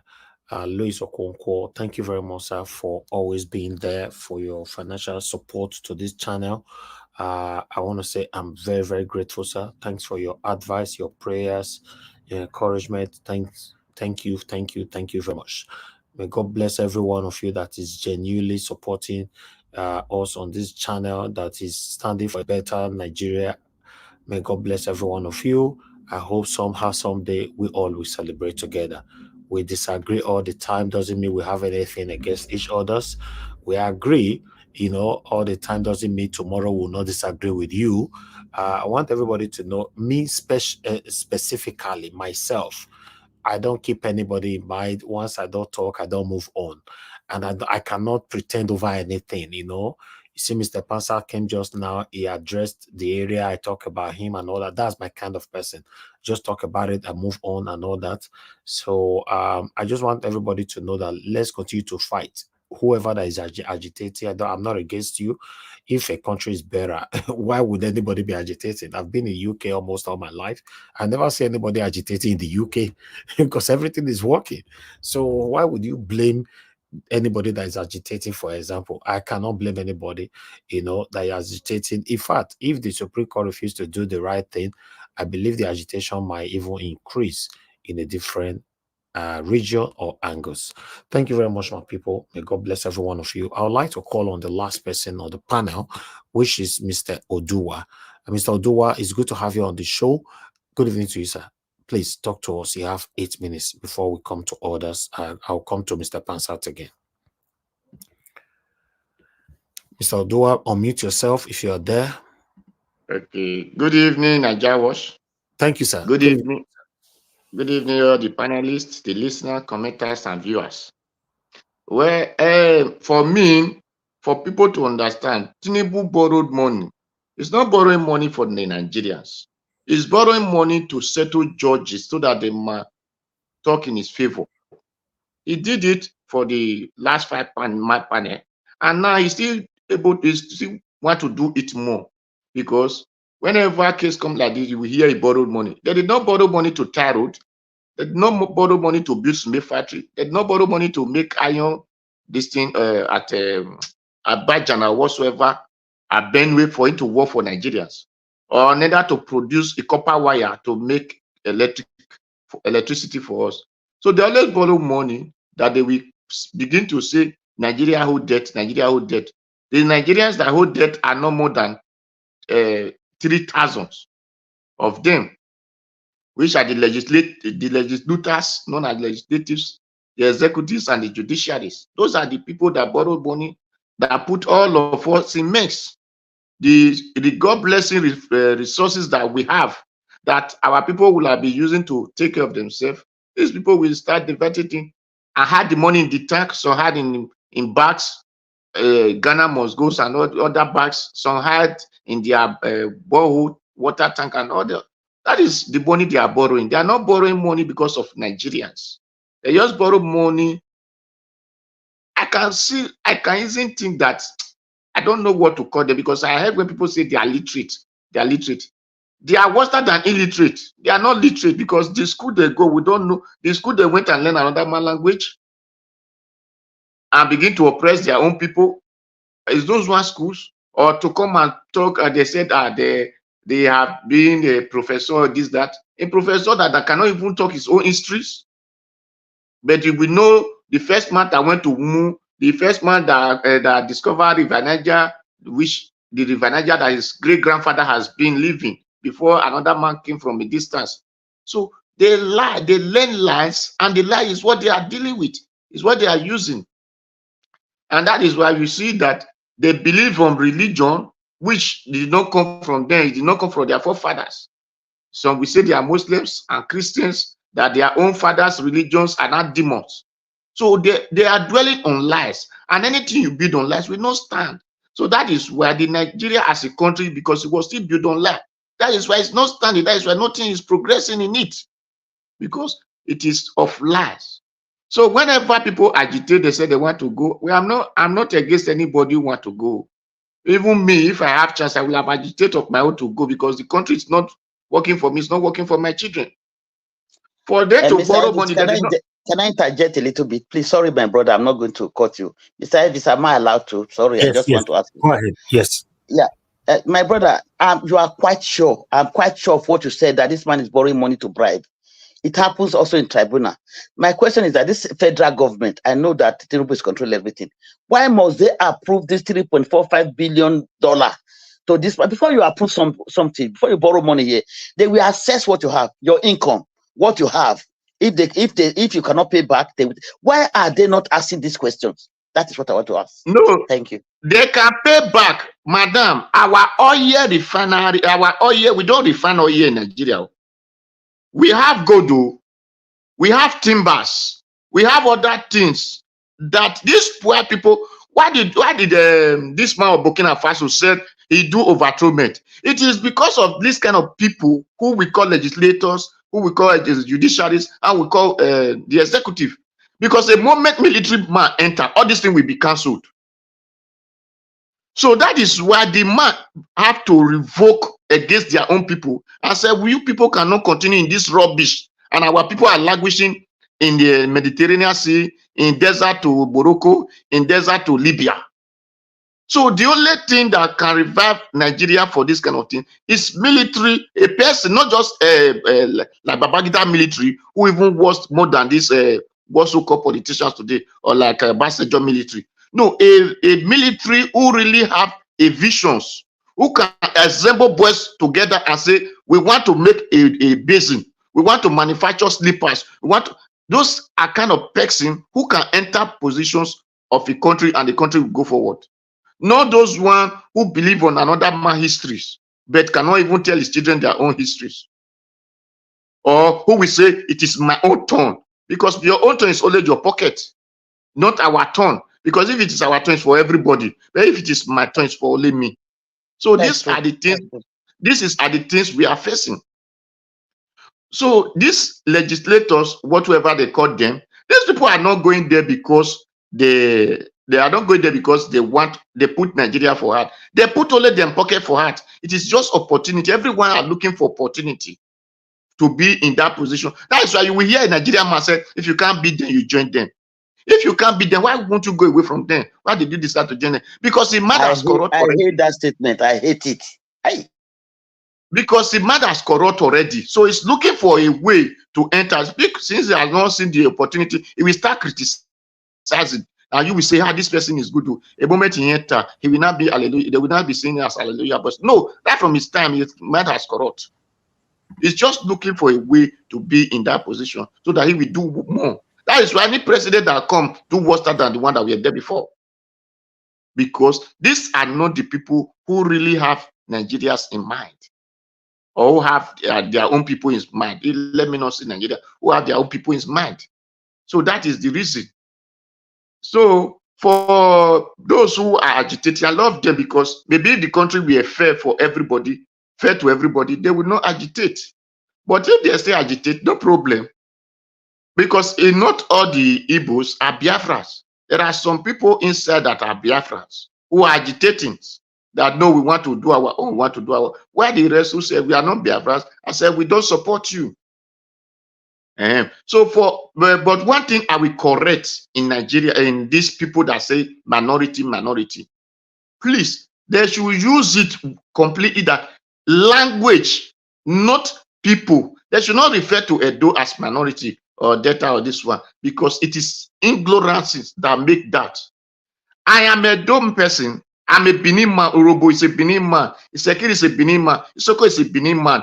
If you go to Undo, we are Benin, they are Benin. If you go to Ekiti, they are Benin. If you go to Benue, they are Benin. Onitsha are Benin. In Abia, the Bendes are Benin. In Enugu, the Ezike are Benin. In Ebonyi, the Igedes are Benin. So why will you say Benin a minority if the person understands himself? But in language, these are the three major language, not minorities. So don't look to these people and say we are majority, they are minority. But in language, you are majority. But in tribes, you are even minority than those people you call minorities. Because do they even know how many we are in Nigeria? Do they really count us properly? Do they? If you go to the Lagos are Benin. If you go to Jebu Ode, if you don't, let me tell you where Benin is now. Jebu Ode are Benin. So Ekiti are Benin. If you hear Oyo, it's a Benin word. Oyo, that is happiness. That is where you hear they say Oyo. So go there, Ibadan. You go there, you find you. So don't be saying Benin, they are minority. Benin are not minorities. If really we want to assemble, go to Benue, get there in Benue, they are Benin. This Yeye Bello people, they are Benin. Even Yeye Bello origin is a Benin man. Igala and Igala. Can I ask you a question for 1 second? Yes, you are free. Can I interject 1 second? Okay. You are free. You know what you just said, they're not against it, right? But that's what Nnamdi Kanu says sometimes. He says, he mentions some people in some states and say these are Igbos, right? And then people say, oh, he's trying to make people Igbos who are not, who say they're not Igbos. You're doing it right now, which is okay. I have no qualms with that. I'm not using it directly. Can you address that? What you saying now, you're naming all kinds of people, and they say they're Benin, right? Even on the chat, Benin, you name. So, which is fine if you have something to back that up. But how is that different from anybody in Biafra, for example, who says, okay, Ogonis are Benin, or I mean, are Igbos, and those some in that Ogoni will say, no, we're not Igbos, but there are some there that will say they're Igbos, right? So tell me why that is a sticking point. You're making the point right now. The same point. Thank you, make. My brother, I believe Nnamdi. I believe him. No, let me. He mentioned two market days. Who tied to rappers? I believe him. No. Now let me put it clear. Let me put it clear here to you. This is where most of your people get it wrong. Me now, I cannot. If you said my sister is a Igbo woman, I will not argue it. Did you understand? And it is left for my sister to say I am Igbo or not, but not me forcing her to say no, it's Igbo or it's not Igbo. No, but most of you people did that. When the person say we are not Igbo, you say you are not a dialect. Why you are an Igbo? Why did you be a Azubike? Why did you be this? A name person can like your name and start bearing your name, or person close to you can learn your language, or person because of the problem he has in his land come to make friends with you and accept your way of life. It started because of the background he came from. He said, I don't want these people to know me, that I'm from so he adopt to you. Automatically you become friends, speak your language, bear your name. Doesn't really mean he did not know where he came from. So, but your people most of your people don't want that truth to reveal. I don't want to hear that. As far as you bear this name, you are as far as we are close to us, we speak almost similar, we are the same. No, even the Igbo we are talking about, do they not have different dialects? Is it not Anambra? Is it not Anambra State and Imo State they put together a Igbo language? Is it all Igbo they put together a Igbo language? No, they have different dialects there. So, my brother, let people have that sense and begin to say, in language, these are majority, not in ethnic. But it's just in a language. That's all. Thank you and God bless you. God bless everyone. So for Tinubu to say they don't want people to release in this thing, where if our judiciary or whatsoever call, they are really educated at the state. They say 2 letters came from this place, Chicago State University. They know what is good from what is right and from what is wrong. Why can't they separate what is good from what is wrong? If 2 letters came and this one said he attended to the school, yes, we all accept he attended to the school. Now the second one said we did not give him this one he present before you people. It is the all duty for them to ask Tinubu, where did you see this one you bring for us? That is just that. Come and explain to us where you sought this you brought for us. Now, in other hand, Atiku was able to prove that Tinubu did not even lie to Nigeria alone. He lied to Chicago State University. For him to say he attended an enemy of College of Lagos, which it was not truth. Then it is the right for the judiciary to come and ask Tinubu, where did this school was found or set up, however must be called. When do they find this school that you attend? Because you attend this school 74 or 70, and the school was found in 74. So 4 years different that you finished the school that we later found. So come and explain, how did you not get this your result that you present to the Chicago State that enable them to admit you as their student? That's all. So, and Tinubu, come and prove us that your name, how did you now become Adekule that you bring as your WAEC and your NYSC? There are things that the Supreme Court need to prove very clear. You are Adekule and you have never seen affidavit that you are not Adekule. Your great grandfather was Adekule or your grandmother was Adekule. No, how come you now have Adekule here? You have Tinubu Jagaba and this one here, and you went to school that was not in existence. Is it in mother's womb or how? How come all those results are what they're supposed to be asking? Not they said and he attended the school, he did not attend the school. No, we all accept he attended the school. Tinubu was born the 5th, he was born the 7th, and was born the 9th. He was born the 9th. So he need to come and prove how many days they used to born him. They better him. Thank you. God bless everyone.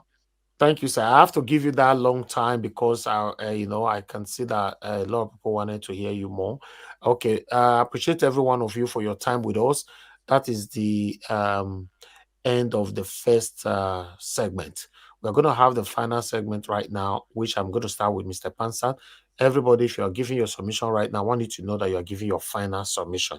We are closing right now. Mr. Pansat, please, I would like you to give us your final submission. I will give 88 minutes again, which we don't normally do, but I'll give 88 minutes for final submission. Please talk to us, sir. Thank you. Mr. Pansat, I'm surprised. You stayed for a whole 4 hours plus today with us. You've never done this before. I said, let me do that for you today because you've done such a wonderful job over these months and years. Thank you. Anyway, yeah, thank you very much for the opportunity. Let me reiterate my appreciation for the panelists and those in the comment section. Now, the last speaker, I didn't interject to let him know that he said virtually the same thing people say. Like Nnamdi Kanu says, I don't agree with that, right? We are indigenous people of Biafra. That is something like that, and we have certain rights as indigenous people. Is it better if the whole Africa becomes one country? Yes. I'm a Pan-Africanist. That's my preference. It's not easy. It's going to take a long time before that comes, but that's what the goal is. Now, am I a Nigerian? Yes, I'm a Nigerian. Our forefathers, even our contemporaries, depends on how old you are, brought independence to Nigeria. The difference between me and Nnamdi Kanu is the geographic connotation of what he wants as Biafra. To me, the entire Nigeria is Biafra. It's our country. We got the independence. I'm not going to let you take it away from us. So I want to say that initially when I came here, I had fights with someone like Alex. Alex himself is actually more of a Biafra rights advocated, and myself, Alex, who just spoke a minute ago. But the major disagreement I had with him, what was it? I was talking about Wike. He was effusively praising Wike. And I was trying to tell him that, look, all that glitters is not gold. Here are the signs that Wike is showing to us to show he's not a good actor in the new Nigeria we want to build. I made references even all the way back to incident of the Chibok girls and his role in that. And we argued it out here. So I made an enemy out of him from that, right? Now, what is my problem with Elvis, who is an impeccable host here, given his platform? Everybody tells him how much they love him. That's true, but he's not inerrant, right? So there was a kid that comes here with Emeka as his name. That's one example. There's about 3 or 4 people that I say, hey, look, these people are distracting us. I don't want him to be here, but I'm not saying it. Mr. Pansat, Yeah. Emeka is a satanic devil. It took me time before I get to understand that he was a devil. So, you know, we've removed him permanently from this platform. Exactly, because now you understand. But what I'm saying, at that time, you didn't understand. And yes, I agree. we're in the middle of battle. And that's one good thing about you. Another quality people should learn from you here is that when you're wrong, you're very proud to even admit it and actually make a lesson out of it. And then you impart punishment. There are consequences. Once you find out, that's how you know somebody who's listening to the Lord, who says you must eschew evil. Now, some of us are more talented, like such as myself. I don't even know why anybody will have problem with me. I'm seldom wrong. Maybe it's going to take a while to come to fruition because I'm in the same way. I'm in search of the truth. Now, unfortunately, I have to touch on a couple of things I've already passé. We've already dealt with the issue. Biafra, this, that, right? People who keep saying you want to make you Biafran, right? You cannot, even if you have all the money in the world, you cannot be a Biafran if you're not one of us. In John 10, verse 14 to 18, it says, I'm the good shepherd. I know my own sheep, and my own sheep know me. In the same way, the Father knows me, and I know the Father. I put the sheep before myself, sacrificing myself if necessary. It doesn't mean that if you actually want to be an Igbo man, you're just going to jump in there and you're one of us. No. Now, the lady that spoke prior, he used a demeaning word saying that Igbos a rascality or whatever, the rascal.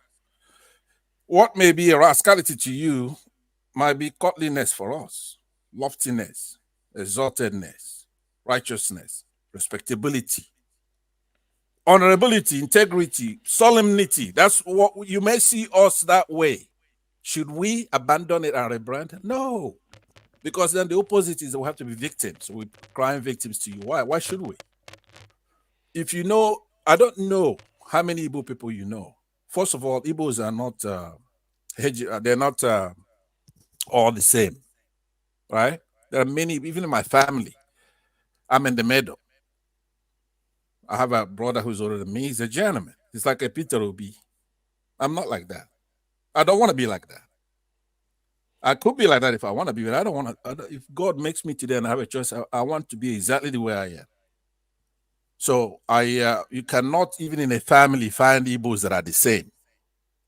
Now to Madam Nobi, I've heard her speak here many times, and I know she's got a nice head screwed on her head, right? She's a nice, strong Igbo woman and has her opinion, but obviously she's suffering from peer pressure.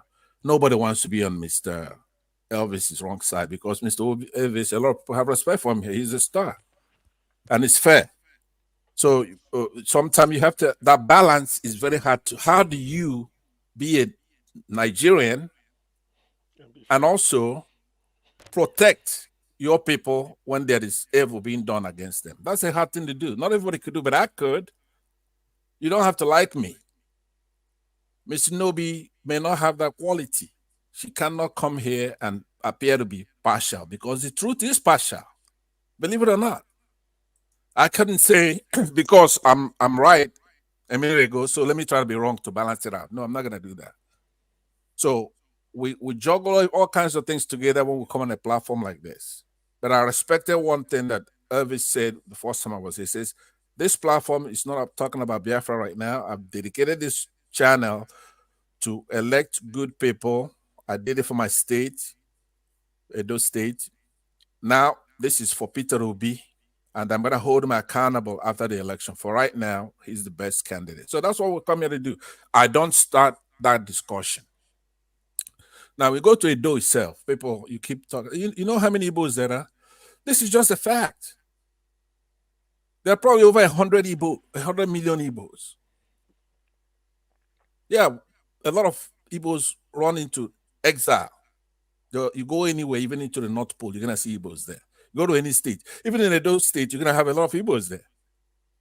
Now, Edo probably has 4 or so ethnic groups, the Benis, Owan, Esan, and Efemai, which is Shako and Akoko Edo. In that state, you have minorities of Edos in that state. Minority is not a bad word. I'm in the United States, as much as you have Nigerians here, you have Black Americans, you have all kinds of Blacks here. Blacks are a minority in the United States. So here, I'm a minority. You can hold for example, when that court rules, if it's a pure court, you're going to have a minority opinion who may say that Obi won the election or Tinubu won the election. And maybe the majority, hopefully, will say that Obi won the election. So minority just deals with the numbers. I notice that a lot of people are very incensed about that word. So if I could avoid it, I will avoid it. But if I have to talk about it, I will talk about it. Because you cannot, by fiat, create your own definitions. You have to use the acceptable political thing about minorities, and their rights have to be protected. That's basically what it boils down to. So to bring it tighter, to actually deal with other issues here, I want people to be aware of what is called a paradox. A paradox sometimes is a logical, self-contradictory statement that runs contrary to one's expectation. It's one of the tricks that we have in that country. You cannot have a unified Nigeria unless you're dealing with the truth and be fair and have the goal in mind to do the right thing. You have to do the right thing. Thank you, sir. When you say that, people normally then go ahead and conclude a couple of comments. Could I do that? Okay. Yes. Round up. Okay. 1 minute. Okay. So, in the interest of time, what I just want to impart here is that I want you, Elvis, to keep doing the job you're doing, but stay away if you can. Stay away from the Biafran issue because you cannot fathom it. The Biafrans actually should be thanked, apologized to, because they got it in 1967. All these things that we're fighting then is what we're fighting now. Now, if you say, hey, we're too ashamed to admit it, that's why we keep going on, then fine. But make no mistake about it. We got it right. And if we don't stop, we're going to come back and we're going to take that country back. It is our country. To me, Biafra is entire Nigeria. And we're going to take it back by force. By force. Okay. Thank you. Thank you, Mr. Pansat. And I want to quickly correct you. Telling me to stay away from Biafra. I have never ever come here bringing a topic or a title of a Biafra. It's just something Mr. Oraka is talking. So Mr. Oraka is one of the people that we showcase here almost every day. So I just wanted to make that clear. I like him. The other day, he had a lipstick on and he had a makeup, and I was just laughing. I fell out from my chair. Yeah. I like Mr. Oraka, but he cannot. Everybody, it's not just him. Almost every Nigerian who's not Biafran doesn't understand. They got it wrong, right? They are in the same position we were in 1967. We're not going to wait for you because there's a lot more of us and we can defeat that country. Just because British and Russians came and fought us, don't play with Biafrans, all right? Thank you. Thank you. Mr. Pansat is the only person, even though you give him 10 hours to talk, he will still tell you, let me land. All right, let me move forward to Mr. Joy. Thank you, Mr. Joy. Madam Joy, God bless you for calling in. Please talk to us. Thank you, Madam. You just make me crack up. I want to talk with first but I can't. Anyway, let me go straight. Please, all protocols observed. This is my submission for today. Earlier, it was to, straighten out a few things. So God bless everyone. I greet everyone here. My focus whenever when I come here, I'm like, if only I can speak to my people, the youth of Nigeria. I have so much belief in you all. I have so much belief that you can deliver. And let me put this across. You see, everyone on this planet Earth, every human being was born as a child. Every one of us. And when you look at the children when they are born, they all almost look the same color. It's when you start growing, you now see some stronger colors or the other one. But we all were born children. Anything else that is put inside of you is what you learn. So when we come here and, I look at these elders, and some of them have pot belly, some have half hot pot belly. This is like an idiom. It's not like straightforward pot belly. It's like some of them have eaten and their belly is so full, there's no more space. Some of them are half full and they are shaking. Some of them have nothing because they have not eaten enough. So any elder that you hear your voice, young people, take their words with a pinch of salt. Here, one of the good things about here, we are here to learn. If you elder like, you can unlearn some things that's going to help you, or you relearn some things that are going to help you. Let me ask all of you, all of us young people, where are the religious leaders since all this katakata is coming? The ones that have nomenclature you and your brains are shaking, you hold on to religion and you want to permit with it. Where are they? I ask you. Where are your traditional leaders? Where are they? The ones that have nomenclatured tribe and you put all the marks and you want to permit with tribe. Where are they? They are nowhere to be found. And you're carrying what the nomenclature in your head and you want to permit yourself with it. When we are talking here about all the evil, everyone in Nigeria is hurting. That's why I say you people should not come here and pollute this place. This is a hallowed place. All of us, we come here to vent. We come here, it's like a hallowed place. We want to see, we want to heal and see the way forward. How to take care of the evil that is in our country. It's everywhere.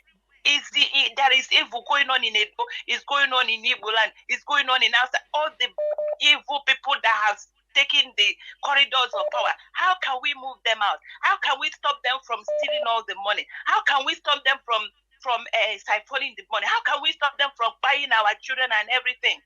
Please, when you come here, concentrate on that. That's why we are here. Nobody should come here and start preaching to me all these nomenclatures. Okay. Thank you. I rested there. Thank you, everyone. Thank you very much, Madam Joy. Good night. And George, please, can I come in, please? I wanted to react to Mr. Pansat. No, you allow me. Please hold on. Mr. Vince, can I just say something because I want to everybody just hold on. Just hold on. I have somebody on the phone. Thank you very much, sir, for calling in. Good evening to you.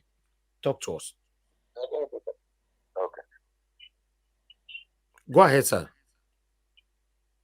Hello, Mr. Niger. Good evening. Thank you, sir. God bless you and panel members. I just came in, from somewhere. I said, when I heard what you people are discussing, I said, I must say something. That's why I kept repeating this call. Please, I want to say this. I appreciate Mr. Martin Soraka. I've been listening to him.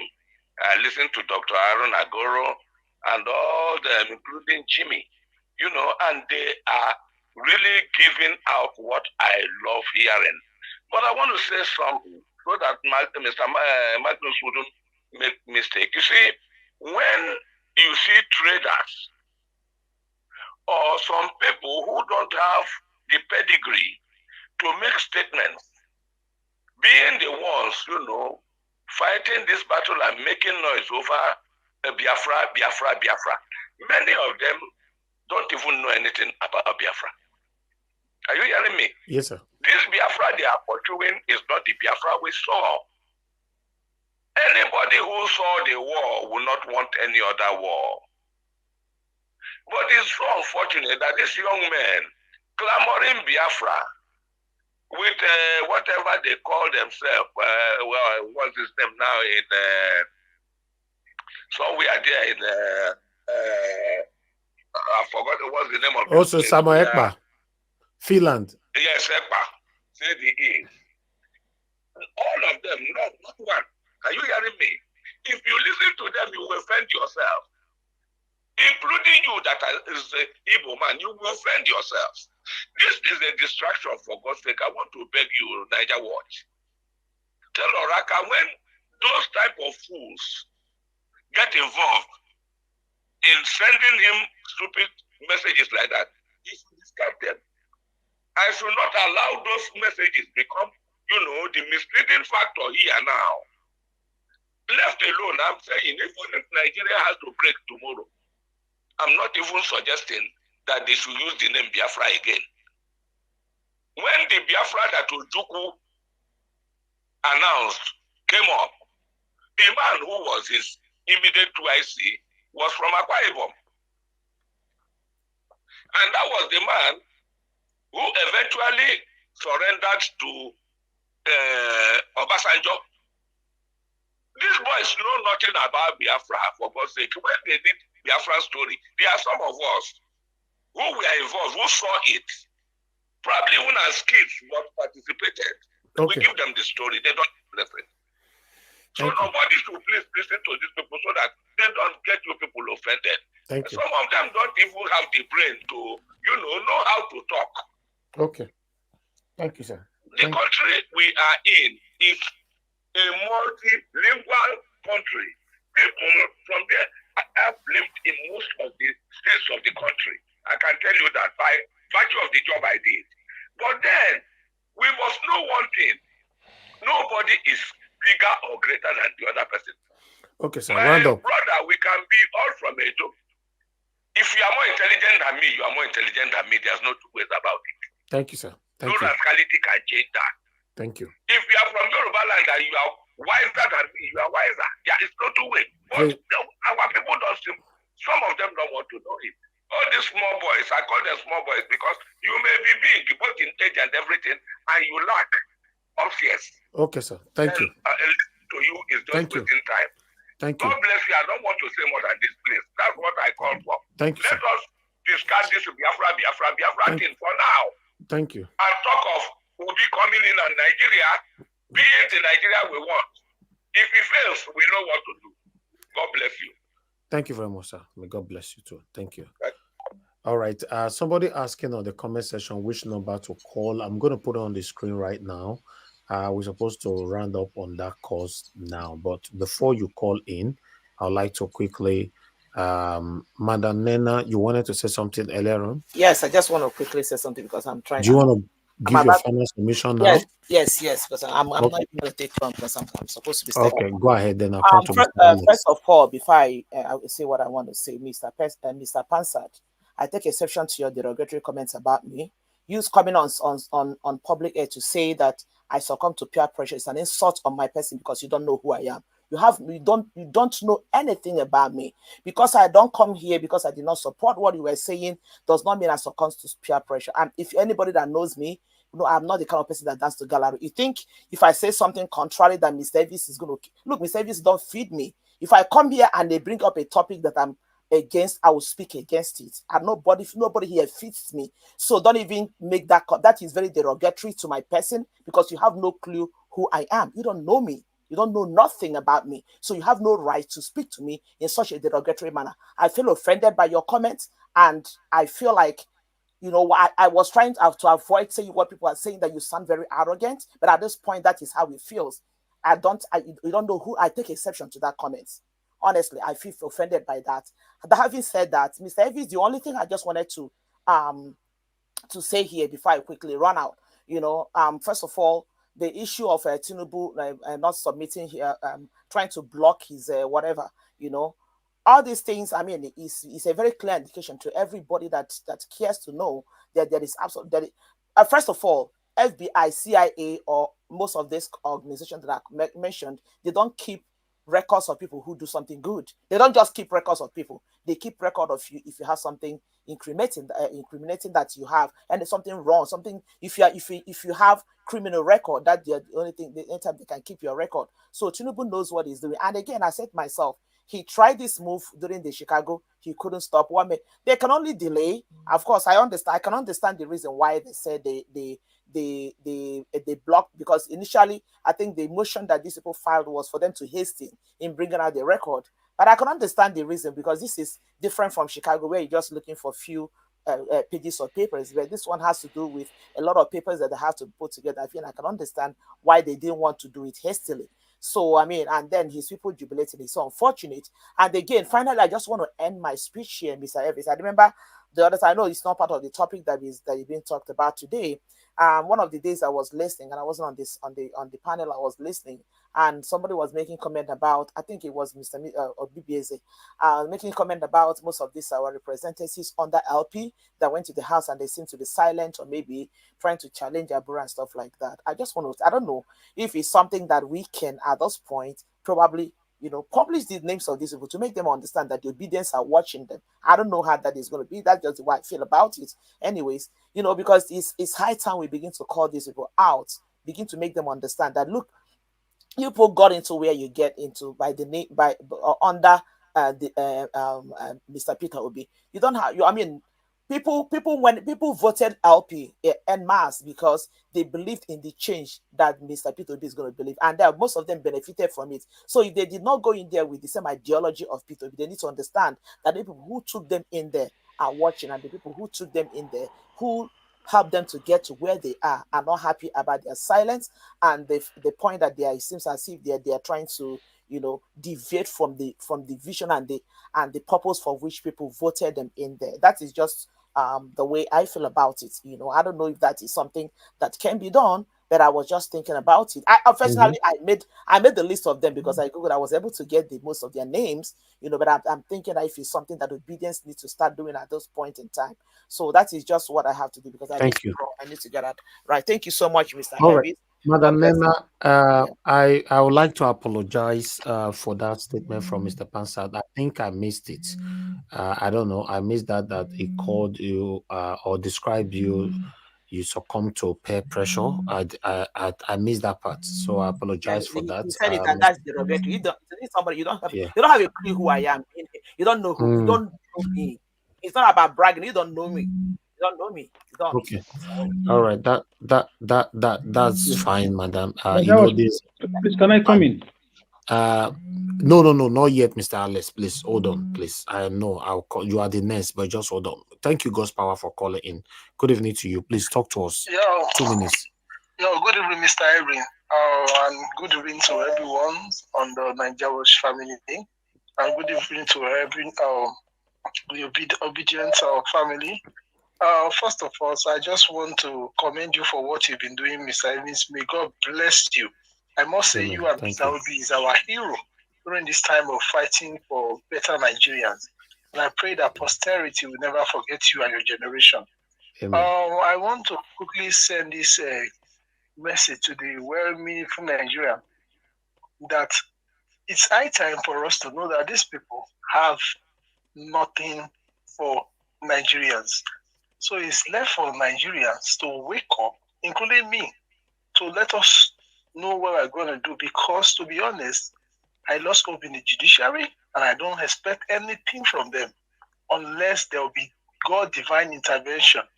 Because if you really check these people very well, see, since the time they've been fighting case, after the elections, the presidential election, up till now, these people wrote a script and which they are playing according to the way their paymaster give it to them. Imagine, it's very insulting for this man to take Nigerians for granted. One man to be taking the whole Nigerians, the out of Africa, for granted, and see the way he's dragging the name of Nigerians into mud. So I want to call on the Nigerians, well-meaningful Nigerians, police sector, the military sectors, that how are we going to be looking this man to be dragging our name into the mud for crying loud? God bless our country with a lot of natural resources. But one man cannot be coming to dragging the name of Nigerians up and down. Please, I want us to wake up and let's take our country back from this satanic people. Thank you. Thank you, God's power. Now God bless you too, sir. Thank you. Okay, before I take another call, let me go to Mr. Alex. Okay, Mr. Alex, hold on, please. Let me take this call. Thank you very much, Mr. Kaleshi, for calling in. I saw you requested for the number earlier on. Please go ahead, talk to us, sir. Hello, are you there? Hello? Hello, you're not saying anything. Hello? Oh, hello? You're not talking, sir. Hello? Oh, very sad. We cannot be waiting 1 minute. You're just there. You're not talking. I don't know. Maybe it's your system. I don't know what's wrong. And once Alex starts talking now, I'm not going to stop him. Let me call him back. Please, guys, bear with me. Because he requested for the number. Let's see if we can quickly hear from him. Hello, Mr. Kelechi, can you hear me? Yeah, thank you, Mr. Evans. How are you doing, man? Yeah, thank fine, you so sir. much, brother. Thank you, sir. Please talk to us. Thank you. I thank you for the good job, man. I thank you. I just want to make a comment about Biafra, okay? Please, okay. I just want people to understand that Biafra issue is not something you can just sweep under the carpet, okay? Whoever that is saying stop it, you can't change people's mind. You can only say your own opinion, okay? But what we are saying is Biafra issue coming up right now is because Nigeria is not working. And people will come up with their own ideology. The other man said that people who are talking about Biafra are kids, small boys. Listen, my father fought in the Biafran war, okay? He told me a lot of things about Biafra. And what started the Biafra is exactly what is happening right now.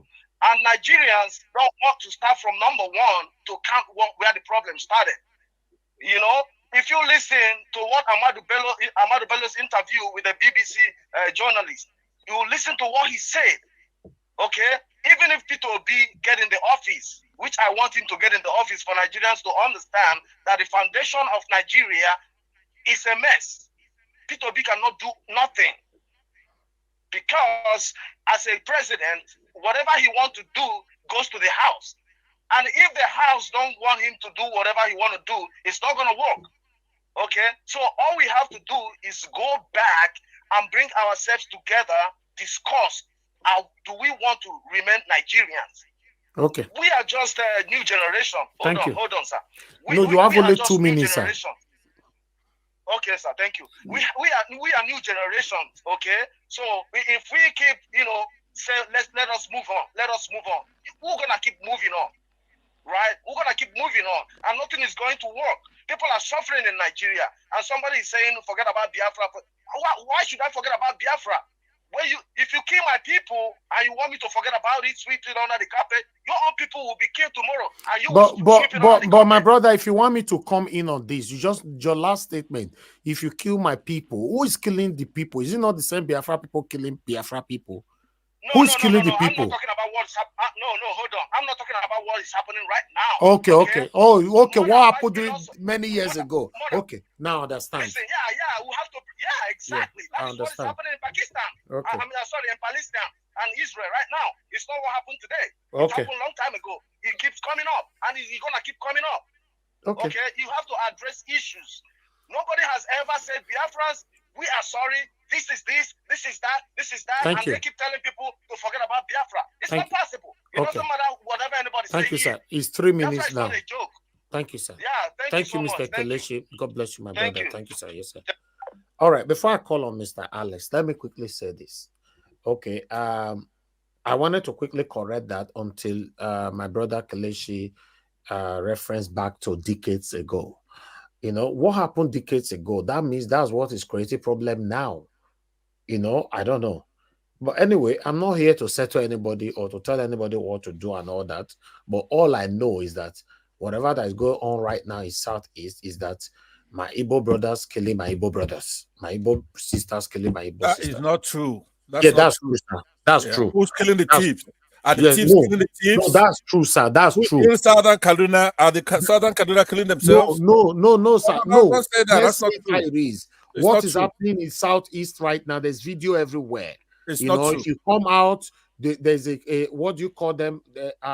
No movement day and all that. If you come out, your fellow Igbo person come out to trade to feed his children, you end up taking his life and all that because they come out. You haven't answered the question. Who's killing the thieves?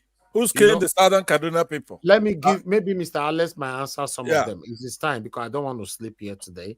We're already on the final submission. Mr. Alex, good evening to you. Please talk to us. Thank you. Yeah, Mr. Najawash, thank you. My fellow panelists, thank you. We may have an ideological dichotomy. It doesn't make anybody superior to the other person. If you had told me in the beginning of Obi's campaign that it was about Biafra, I would not. I mean, I probably don't want to hear that. Exactly. And I would not even support. I would. If you had told everybody who came out for Obi in all his campaign, voyage, I mean, everybody would just stay on their own. I'm not against Biafra. Yeah, I will never be against Biafra because the country is a fraud. We know. But when you are on a mission, don't be a mixed multitude. Don't bring idiosyncrasies. Don't bring ideologies that we all know. Of course, I always sing the praises of Odumengo Dukuye almost on a daily basis. You didn't force me to say that. I have always been on the side of the Biafran struggle. But now we are on a course. Don't distract the movement. Don't do that. Historically, Mr. Pansat have been doing this, having a way to use those states as a piece of joking material. Anytime he wants to say something, it's always a those state. Madam Rita fell out with you on this. Israel fell out with you on this. Leftists did the same thing. I did the same thing too. You cannot just look at those states and say Bini or this people. Man, come on, man. Come on, it's sensitive. Don't teach us English here. There is time for everything. Don't teach us English. We are not your children. We are not you are not feeding us. Say what you know. I can agree. I may disagree. I want to debate it. Fine, but don't impose it on us. Don't give us that tribal racism. Don't give us that tribal supremacist. It's wrong. It's wrong, man. Where are we going with all this? If I start agitating for ancient Benin Kingdom, it's right because, yes, I'm not against the Biafran. The country is a fraud. We all know, but Obi came out. And I've always said it here. Obi is the last chance to keep Nigeria together. Nobody is pro-Biafran like I am. Looking at the injustice, looking at the lopsidedness of the country, looking at the two constitutional rule in one country, the Sharia law and the Nigerian constitution, the broad daylight fraud going on across the country, the underdevelopment, the disease, the massive poverty going on, mass migration of our expatriates, young people who are doing amazing things around the world. I will never be against agitations. Catalonia is still agitated to leave from Spain. Scotland is still pushing to leave from the United Kingdom. Northern Ireland did their own.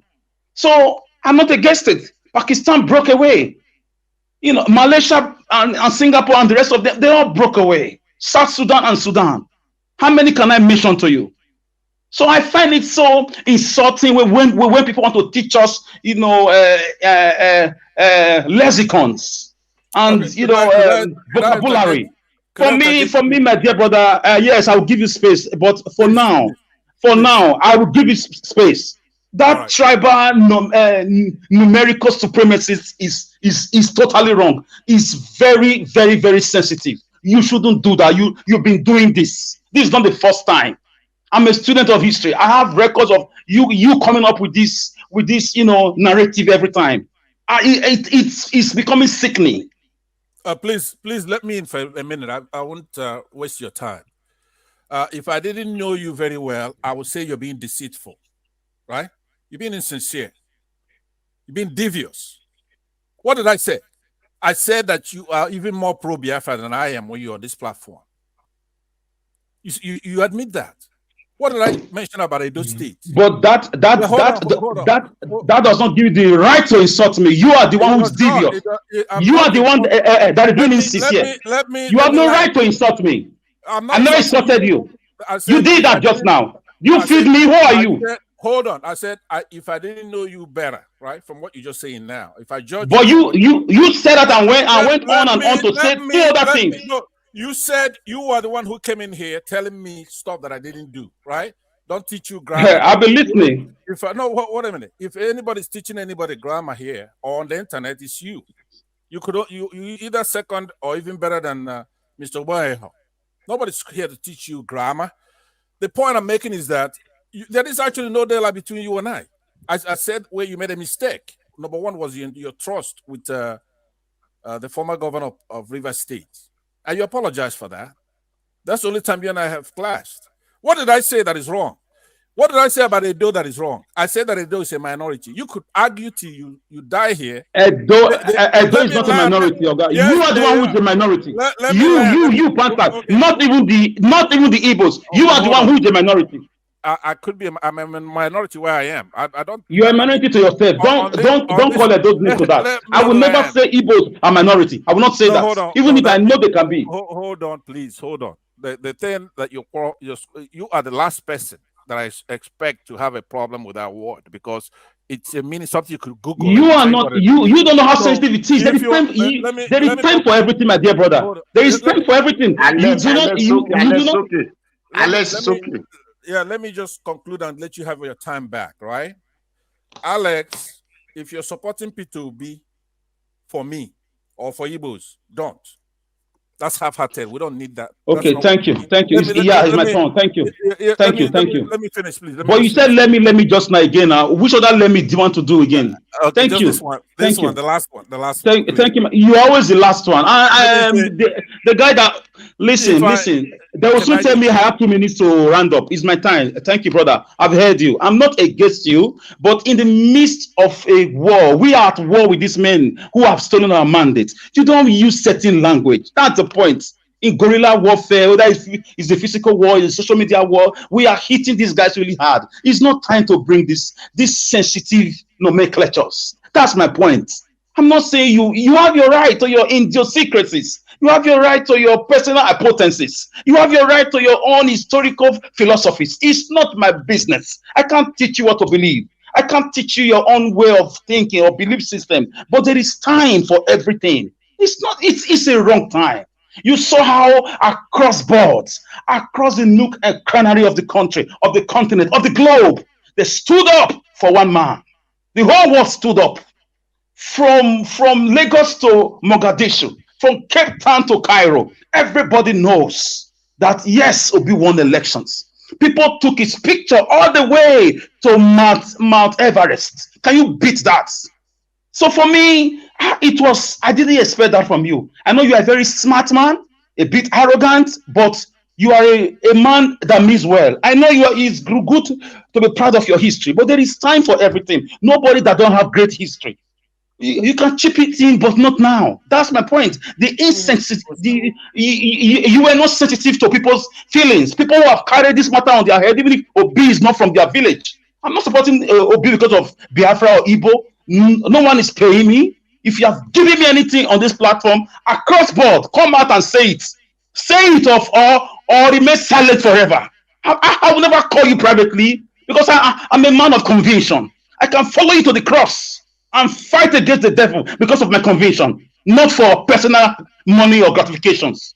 So for me, when you tell me you least expect this from me, I expected you to know that we are at war. We are rescuing the soul of our nation for our children's children. This is a game. Ojukwu saw it and told our grandfathers. They did their best. You guys fought the war. We preach about that today. They stole that history away from our youth. So our youth, most of them don't know their left from their right. And when you don't know your history, you are lost. The Chinese are Chinese today because of history. The Indians are Indians today is the history. Why our youth are lost today? They are carried away with social media and Instagram and the nudity life is because of lack of history. And that is what we are giving them on a Jawas platform. So that people will know that we are not one. They force us together. It's either they make it work or they divide the country. I am a pro-division person when the country is not working. I can never be against Oduduwa Republic, against Biafra, or against anybody. If you know me very well, you will know my body language. That No, nobody is more pro-Biafran than I am, but there is time for everything. Don't call any tribe majority or minority in the midst of a war. That's my point. Thank you, Naja Wash. Thank you. Thank Niger you, Watch, Mr. please let Alex. me take No, 2 minutes sir. No, to. Mr. Pansat. No. Please. You don't use your 8 minutes. I'm No, leaving, there but are it's people just waiting. just give me No, two sir. minutes to I'm respond to working him with and then. time now. Just hold on, please. Stay mute for now, sir. If I have enough time later, I'll give you 2 minutes. But for now, let's move to others. We have lots of people here. We are getting to rounding up. Mr. CM, please give Okay. us your final submission. 8 minutes, sir. Okay. Thank you, Niger Watch. Thank you, everybody who has spoken. Actually, what inspirited the debate we're having this evening, or we've had this evening, but in the after all said and done, it is for the good of each and every one of us. I know passions are high, emotions are high, people scoring points off each other, but in the end, we have to take a step back and reflect. The thing is, Nigeria is in their straits. That is where my thing centers. Whatever Alex said today, I've already known what Alex stood for. The same thing with my Pansat, my friend, or no, Norma, who left us and then give us our mandate. Whatever happens today, everybody, even who has spoken, because I've been here for months, so I know the world view of each and everybody. So whatever happens today, I don't really take it as anything. It's only that I wanted to come and talk to Magnus Oraka. He has a noble idea, no doubt about it. I can When you hear somebody speak, you know where the person is going to. I've spoken with him a long time. Like I said, 2, 3 years ago, even four. Think about 2, 3 years ago, we were speaking. Then I advised him. I said, look, Winston Churchill said, if you must throw stone to every dog that barks while you are walking, you will never get to your destination. So Magnus Oraka, if you are listening, you have a good intention because you made me realize. You said, look, you Igbo people, what you are suffering in Nigeria, why? Because of the way your Biafra experience. We Urobos are suffering the same thing. Look at our oil. Are we in control? Look at we are scrambling. When there is an oil pipeline at Jesse, in those days it was the robots they were killed because they were looking for oil to scoop. So that was the beginning of our discussion, my discussion with Magnus Oraka. And the thing drew me close to him. He said, what we should do is we pull resources together. Let's come together. Let's come together. Let them not don't make this Igbo affair or this thing. Let's come. We are suffering the same thing. So I now told him, I said, look, because he complained, he said, why should people just be talking? Somebody will just talk to you anyhow. I said, Magnus, you say you had a master's degree, I think in philosophy or public administration, University of Maiduguri. I said, but most of these people, some of them may be secondary school or maybe HND, even if it's first degree. I said, you must get to know something. I advise him, say, get close to Ohanese and Igbo. Go to at least to that level. They won't, because by the time you open your mouth and talk to any of them, try.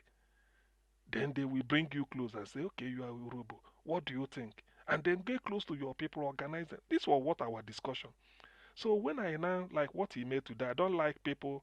If you hold a different opinion to me, the way I debate is forget about I may be ugly, I may be short. I will say my reasons are, I give you reasons. It is that reason I want you to attack. When you attack that reason with facts or figures, I will come back. In the end, we are brainstorming. So what happened to Magnus, the video you played, I wasn't happy about it. Because there's no point, unless maybe because it was only him, he was the person reading out the messages, unless maybe he's making it up, which I doubt. So what the others type is doesn't make any, it doesn't mean it's not. What do I like such people, I bring the person close because some people may be saying certain things without knowing the facts. So when you bring him close, you just give the facts and then tell him this. Before you know it, it becomes a debate. And the person will now know that yes, oh, I didn't know this was like that. So please, let us that be our guiding light. The issue of Tinubu and the FBI, he knows FBI and CIA will eventually release what they have, but he's trying to buy time so that by going to court with them, maybe they put the FBI and CIA between Tinubu and FBI and CIA in one court in Washington D.C. They will hear the case maybe November 1. So Tinubu will be hoping that before then, Supreme Court of Nigeria must have said, okay, we've not had anything from what evidence before us.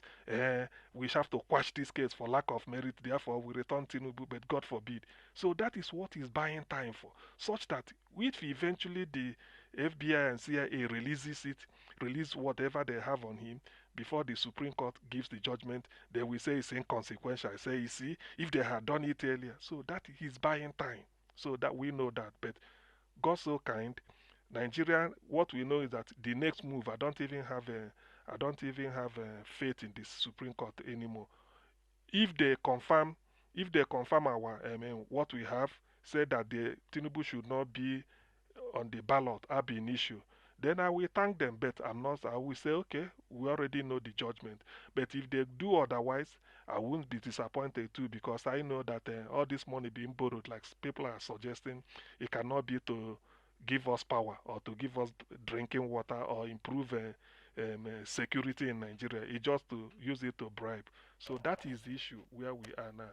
But having said that, please, all of us, in fact, if there is anything now, we may even be having, for those that still believe that, because I doubt, with Tinubu at the seat of affairs, at the helm of affairs, look at the economy, look at Nigeria. Before Christmas, I don't think Nigeria, I doubt it. Something must give way, but I don't want it that way. On the other hand, somebody said because of Peter Obi's comportment and the way he. 1 minute, sir. Oh, thank you. Before he, thank could you. you yield me that 1 minute, Dr. CM? Could you yield me some time? But I thought he promised you 2 minutes. No, not you down. Talk your own. please, Pansat. Okay, yeah. Mr. Pansat, I'll give you later. Don't worry. Hold on. CM, not give him or not give him. CM, not give him. Continue. Me, I could give him. It's coming at me. It's coming.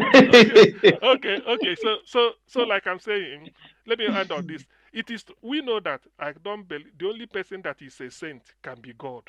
Peter B is not a saint, but I have the feeling, this is my own, this is personal to me, that I want Peter B to be there, because people have to be here. He's the person that won the election. Now I want Nigerians to experience a leader who gets in there without dent. Even up to today, a leader, only 2 kids, a boy and a girl. The wife from Akwa Ibom, Peter Obi, and Igbo man. So this is not a case of I marry. Nigerian president like to marry 4 wives from different ethnic groups so that they will tell you they are detribalized. So let us have a clean break from the past. And for the first time, let us have a leader who was born after independence. Peter Obi keeps saying it, 1961. So there's a lot of things that will be going for us. That's why I want him. It may change, but that hope that Peter Obi will exude when he's there, that is what will give the people the confidence that, oh, Nigeria, we are going back. And then when you now tell people, let's stand on queue, let's have hope, let's queue for petrol, they remember Peter Obi. They say, okay, let us behave. Because Nigerians will behave if they feel that, if they see that the man at the top is somebody they can trust, somebody who is not there to loot. So that alone will give them the confidence. So I want Nigerians to experience it. So many people have been deleted because of bad leadership, but I want Peter Obi to be there for the good of everybody. But who am I? That is my wish. I hope God can make it work. Thank you. Thank you, sir. Thank you, Mr. CM. God bless you, sir. Thank you. All right, Mr. Oduwa, sir, give us your final submission. 8 minutes. Thank you, Mr. Gapasa. Thank you. Thank everyone.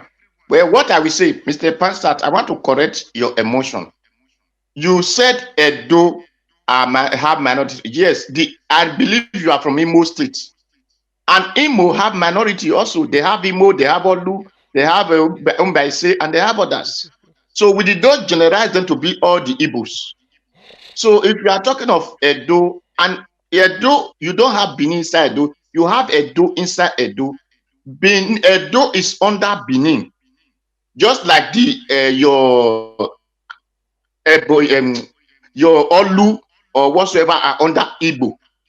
So that is how the Edo is under Edo State, and Edo State is under Benin. Benin is an empire, not a particular person, a particular local government. Benin is an empire. So you understand English and check the meaning of empire. So that is what I want to correct from you.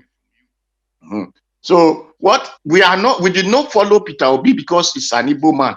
We follow Peter Obi because he's a good man. We did not follow Peter Obi because he's the most clever person. No, because we follow Peter Obi because of his character that he has lived before. So we want such character to be in time of affair so that things can go well. Peter Obi is a good businessman. The knowledge he used to do business, he will have used it to do the country okay. Not a Milo con. That is what I used to say. Because the money this man borrowed, he did not borrow it to come and support this Niger Delta boys that are refining fuel. The fuel that's supposed to legalize the people and protect them. Instead of doing that, they will start killing, destroying their tank and whatever fuel they do. So the Nigeria doesn't have refinery, and we have those boys that are refining fuel. If I were to be any president, I would have employed those people to be refining fuel, since we cannot refine fuel in Russia and refine fuel in these things. Our refinery is not working. So let those boys become the refinery and do fuel for us. That's my summation for those who will come to power. Like one sister said, that those who enter office in the name of Labour Party, it is good for the obedience to call them and let them know that we did not vote them there for because of their pocket. We vote them for them to be a good example of what Peter Obi represents. So thank you and God bless everyone. Good night all. Thank you. All right. Thank you very much, Mr. Oduwa. It's good to have you on the show today. May God bless you, sir. Thank you so much. All right. We have 2 to go. Mr. Jonathan Kingsley, you are just joining us right now, so I'll give you 5 minutes to talk to us. Is your first submission and the final submission all inclusive? 5 minutes. Good evening to you, sir. Please talk to us. Thank you very much, Mr. Elvis. Thanks to everyone, all the panelists and all the discussions today. My contribution, because it is short, I will just simply state the obvious fact, because it might be controversial, because I listened to the broadcast almost entirely, and to Mr. Pansat. At the end of the day, it's like nothing was learned today. We always come to the platform to learn, but for today, I think the gentleman, Mr. Pansa, as far as I'm concerned, in fact, the entire 4 hours, I really can't get any facts from him. I can't. It has been, I must say, emphatically, a pure waste of time. Nothing. Because if he's still on the show, I know he interrupted dozens of times today. Sometimes, and most of the time when you interrupt, you want to add to the conversation, you want to make it more robust, but the entire of his interruption, nothing to learn. I must say that emphatically, because if he's still there, I think he can interrupt me now. I'm here. You can interrupt me now. Do you believe in one Nigeria? It's a yes or no answer. Yes. Do you believe in one Nigeria? You believe in one Nigeria? Okay, yes. Then. Okay, yes. Okay. Do you believe that Nigeria should break up for whatever reason, inequality or marginalization? Yes. You also believe in that? Yes. Okay. So do you believe in the creation of Biafra for whatever reason, either marginalization or inequality? Yes. Then I have asked you the same question 3 times, and you said yes to all of them. Yes. So I don't now. At the end of the day, I don't know your Mr. argument for the. Mr. Jonathan, yes. Sorry yes. that I have to stop you. Let me address somebody on the comment section. Okay. Mr. Olumude, you don't come here to insult anybody because you are one of us here. That's why I'm giving you this warning. Please don't let that happen again. You can't call anybody mumu here. That people that believe in one Nigeria, that is disrespectful to a lot of people. Please let it be the last warning. Thank you very much. Go ahead, Mr. Jonathan. Yeah. Could I expand a little? Could I expand? So let me. Yeah, no, you are. Don't let. No, I don't have time. You have spent like 3 hours talking. If you calculate you want me to tell you why? then I'll tell you No, why. you have answered my question, and I appreciate it. I appreciate it. You have answered those three questions. They are just yes or no question, and I appreciate the fact that you just give it a direct answer. Yes or no, without explaining. That's just what I want to know, and that says it all for me. Because then there is no argument from you at all. If you believe in one Nigeria, at the same time you don't want Nigeria to break up. So what is your position with respect to Biafra? Are you talking of inequality to the Biafran people or marginalization of the Biafran people? Which is that your position? I could tell If you. that is if Let me that is tell you. listen, if inequality and marginalization of the Biafran people is your position, that is clear. But you can't say that at the same time you are talking about one Nigeria. At the same time you say you don't want Nigeria to break up. That is why you make the whole conversation complicated, and we just have to uncomplicate the whole complication that you brought on board.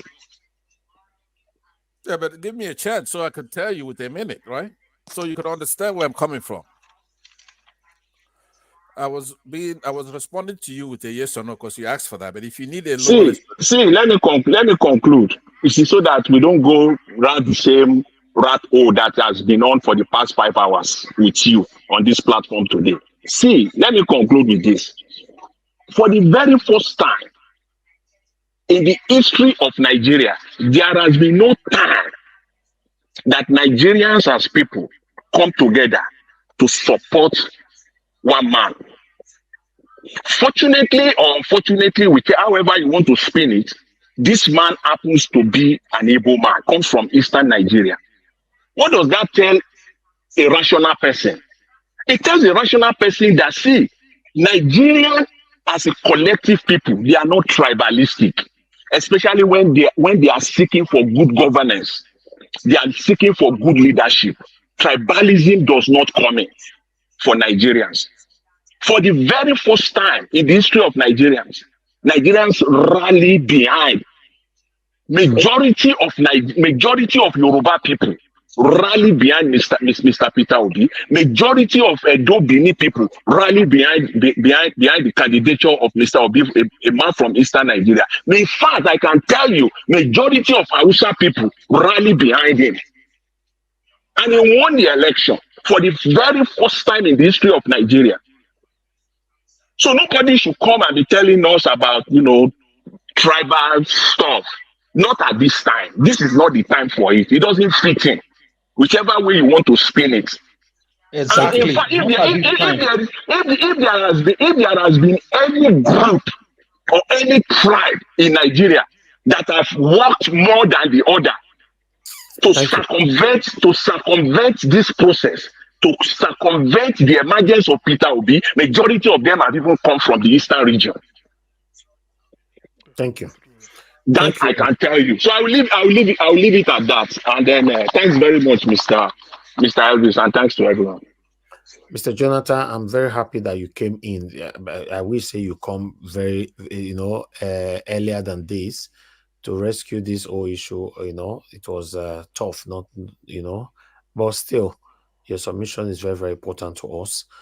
Thank you very much, my people. Madam Ahmed Bright, if you are still there with us, I'd like you to give us your final submission, 5 minutes. Okay, thank you, Mr. Ebi. Thank you once again. Let me just rush it a little bit because sometimes I'm rush. My brother Pans CM, thank you for correcting me about being rascal. I thank you for that one because I want to rush this over. I want to address my brother Pansa again. We were talking of being arrogant and being rascal. There was a statement you made when you were talking. Please, if I'm wrong, forgive me.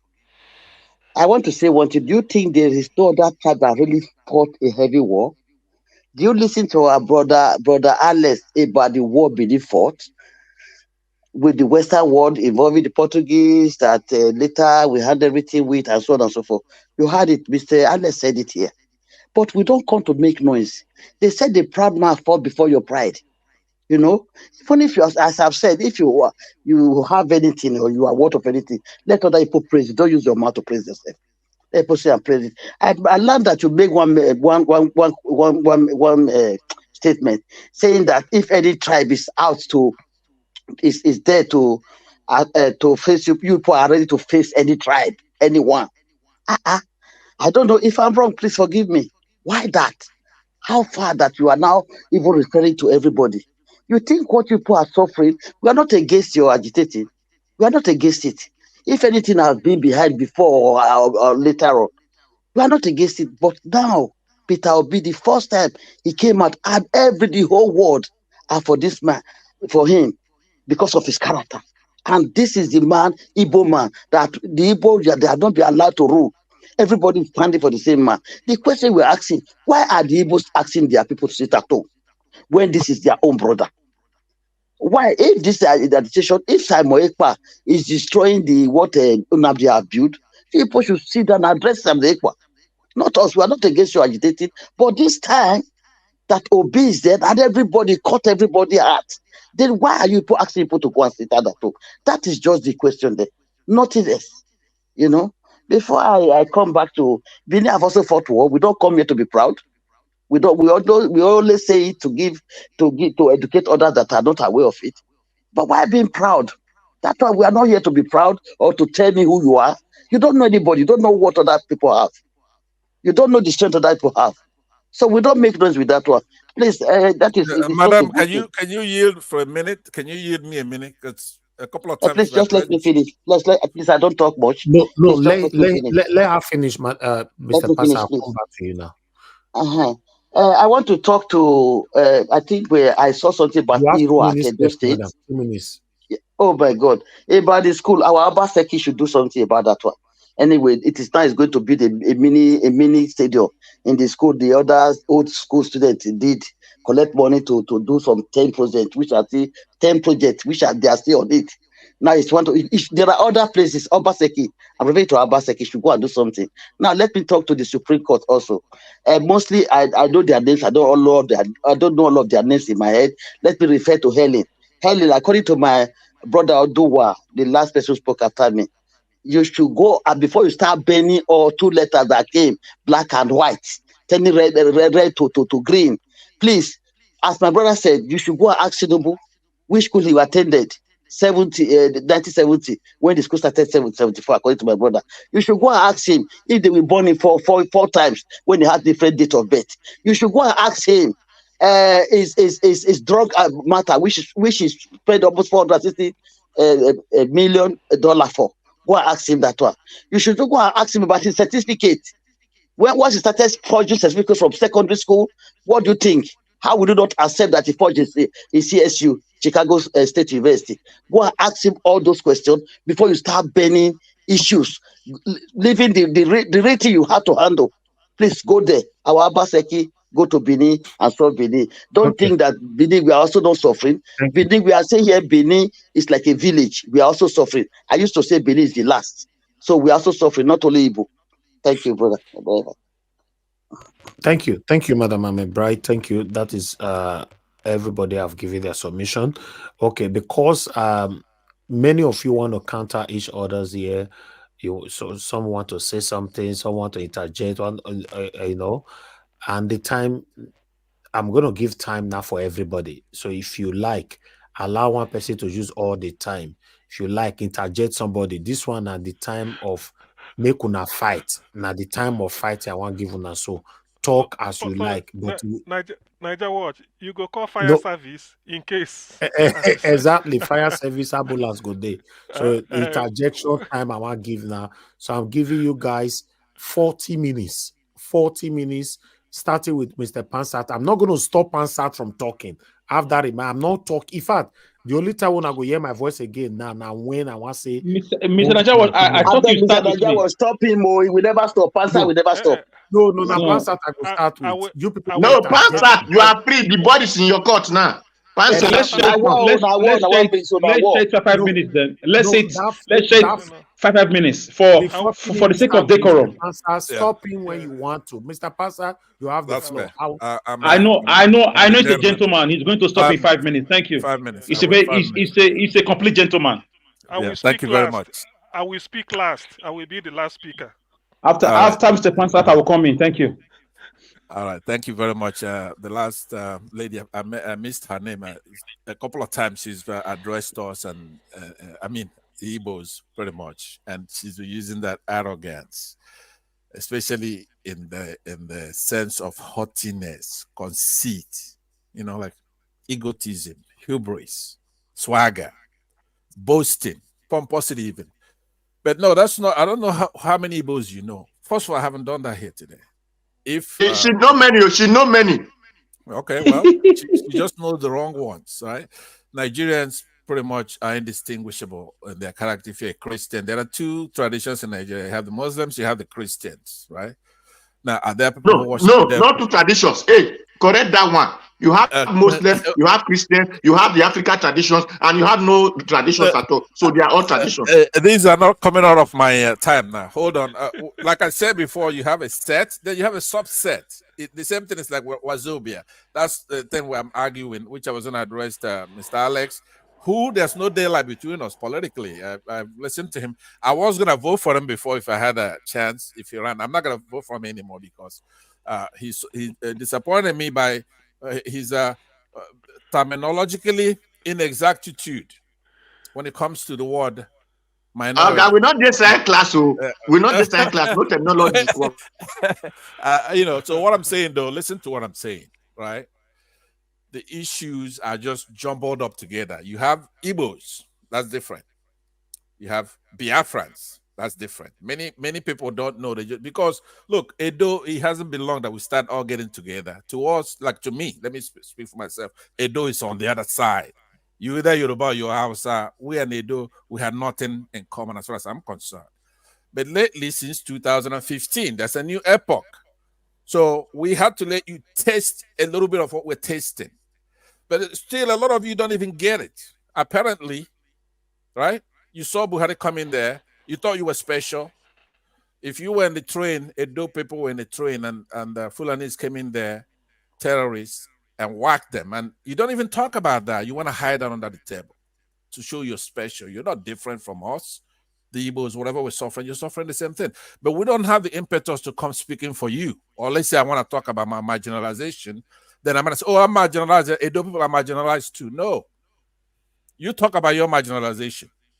Peter Obi, I go to another topic because of time. I really wish we had time to deal with all these issues because there's pesky little issues, right? You're not sitting on some kind of soapbox. You're not. Who are you talking to, anyways? If you want to fight, go and fight the Fulanis. We did it, and we're proud of it. Go and fight. Do your thing. Mr. Pansat, we fought. No.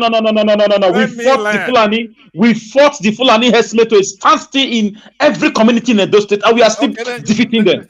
Then good for you. Well, so there's not, like I said, there's no difference between you and I. You are the only fight you have with me is why? Because I said minority group. Now I come to think about it, you're in Nigeria. Maybe it's not used a lot in Nigeria. Mr. Pansat, you are wrong. You are wrong there. I didn't have problem with you because of that. Because of your insensitivity. The timing. You don't use such things in the middle of a war. You don't do that.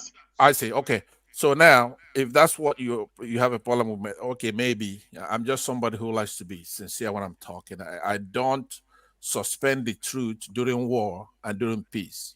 Right? I know that what the speed of light is. During war, I'm going to tell you that's the speed of light. During peace, I'm going to tell you that's the speed of light. Because that's just truth. So I don't know you to be somebody who's economical with the truth. I've said that.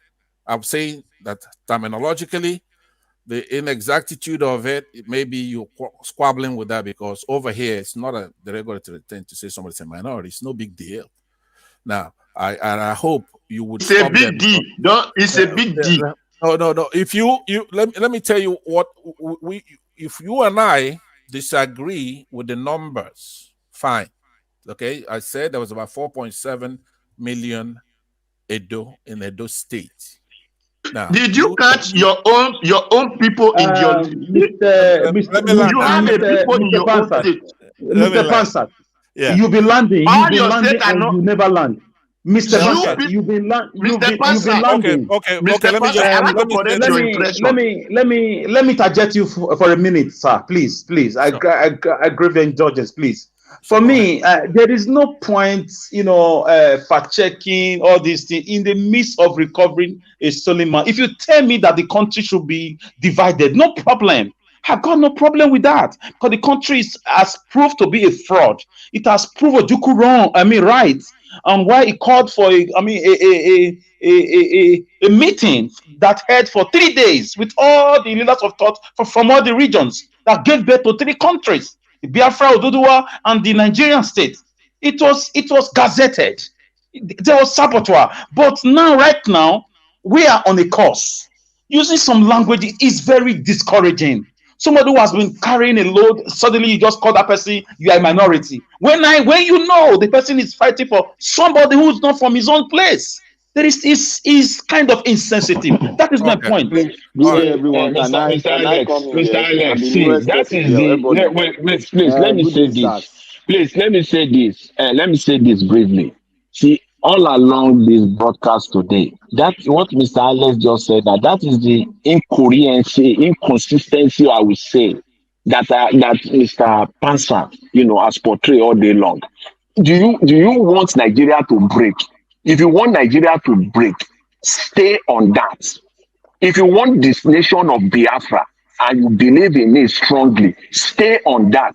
Don't be on both sides, because there is no way you can be on both sides and make coherent arguments. You can't. In Nigeria, as Nigeria stands right now, do you believe in one Nigeria? Yes. If you believe in one Nigeria, so in fact, your last I'm on less break. than two I didn't minutes. know. I was telling. Less than 2 minutes ago let me now. address let me address let Less me than address two that point. minutes. Less than 2 minutes ago now, you still said that the Igbos and Biafrans, they are different people. Right. Let me That address they are that. not the same Let people. me address that to clarify it. I wanted to take time from him to answer that question. Right. I don't think I'm unique in that position. Right. All of us want Nigeria to work. We all do. Even Baba Med, he said it. If you destroy that constitution, then that's the only thing that's holding us together, right? So we are waiting for the Supreme Court to render the verdict, and we want to be respected. We want the Constitution to be respected. They turned up the beavers, went through that appellate court, and they have been disrespecting the people, right? So once that Supreme Court renders its verdict, then we're going to move from wishing that Nigeria will work to actually holding somebody accountable, right? If they don't want it, you can't make everybody belong to one country if they don't want to. But there has to be a constitution that holds people together. But if we've been so captured to where our institutions are taken over by evildoers, right? Then we have to talk. We have to do something about it. So you don't get the country you wish to have. You have to deal with the country you have. So we are waiting for the verdict to come in, because you have to go through that process. Even if you go to the United Nations, they want to make sure that you've exhausted every avenue that's presented for you in your country. So Mr. don't Pamsat, forget. can I Yeah, let interject me you? land, please. It's a very important. The question has been I asked. know They're say you asking go me. on land. I go follow you up here. Oh. So what I'm saying to you is that Elvis himself have said it perhaps in a more polite way. Elvis is a gentleman. I'm not a gentleman, right? So he said it. The Supreme Court should do the right thing. If they don't do the right thing, then he's going to have to review things after that. So that's the same thing I'm saying. If I don't mind if we have to start with a smaller unit such as Biafra, and then later on talk. But you do not have any business in that Biafra. Stay out of it. If you're not a Biafran, stay out of it. Talk about your own problems. Talk about your Thank you people. very much. Right. Thank you very So much. I accept that. let me finish. Let me finish. Can I come in, So Mr. I Pamsat? normally I'll say one more Pamsat. sentence and I'm Mr. done. Pansat, One more Pamsat, sentence. no, One more wait. sentence. Let Mr. me Pansat, and put you live everything together. and you live in the United States where you See didn't know how now. it was founded, Alex, where you didn't it's know how it okay. came about, Alex, it's but you are okay. telling people Alex, to stay out of your Biafra that you've not even gotten. Let me just Alex. land now. I beg. I don't know. I don't One more understand. I sentence. don't Mr. understand the One Fansad, more. 5 minutes is over. I was gonna I say Can I try one speak? to, more I'm but the now. newest I One person try here. to, more. but You people should have I a don't. decorum. I just One Can I more. can't. speak? Can you honor me, Okay. Yeah, please? Okay. yeah. Thank you very much. I'll I've been yield. Okay. hearing. Thank you, Mr. Pamsat. Thank you, Mr. Alex. Mr. Alex, cool temper. You see, sometimes when some word comes to you and the word he wants to bring out some kind of thing that want to provoke your personality or your heart, sometimes you try as much as possible to put it Yeah, down. we are just talking like this. Pull it down We so be like that these things. It's not so quarrel. Mr. that We are CN, just talking. Like. so that it doesn't make you attention is to go the needed. other way around. But I want to pay my respect to everybody on the floor on this media, and I want to thank everyone. I want to say kudos to all of you. I Otwaka for all of you out there. Thank you for doing a great job and a great service, despite our coming from different direction, but we are still going to one place. We might have argument, we might have dispute, we might have some kind of confusion might come. That's we are trying to really understand the situation that we are. And a lot of people have been aggrieved from the history of the country itself, a lot of aggrievians, and the state has not been able to say, oh, let us come together and make sure that those grievance die low, and let us do the needful as what is done in most countries all over the world that have gone through what we have gone through. And Nigeria is not a separate entity. It's a federation, just like other federation. And we have to know that there's a lot of word that have been spoken and a lot of prophetic word. It's not the church anyway, it's a prophetic word from big nations of the world that there'll come a time like this. And a time like this, the principles guiding a country, if it's not well announced and it's not well done, there is a possibility that that country might break up. It's not breaking up to the disadvantage of so many things, but it will break up to the advantage of many. So that is why we are saying it. I'm almost done. Thank you. So I'm the last person now. Okay. What I need to say, gentlemen, and I think ladies too. What I need to say is this: the thing is, in a situation in which, if injustice must exist for any reason, you cannot guarantee the wholeness of the system. That is just as simple as that. Why all of us are so fixated? Papa, let me just say, let me speak for myself. Why I am very much fixated on Obi. I said it before. I want Nigerians to test a different type of leadership. Just like you have in the Western world, an honest leader. Not that Obi will be sharing money or to come and you get contract before you. No. Let's just for once have a leader who will say no to oil theft. A leader who will say our children are at home because of how much. We call Asu. Asu how much? He says because of 2 trillion. Okay. Take this 1 trillion, go back. Within 8 months, I will find money from here, here, here, here, and then do it. That is the type of man we are. That is leadership. Why should Obi be having? Obi said, why should he be having fleet of cars or presidential jet? He will enter commercial flight, parking aircraft, maybe 2 or 3 or 4 or 5 of them, say it's presidential fleet. When for the next 2 weeks you've not used anyone, or 3 weeks or 1 month. So what we are looking for is an honest leadership, and we will get it in P2B. We've already voted for it. It's just for Supreme Court to live up to to what the people expect them to do. Let them for once be honest. After all, with the way things are in Nigeria, judiciary is on trial more than even Tinubu or P2B or whatever. Judiciary is on trial. Let them do what the Kenyan Supreme Court did. When it get to the crunch, the Supreme Court of Kenya, gave a judgment, transmitted live. Every part of the world saw it. They said, look, Uhuru Kenyatta, you didn't win. They stood by it, and then if the world clapped for them.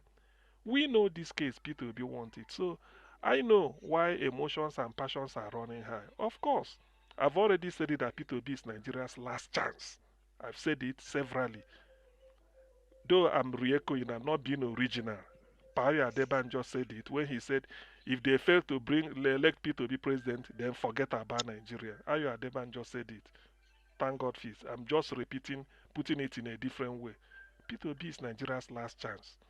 Even those that are cheating him out of his mandate, they know. By the way, look at where we are since May. In fact, if you close your eye and open, I can tell you in a week's time, one pound British pound may give you 2,000 naira. We will we will be here by 31st.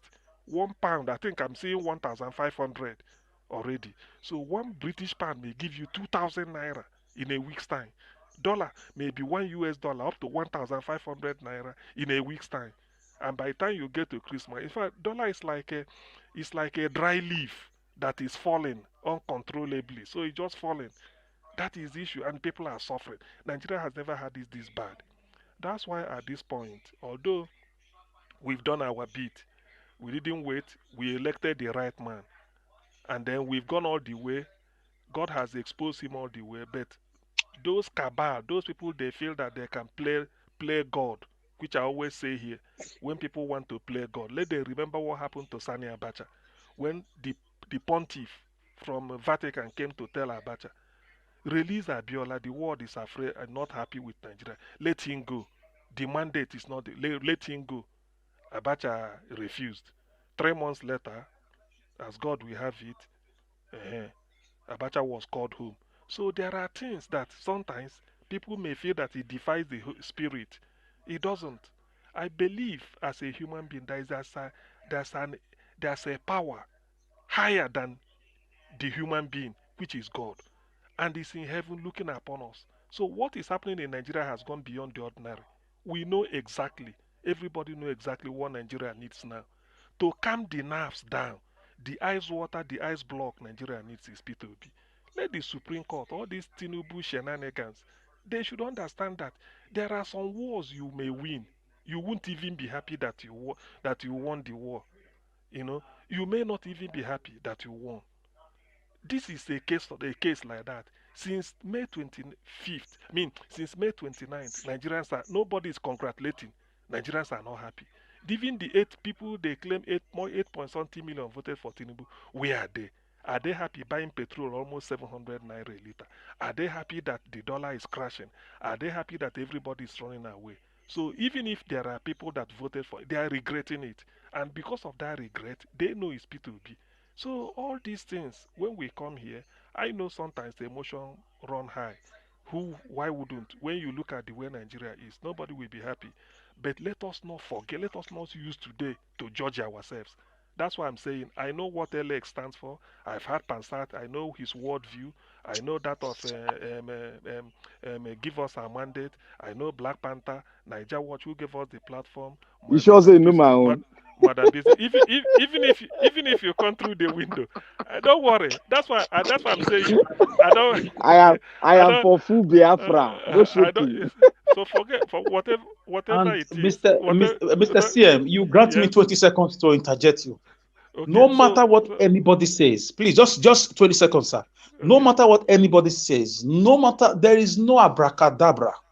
If Nigeria continues like this, the division of Nigeria is just like the biblical mene teke ufasi. It can never be circumvented.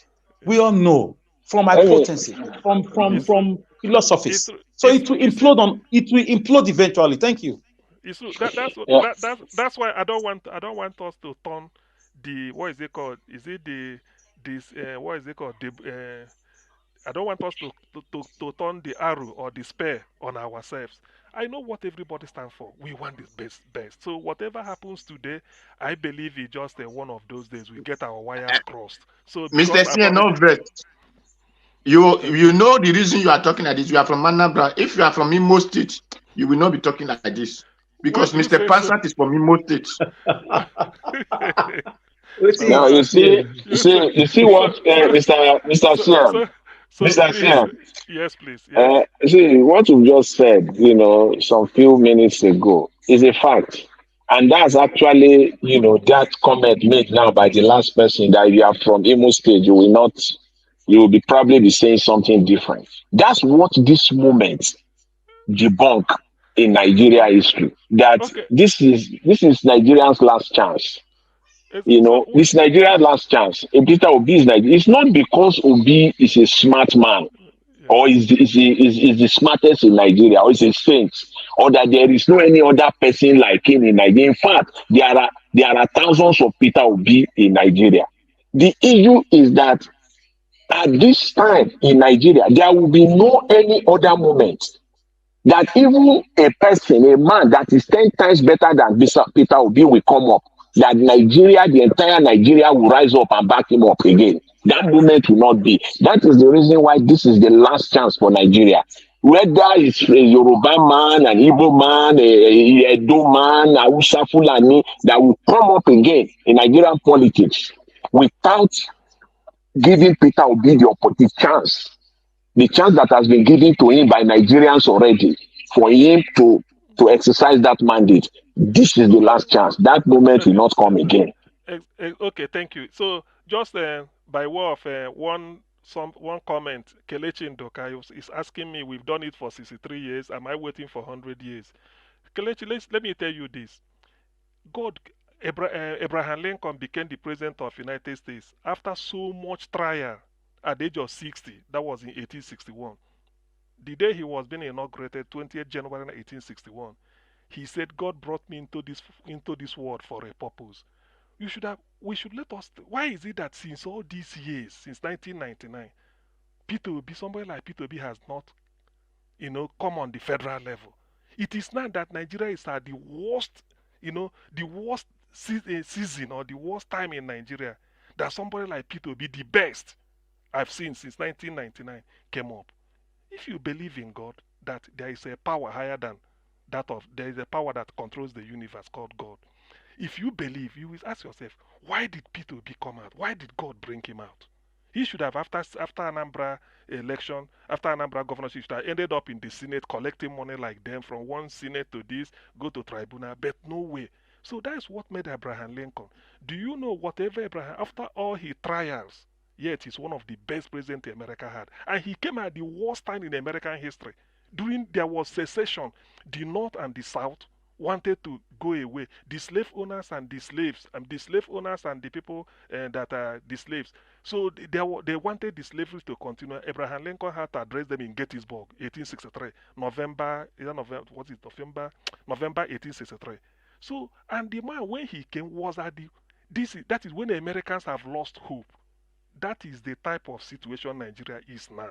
And for P2B to come in, you know what it means. People will be listening to his inaugural address to say, what will P2B say? A country broken. The world press will focus on him. So it's like, to me, maybe it's like Abraham Lincoln's moment we're about to have in Nigeria if P2B gets in. If you look at what Abraham Lincoln did, that is what we tell you, that sometimes when you must have given up hope, because we're all mortals, we've tried our best. I mean, if you tell me today that to your tent everybody goes, it's justified. Like Alex said, it's justified because somebody with, like you said, 63 years. But when you now say, look at, why did P2B emerge on the scene at this point? And not that he said this thing. You now say, okay, let's just give him let's just say, let's know why God brought him. If indeed God anointed him to come out and repair Nigeria, whatever the Supreme Court, they will still go around and they make sure that he gets in. But if he's one of those ones to tell us that Nigeria, look at what you missed, but let it be that is the last chance, so be it. So that's what we are saying. In life, never say never. That's what I'm saying. In life, never say never. As long as you are alive, never say never. Anything is possible. That is what I'm saying. Anything is possible. I've given up on Nigeria. I had a flag I was waving before. But when I saw Niger Watch, I listened to what Niger Watch was saying. I look at everything, and then the whole everybody rallied, just like somebody said, people rallied around P2B. Nobody want to know. Okay, look at Payo Adebanjo, the leader in Afenifere, a core Yoruba cultural organization, backing him. Duro Farotimi, Dele Momodu. I mean, I'm not Dele Momodu. Aki Oshuntoku. All of them. These are frontline Yoruba. You can't push. You not a pusher. Even Shoyinka is not against P2B as a person. You can't find anything about him. So forget about the likes of Uluomo and the Tinubu. Those ones are not. To me, they are not mainstream Yoruba. The real mainstream Yoruba adopted P2B, which we all know. They're not to talk of the South. The whole of the entire South, Edo Delta, move, then go up north, southern Kaduna, carry and like Gala. Even he did not say if he went to Kano, look at the crowd.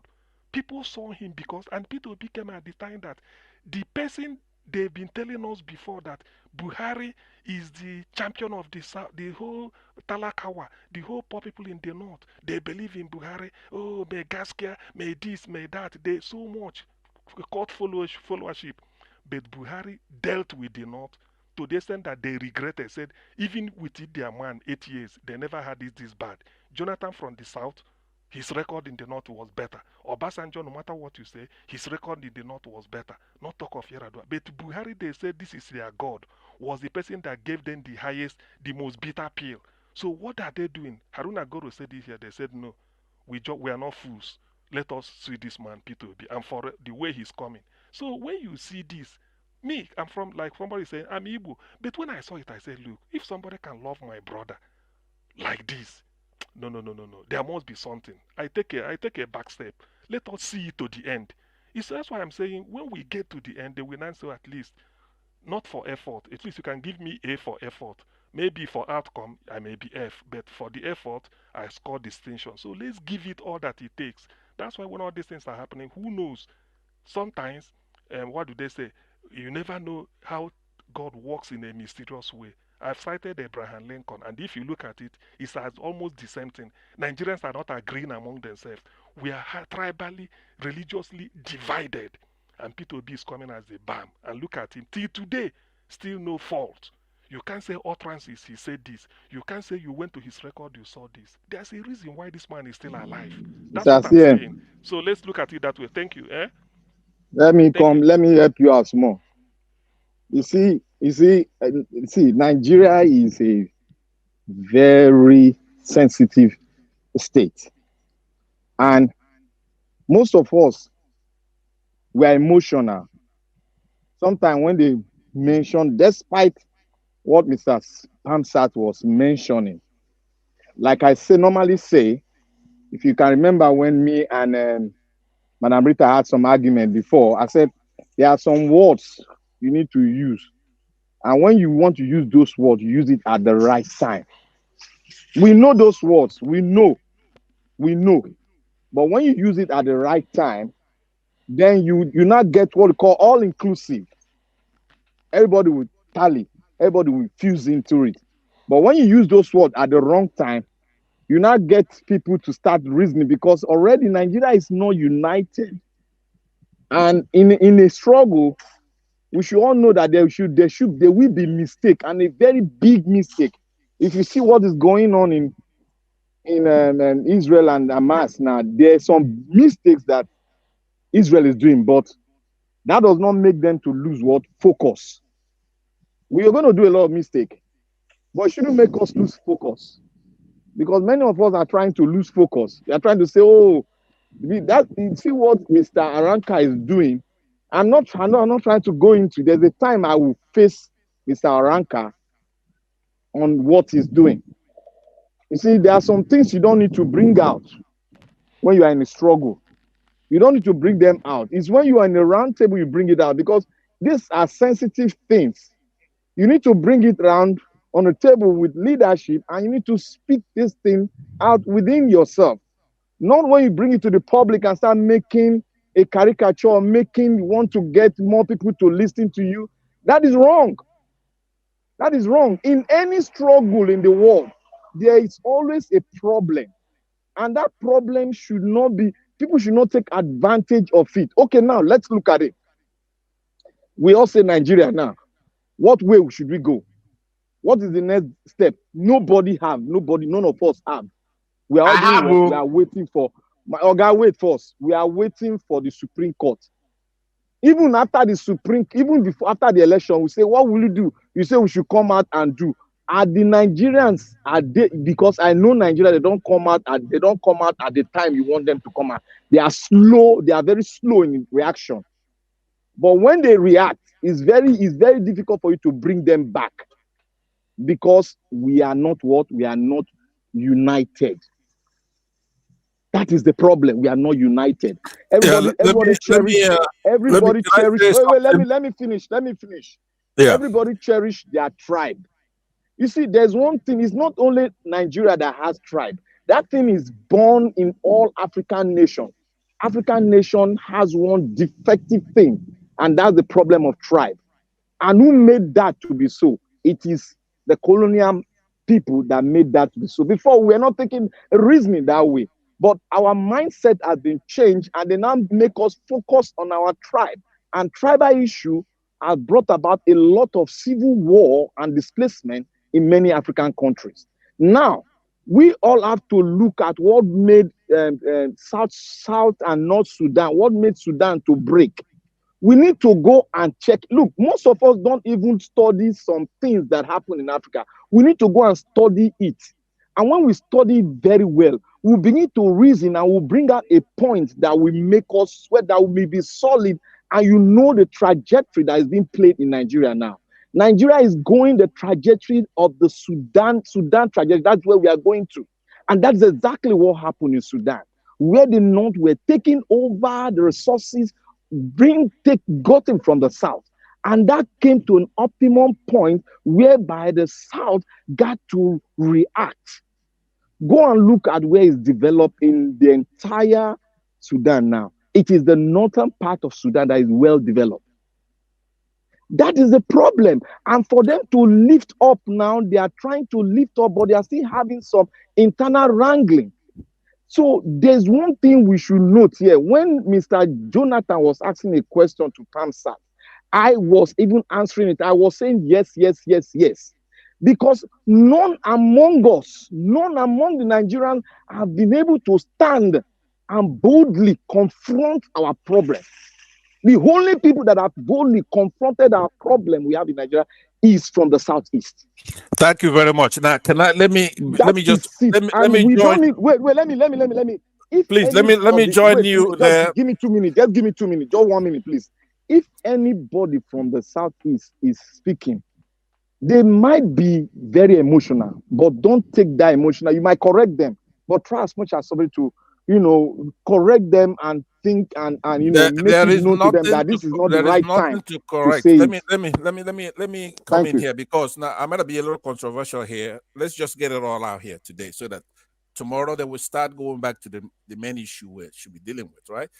Even though you made those statements and you are generous, you say it in brotherhood because it's true. There's nothing to correct.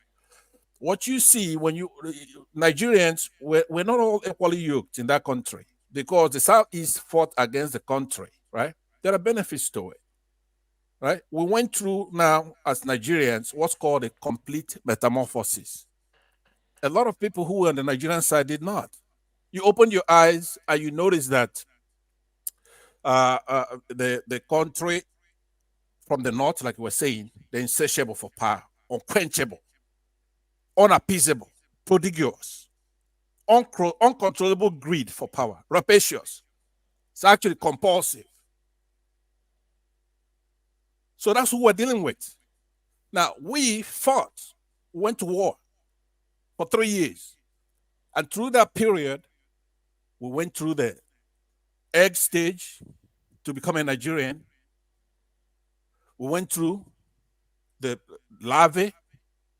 We went through the pupa stage before we emerged as butterflies, as adults. A lot of Nigerians haven't gone through that because you're on the other side. You just notice that, oh, these people are gluttonous for power, compulsive. And then you want to hold them accountable because you haven't gone through what we went through. So who are you gonna correct? Who's supposed to be correcting who? We're supposed to be correcting you. I said, because we went through the whole stages. My village still go through the war. Pardon? What was that? My village go through the war. Okay, fine. So you're on this side now. You went through the complete metamorphosis. And those who didn't go through it, egg, lava, pupa, and then imagine as a Nigerian, like we've done. We are the ones who are supposed to be correcting you, because you wouldn't even pay attention when we're telling you in 67, 68, hey, look, you got these Nigerian soldiers. Some of them were bad actors, and they whacked their Sadoana, and they did this and they did that. Maybe they did the wrong thing. But we're civilians when Kaduna are kind of doing business. We're civilians. We don't know what the hell these soldiers are doing. But they started buying our people, committing genocide on our people. Now, are the thieves, they're not going to the same thing. Some people say I come here or on the platforms. Who do I talk about when I come on the platform? The thieves, Southern Kaduna, the shares, and that's who I talk about. I'd never even, because of trying to avoid people accusing me of being tribal, I don't even talk about Igbos and what they're going through. But I don't stand for insult on the Igbos either. So I'm quite outspoken when it comes to that. Right? So I talk about all the victims in Nigeria. I talk about IDP camps. Every time, I don't talk about P2B. Why? Because P2B is not an Igbo project. True Biafrans don't want P2B to be president. If you don't want to know, if you want to know the truth. Any real Biafran doesn't care about P2B being president of Nigeria or whatever. We want out. But now, he's a good candidate as an African, which I am also. I could be a Biafran, I could be a Nigerian, I could be an African, I could be a human being. It depends. What are we talking about here? So when you have our own people, right? For example, Nobi, she's not happy with me. Alex, my brother Alex, there's no daylight between us. He believes that if Nigeria is not going to be fair, then they should break up. He's never said anything against. If he likes Ojukwu, for example, if I mention Ojukwu here, people are going to just shoot me with their eyes, right? So it's not, the lines are blurred.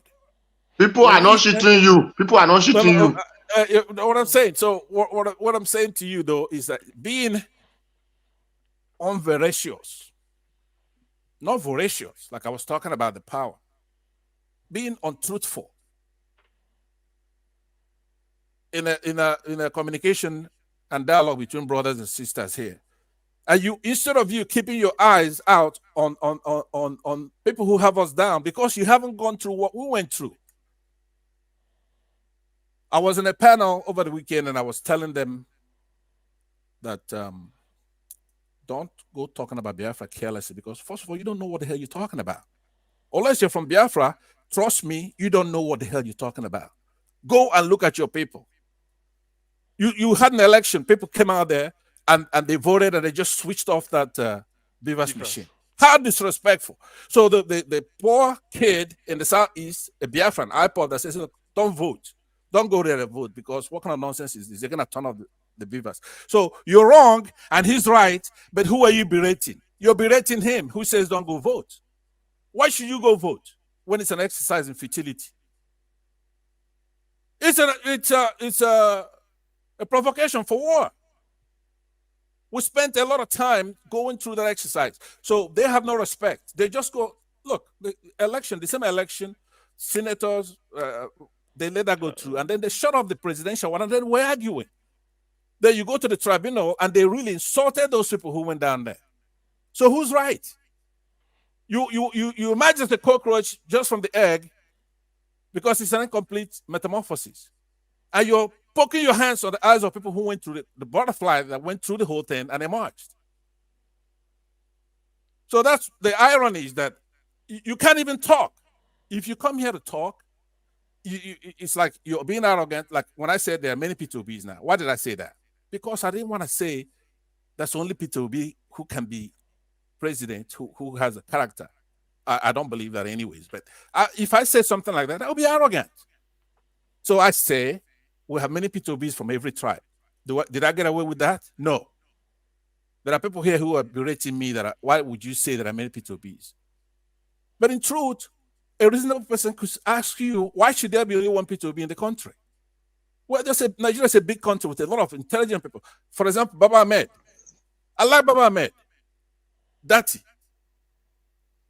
Because where there's some shortcoming with Obi, there are some shortcomings.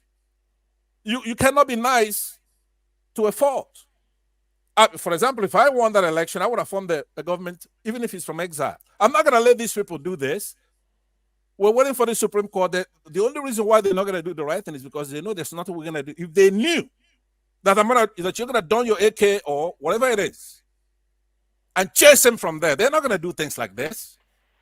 So I end knowing that this is not a platform to actually have an academic debate because I will eviscerate anybody who's relying on the niceness. I don't want to be liked. You don't have to like me. If you don't like me, I don't like you. That's it. Period. Alex, are you there? Every option. One moment, please. Every option is still on the table. Do you know why I say so? It is true they've, fraudulently inaugurated Tinubu. But in the eyes of everybody, this election is still not complete for those that want to be a bit rational. That's why Niger Watch is saying we will follow it till the end. I will still keep my platform campaigning for this until we get to the end. So we've not gotten to the end. All those options, probably they may be delayed, but the option is still on the table. You know what I'm talking about. So it's sometimes, because sometimes I remember, I'm trying to, when I drew parallel with Abraham Lincoln, sometimes God works in a mysterious